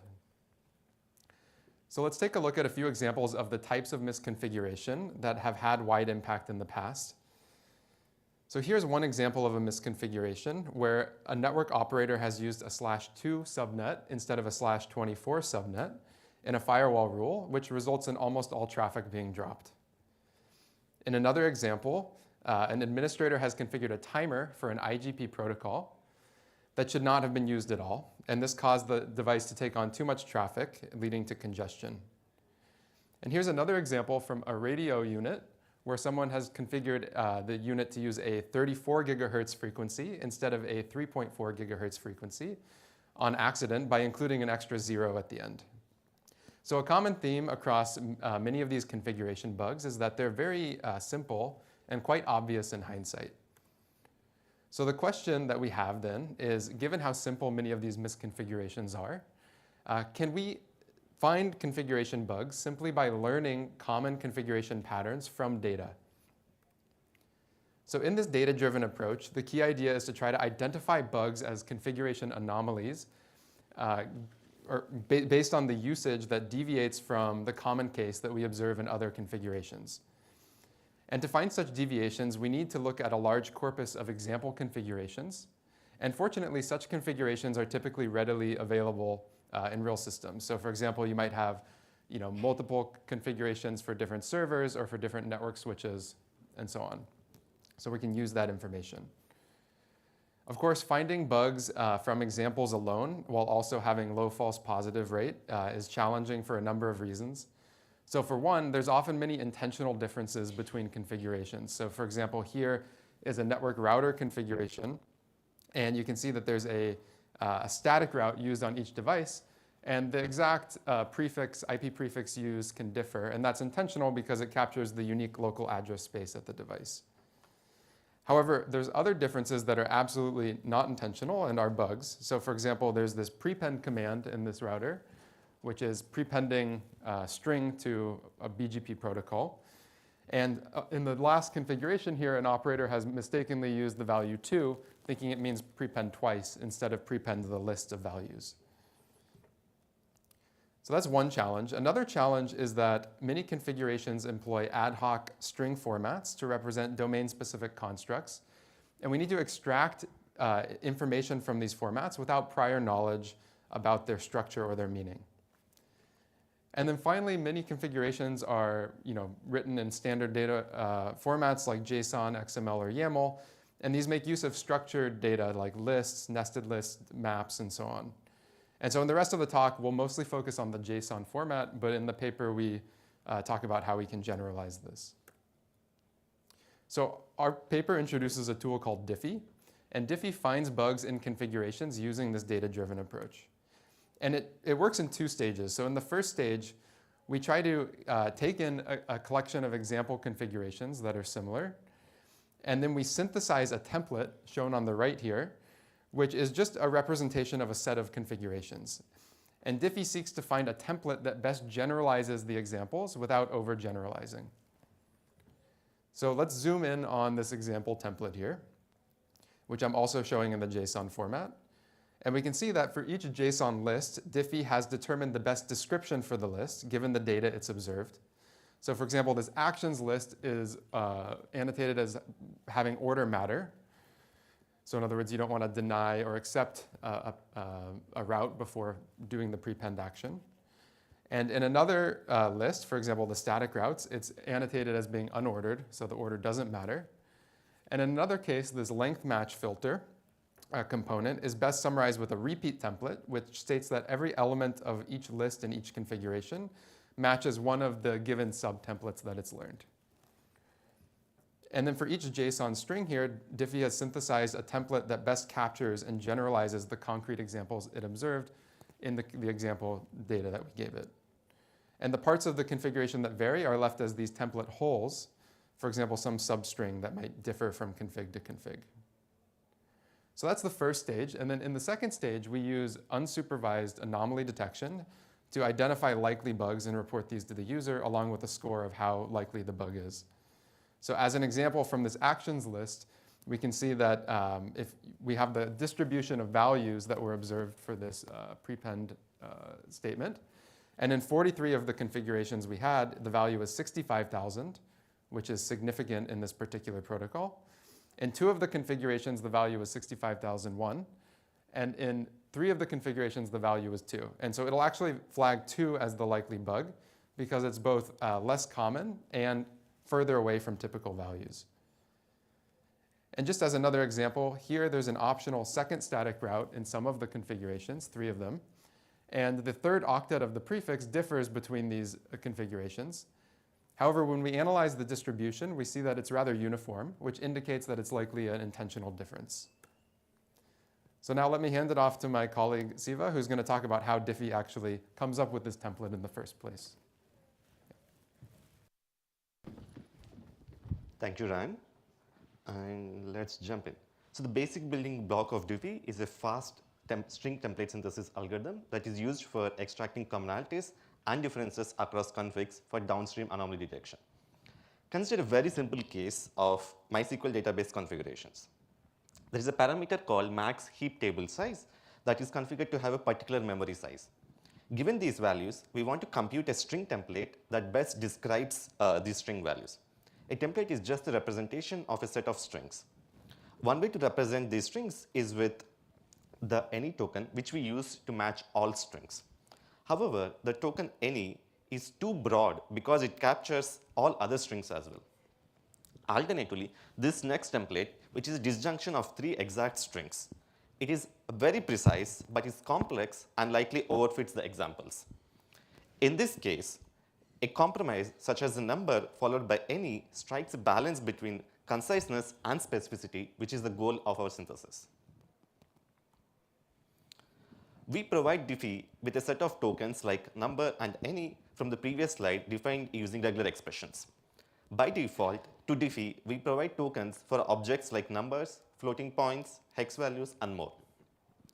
The users can also provide custom regular expressions to express domain-specific concepts, such as for a file path or an IP address.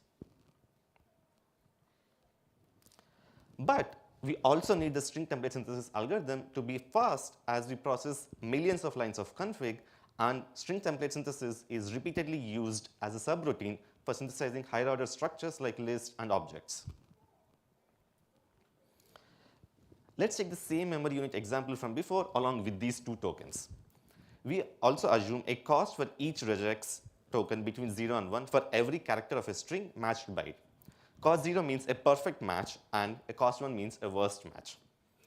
It turns out that we can find the optimal pattern that combines these two values 15m and 10m using a dynamic programming algorithm. If we lay out the characters of the strings in a 2D table, the idea is to find the lowest cost path from the top left to the bottom right by filling out this table. As you are all aware, this dynamic algorithm is related to the idea of string edit distance, but we instead try to find the minimal regular expression aware edit distance between strings. Now let's start filling the table. You can match the first character in one of the two strings, but not in the other with an any token, and the cost is 1 as we match just one character. Similarly, we can fill out the first row and first column with the cost as we can only match with an any token. For the next cell, we notice that both the strings have the same exact character and therefore can match without any additional cost, which is cheaper than matching with any token either from left or from top. Now this is where it gets more interesting as we try to match the first two characters, which are the 1 and 0, with the first character 1 in the 15m string. In the traditional string edit distance algorithm, you match with any for the left side for the character 0 with a cost of 1. However, using the number token, we can make a backwards jump to the first cell as the number token matches 1 and also 1, 0. Since the token is matching 3 characters, we get a cost of 0.2 into 3, which is 0.6. For a given cell like this, we consider all possible backward jumps for each regular expression token we have and find the lowest possible cost. We continue filling the dynamic programming table using the number token as it still matches the prefixes of both strings. Next, when we encounter the character m from only one string, we match it with any token. And finally, since both the strings end with character m, we have an exact match and update the cost from the diagonal cell. Now we can retrace the table from the bottom right corner to the top left corner and identify the lowest cost case at each step. We can retrieve the lowest cost pattern, which in this case is 1 followed by a number token followed by m. So going back to our original example, so now what do we do if we now want to template find the best pattern of 3 or more strings? We can just repeatedly find the best pattern by folding in a new string. So how does it happen? Here I'm showing the next dynamic programming table that we construct for the new string 200 at the top and the previous pattern we learned 1 num m on the left. This time the best pattern is shown along the highlighted squares. The number token matches both the entire string 200 and the 1 num on the left, since a 1 followed by a number is still a number, and we determine this using a regular language inclusion check. Lastly, the any token matches the final character m without consuming any characters from 200. So now the final template of these 3 strings is num followed by any. This is exactly what one might hope for, since it lets us capture both the values of the memory size as well as the optional units. There are many more details and challenges that we discuss in the paper, but which I will not have time to cover in this talk. For example, each backwards jump from the dynamic programming algorithm involves a language inclusion check. Doing so naively is expensive. In the paper, we show how we can find all matching substrings efficiently in a single pass using an automaton construction. Similarly, we also show how to synthesize templates for higher ordered structures like list with the string templates as a subroutine using classical algorithms such as sequence alignment, minimum cost matching, and hierarchical clustering. Now that we have template, we apply unsupervised machine learning to find likely bugs in the values captured by the template. We use a technique called isolation forest, which can find outliers in a data set. For example, if we look at the parameters of the num token, in the pattern we have this list. The algorithm returns the following scores for these values, and we can see that 2 has a high anomaly score. Even though 65001 has lower frequency than 2, it does not stand out, as isolation forest is based on the observation that anomalies are both few and different. That is, they not only have infrequent occurrences, but also consist of values that noticeably differ from the normal, making them easier to separate from other samples. From the earlier static dot example that Ryan showed, we see that all the 3 values from the digit in the 3rd octet of the prefix are close and have the same frequency, so none of them have a high score. Finally, let's look at how Diffy performed in practice. We used Diffy on 3 data sets to demonstrate Diffy's versatility, scalability, and accuracy. We used configurations from Microsoft's wide area network consisting of thousands of routers and close to 10 million lines of configuration. Next, we obtained 42 configurations for radar units of an operational 5G test bed. Finally, we evaluated a set of MySQL configurations, which was the target of prior work. So how well does Diffy do on these data sets? Even on the largest data set, which is the wide area network we have, Diffy finishes within 20 minutes, even when processing millions of lines of config. This is actually about 2 orders of magnitude faster than if we used existing string template synthesizers, such as Flash Profile from OOPSLA 2018.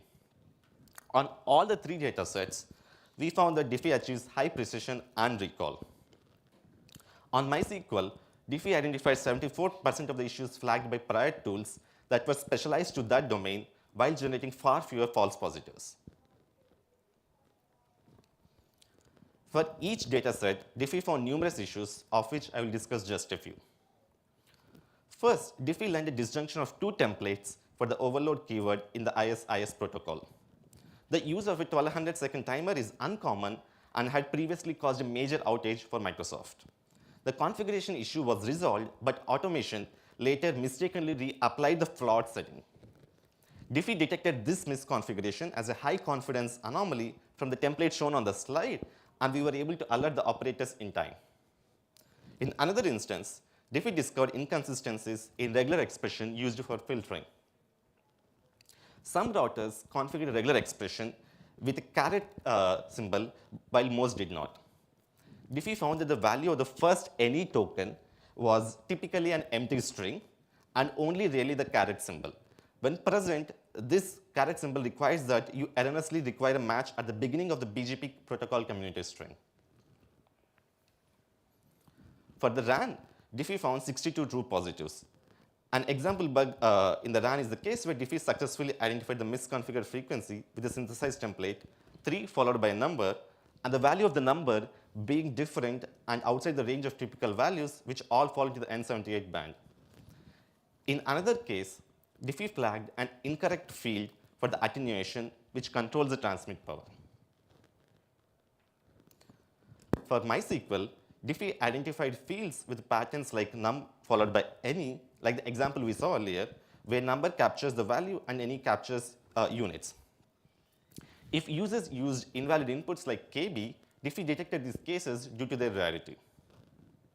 In another instance, there was a type error where a file path was expected, but the user provided off. Prior work used built-in domain knowledge, recognizing off as a Boolean value and flagging it as a type error. Diffy also found the same issue since it learned the template path or off, with the later occurring once and the former every other time.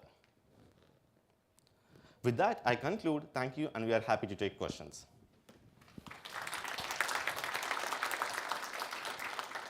Thanks to the previous talk where we saved some time, we have enough time for a few questions.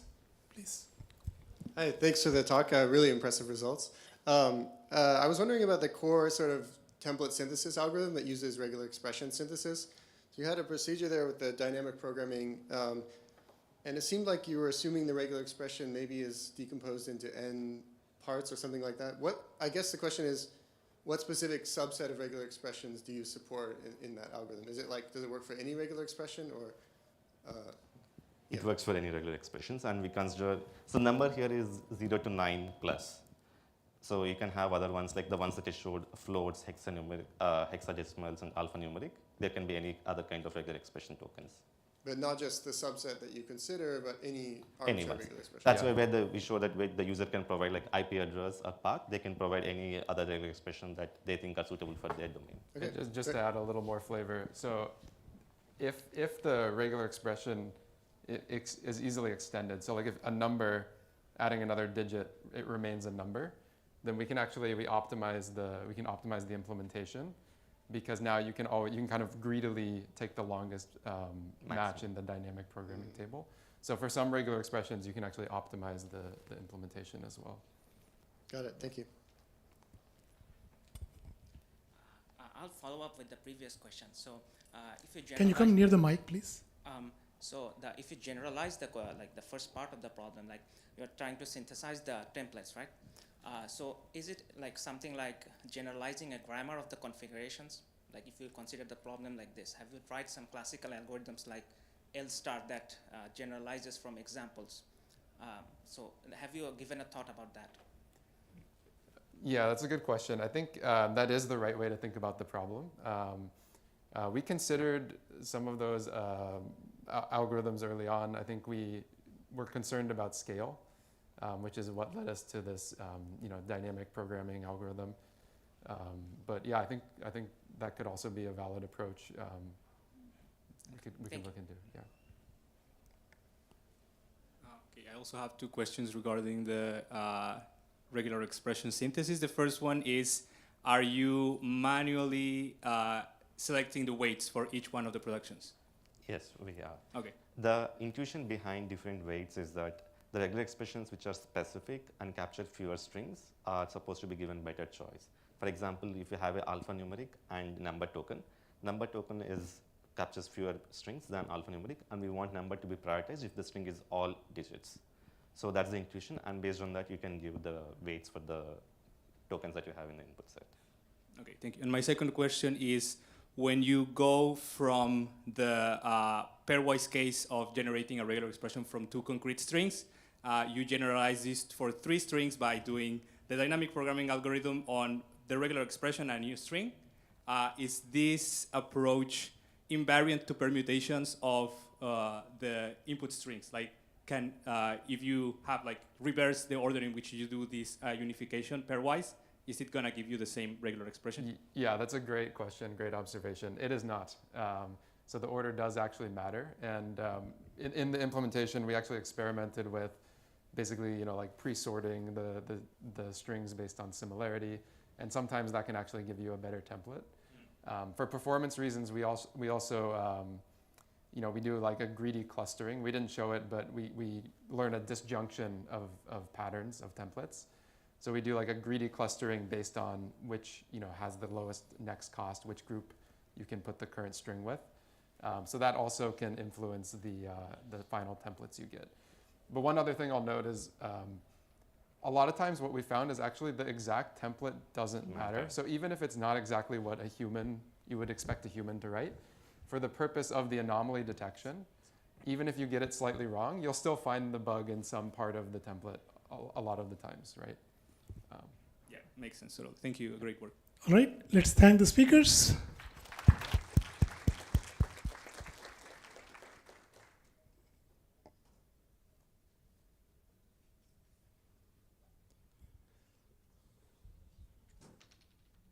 Can you switch the...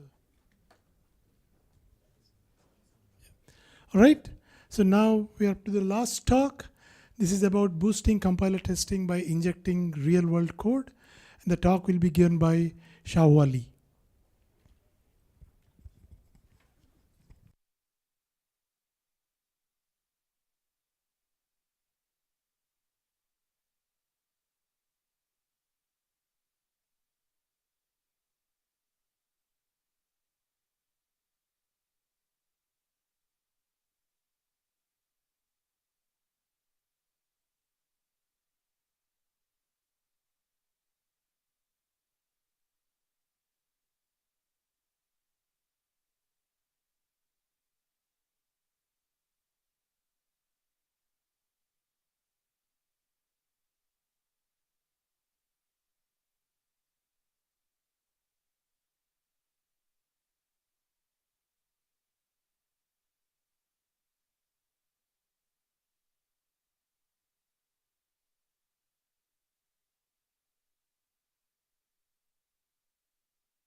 the microphone is on?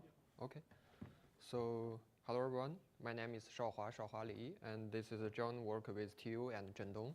And today I'm going to present our work on boosting compiler testing by injecting real-world code. And my talk is going to be like this in this framework.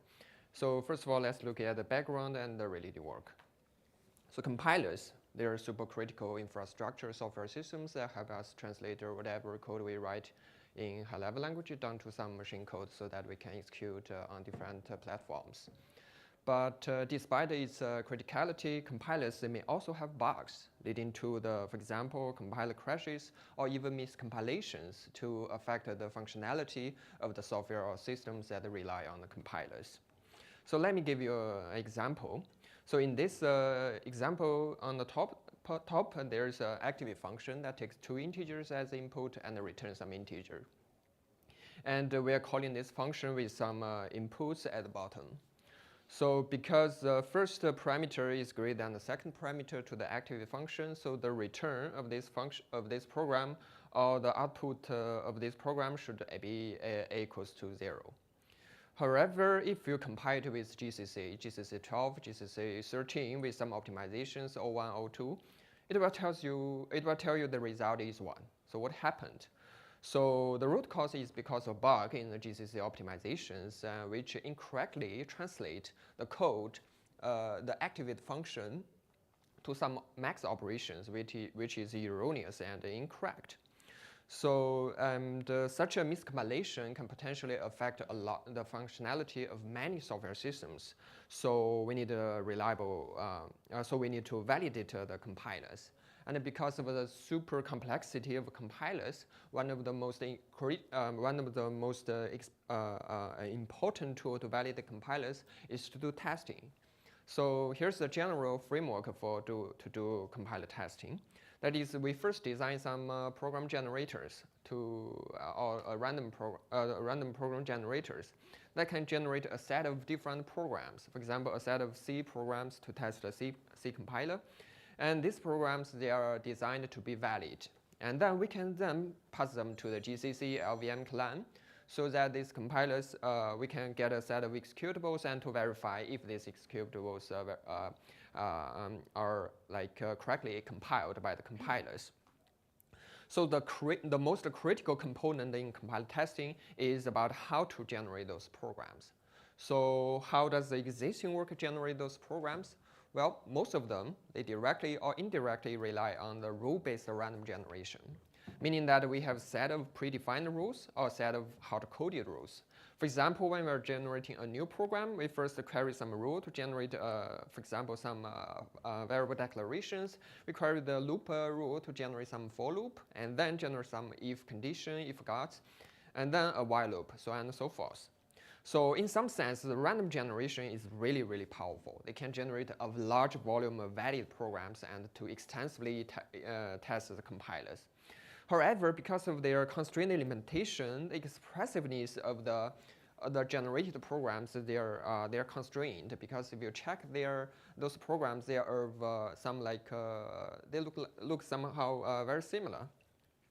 For example, here's a loop from Systemis. Systemis is a pioneering random program generator for C compilers.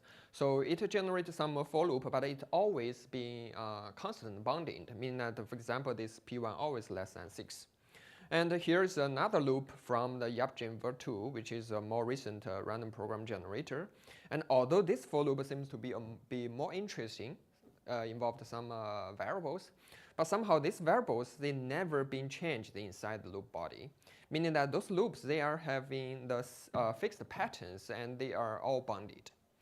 And now let me show you some new loop on the right-hand side. And this loop, the loop body, first of all, syntactically, it looks very different from all these two loops from existing random generators. And this loop guard, the B variable, is not bounded. It's not constant bounded, and it is constantly modified inside the for loop. So meaning that this loop has some complex semantics and some unbounded, and it is unbounded. So, but they are not somehow supported by those loops. So the key question is, how could we generate the more expressive code, just like what I've shown you in the previous slide?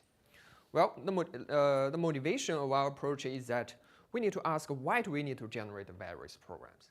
Because we want to use these programs to validate the compilers. And why do we do such a compiler validation? Because we want to make sure that compilers, they do not make any mistake on the real world code. Because those real world code, they are really diverse and they are really complex. Yes, this is real world code. They are diverse and they are complex. So our own unique vision and our view to this program generation problem is that why can't we use this real world code to validate the compilers? So this observation motivates our approach, that is to utilize the massive power of open source code. Because the open source code, they have diverse features and they have complex semantics. For example, the for loop, this complex for loop I just shown you is actually I just copied from the FreeBSD on GitHub, and this kind of loop can never be generated by the existing random generator. It's really hard to be randomly generate a loop like this, especially without any undefined behaviors. So next I'll show you how we utilize the real world code. So in one sentence, we want to inject those real world code into random programs to boost their expressiveness by using those code features that are not yet supported by the existing random generators. So for example, we first have some random programs. For example, we have some random programs, and then we want to have some codes from somewhere, for example, from GitHub, and then we want to inject them into the random programs to get the new program, which we can then utilize to test the compilers. So next, I will first show you how we get those code from the GitHub. So we call it this an offline procedure because we can collect it just offline, and we want to, the target of this procedure is to construct a function database. So the first step is extract functions. We want to extract all kinds of functions from the GitHub, and we are talking the C programs.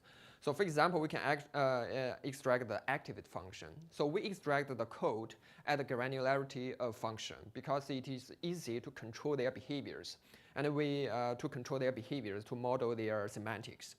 And we extract all kinds of functions from the GitHub. And then the second step is called I/O inference, meaning that we want to get the I/O behaviors of the functions.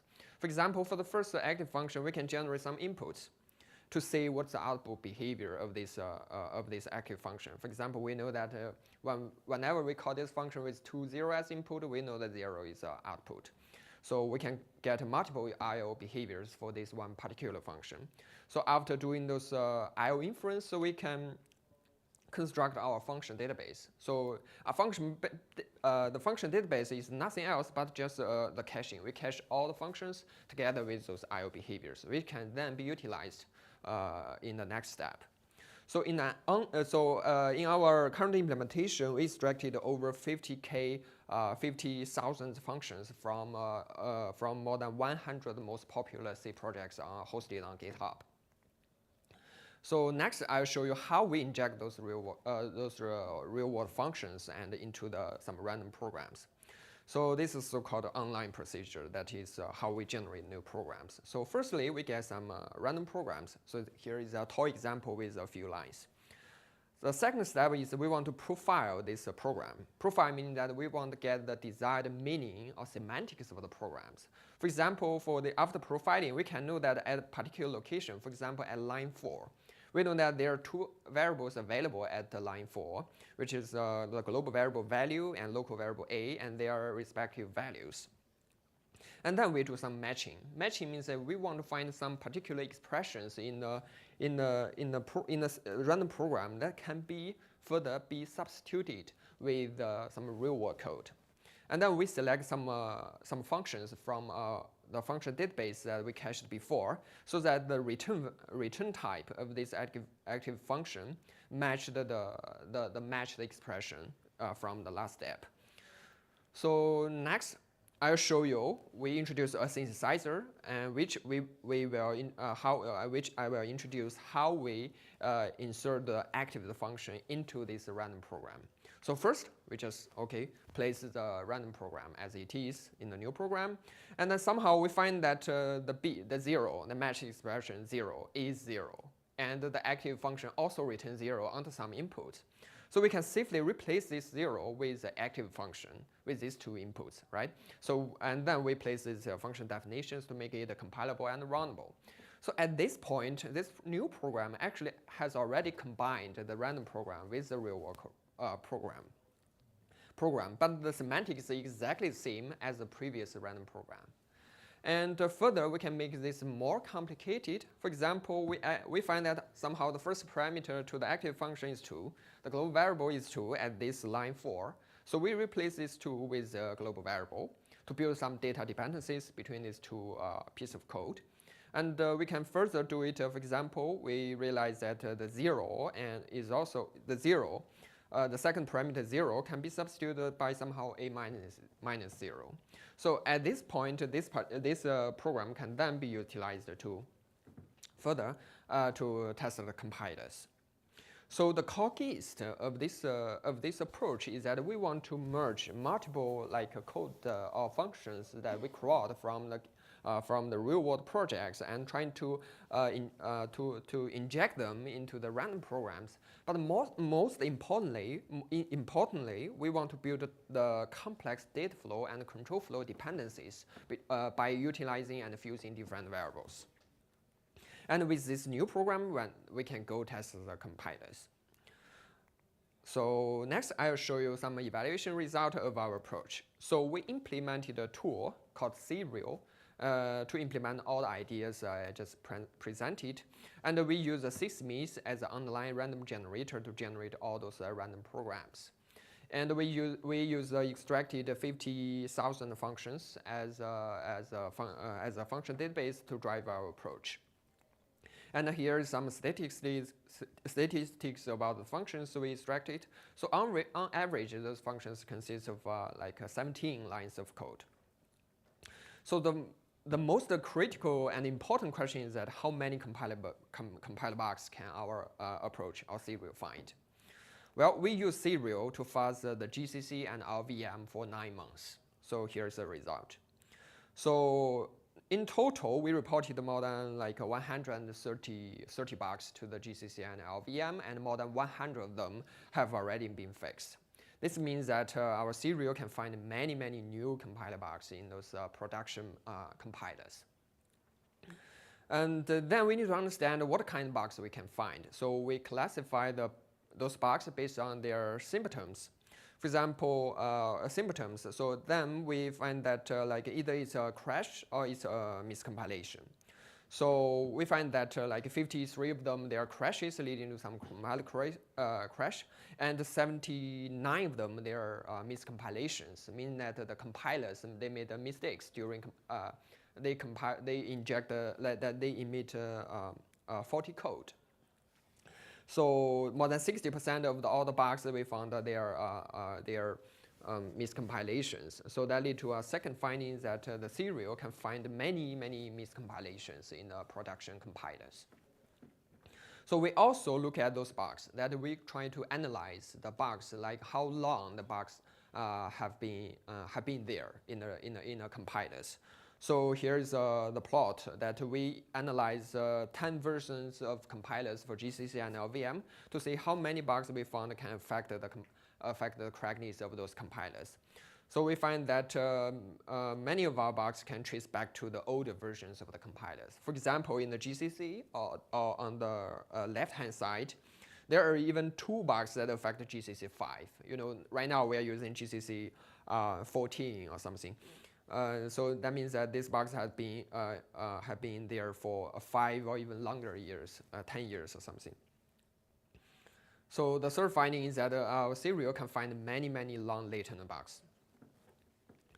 And then we also measure the Serial, does Serial increase the code coverage? So we generated 10,000 programs using both the default random generator and also our new tool. And here's the result. We show that on serial on both GCC and LVM, our new tool serial significantly covered more lines than the random programs. For example, on GCC we covered 3.6% more code, but if you know that the GCC LVM, they have tens of millions lines of code, that means that we covered more than 30,000 more lines, and on LVM we covered more than 40,000 more lines. That means if you treat this as some kind of the expressiveness of underlying program, that means that our serial can successfully boost the expressiveness of the underlying random programs. So let me give you 2 examples about the bugs that we found. For example, on the left, this is some program we generated, and this is a real function. This function is actually is doing some bit reverse, try to revert the bit stream of the input variable, and this is from a QMK firmware. And this bug triggered GCC miscompilations in many versions, because the GCC want to do this very efficiently but incorrectly. And they just have some specific optimizations for the beta reverse function, but somehow this function can never be generated randomly, right? And here is another example that is also from the FreeBSD, and it takes some integers as input, but somehow it is casting the integer into some pointers and trying to use that pointer again inside some while loop, some unbounded while loop. That lead to some miscombinations again in the GCC.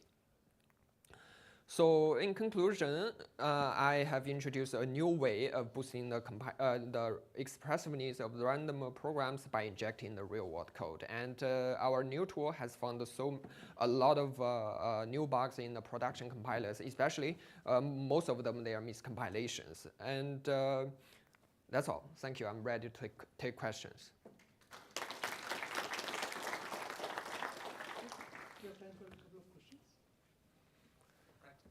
Thanks for the great talk. There's one fundamental thing I didn't understand. So you said you do this value inference for the functions that you extracted. Mm-hmm. But when you do that, you need to compile these functions too, right? And then how do you know that these were compiled correctly? You don't, right? Yeah. So thanks for the question. So we are trying to look at the function signature and trying to generate some driver functions. Mm-hmm. Driver function means that there's a main function that correctly initialize some variable and try to call that function. Right. So we then compile this whole as a whole program to know whether or not this is compiled and whether or not this is correctly behaved. Like if there's no undefined behavior, if I call this function with this input. Yeah, but the compiler that you use to compile then that code that can also be flawed, right? Yes, then exactly. Set, right? So our assumption is that we want to use multiple things, and actually we did that. That if we don't use random programs, just use those programs, can we find the compiler bugs? But actually, it's very, very rare for both GCC and LVM make the same mistakes. I understood that. All right, thanks. And thank you.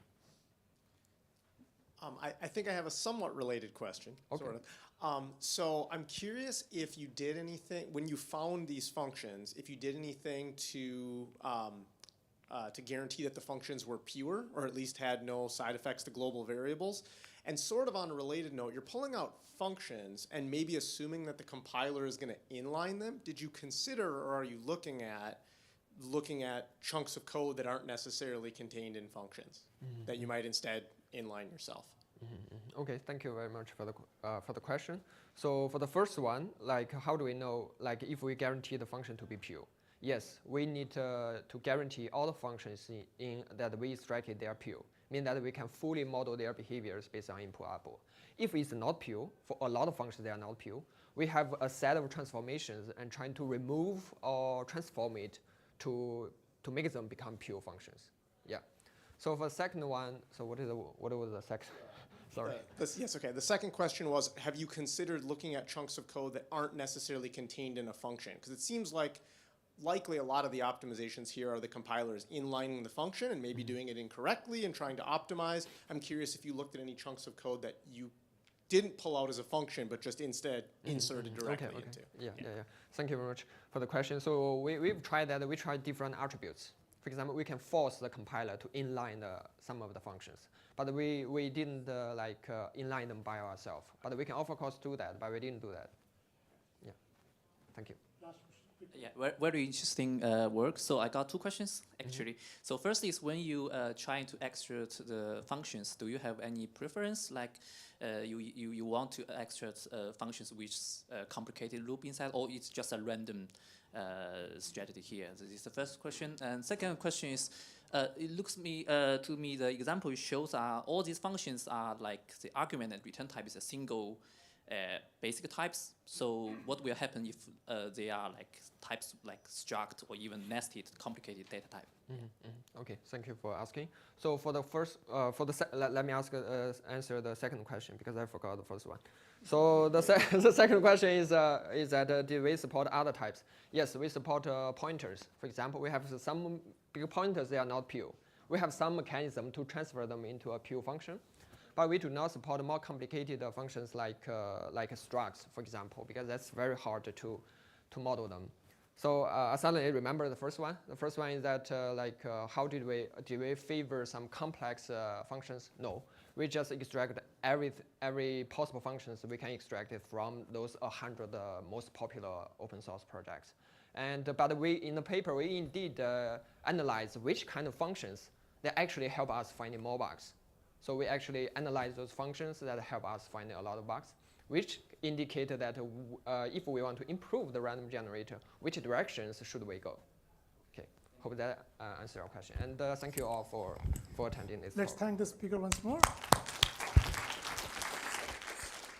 This concludes the session. We had 4 great talks from ETH Zurich, Microsoft Research, and University of Queensland and Beijing University. I hope all of you enjoyed it. You have been a great audience. I wish all of you have a great and bug-free evening. Bye.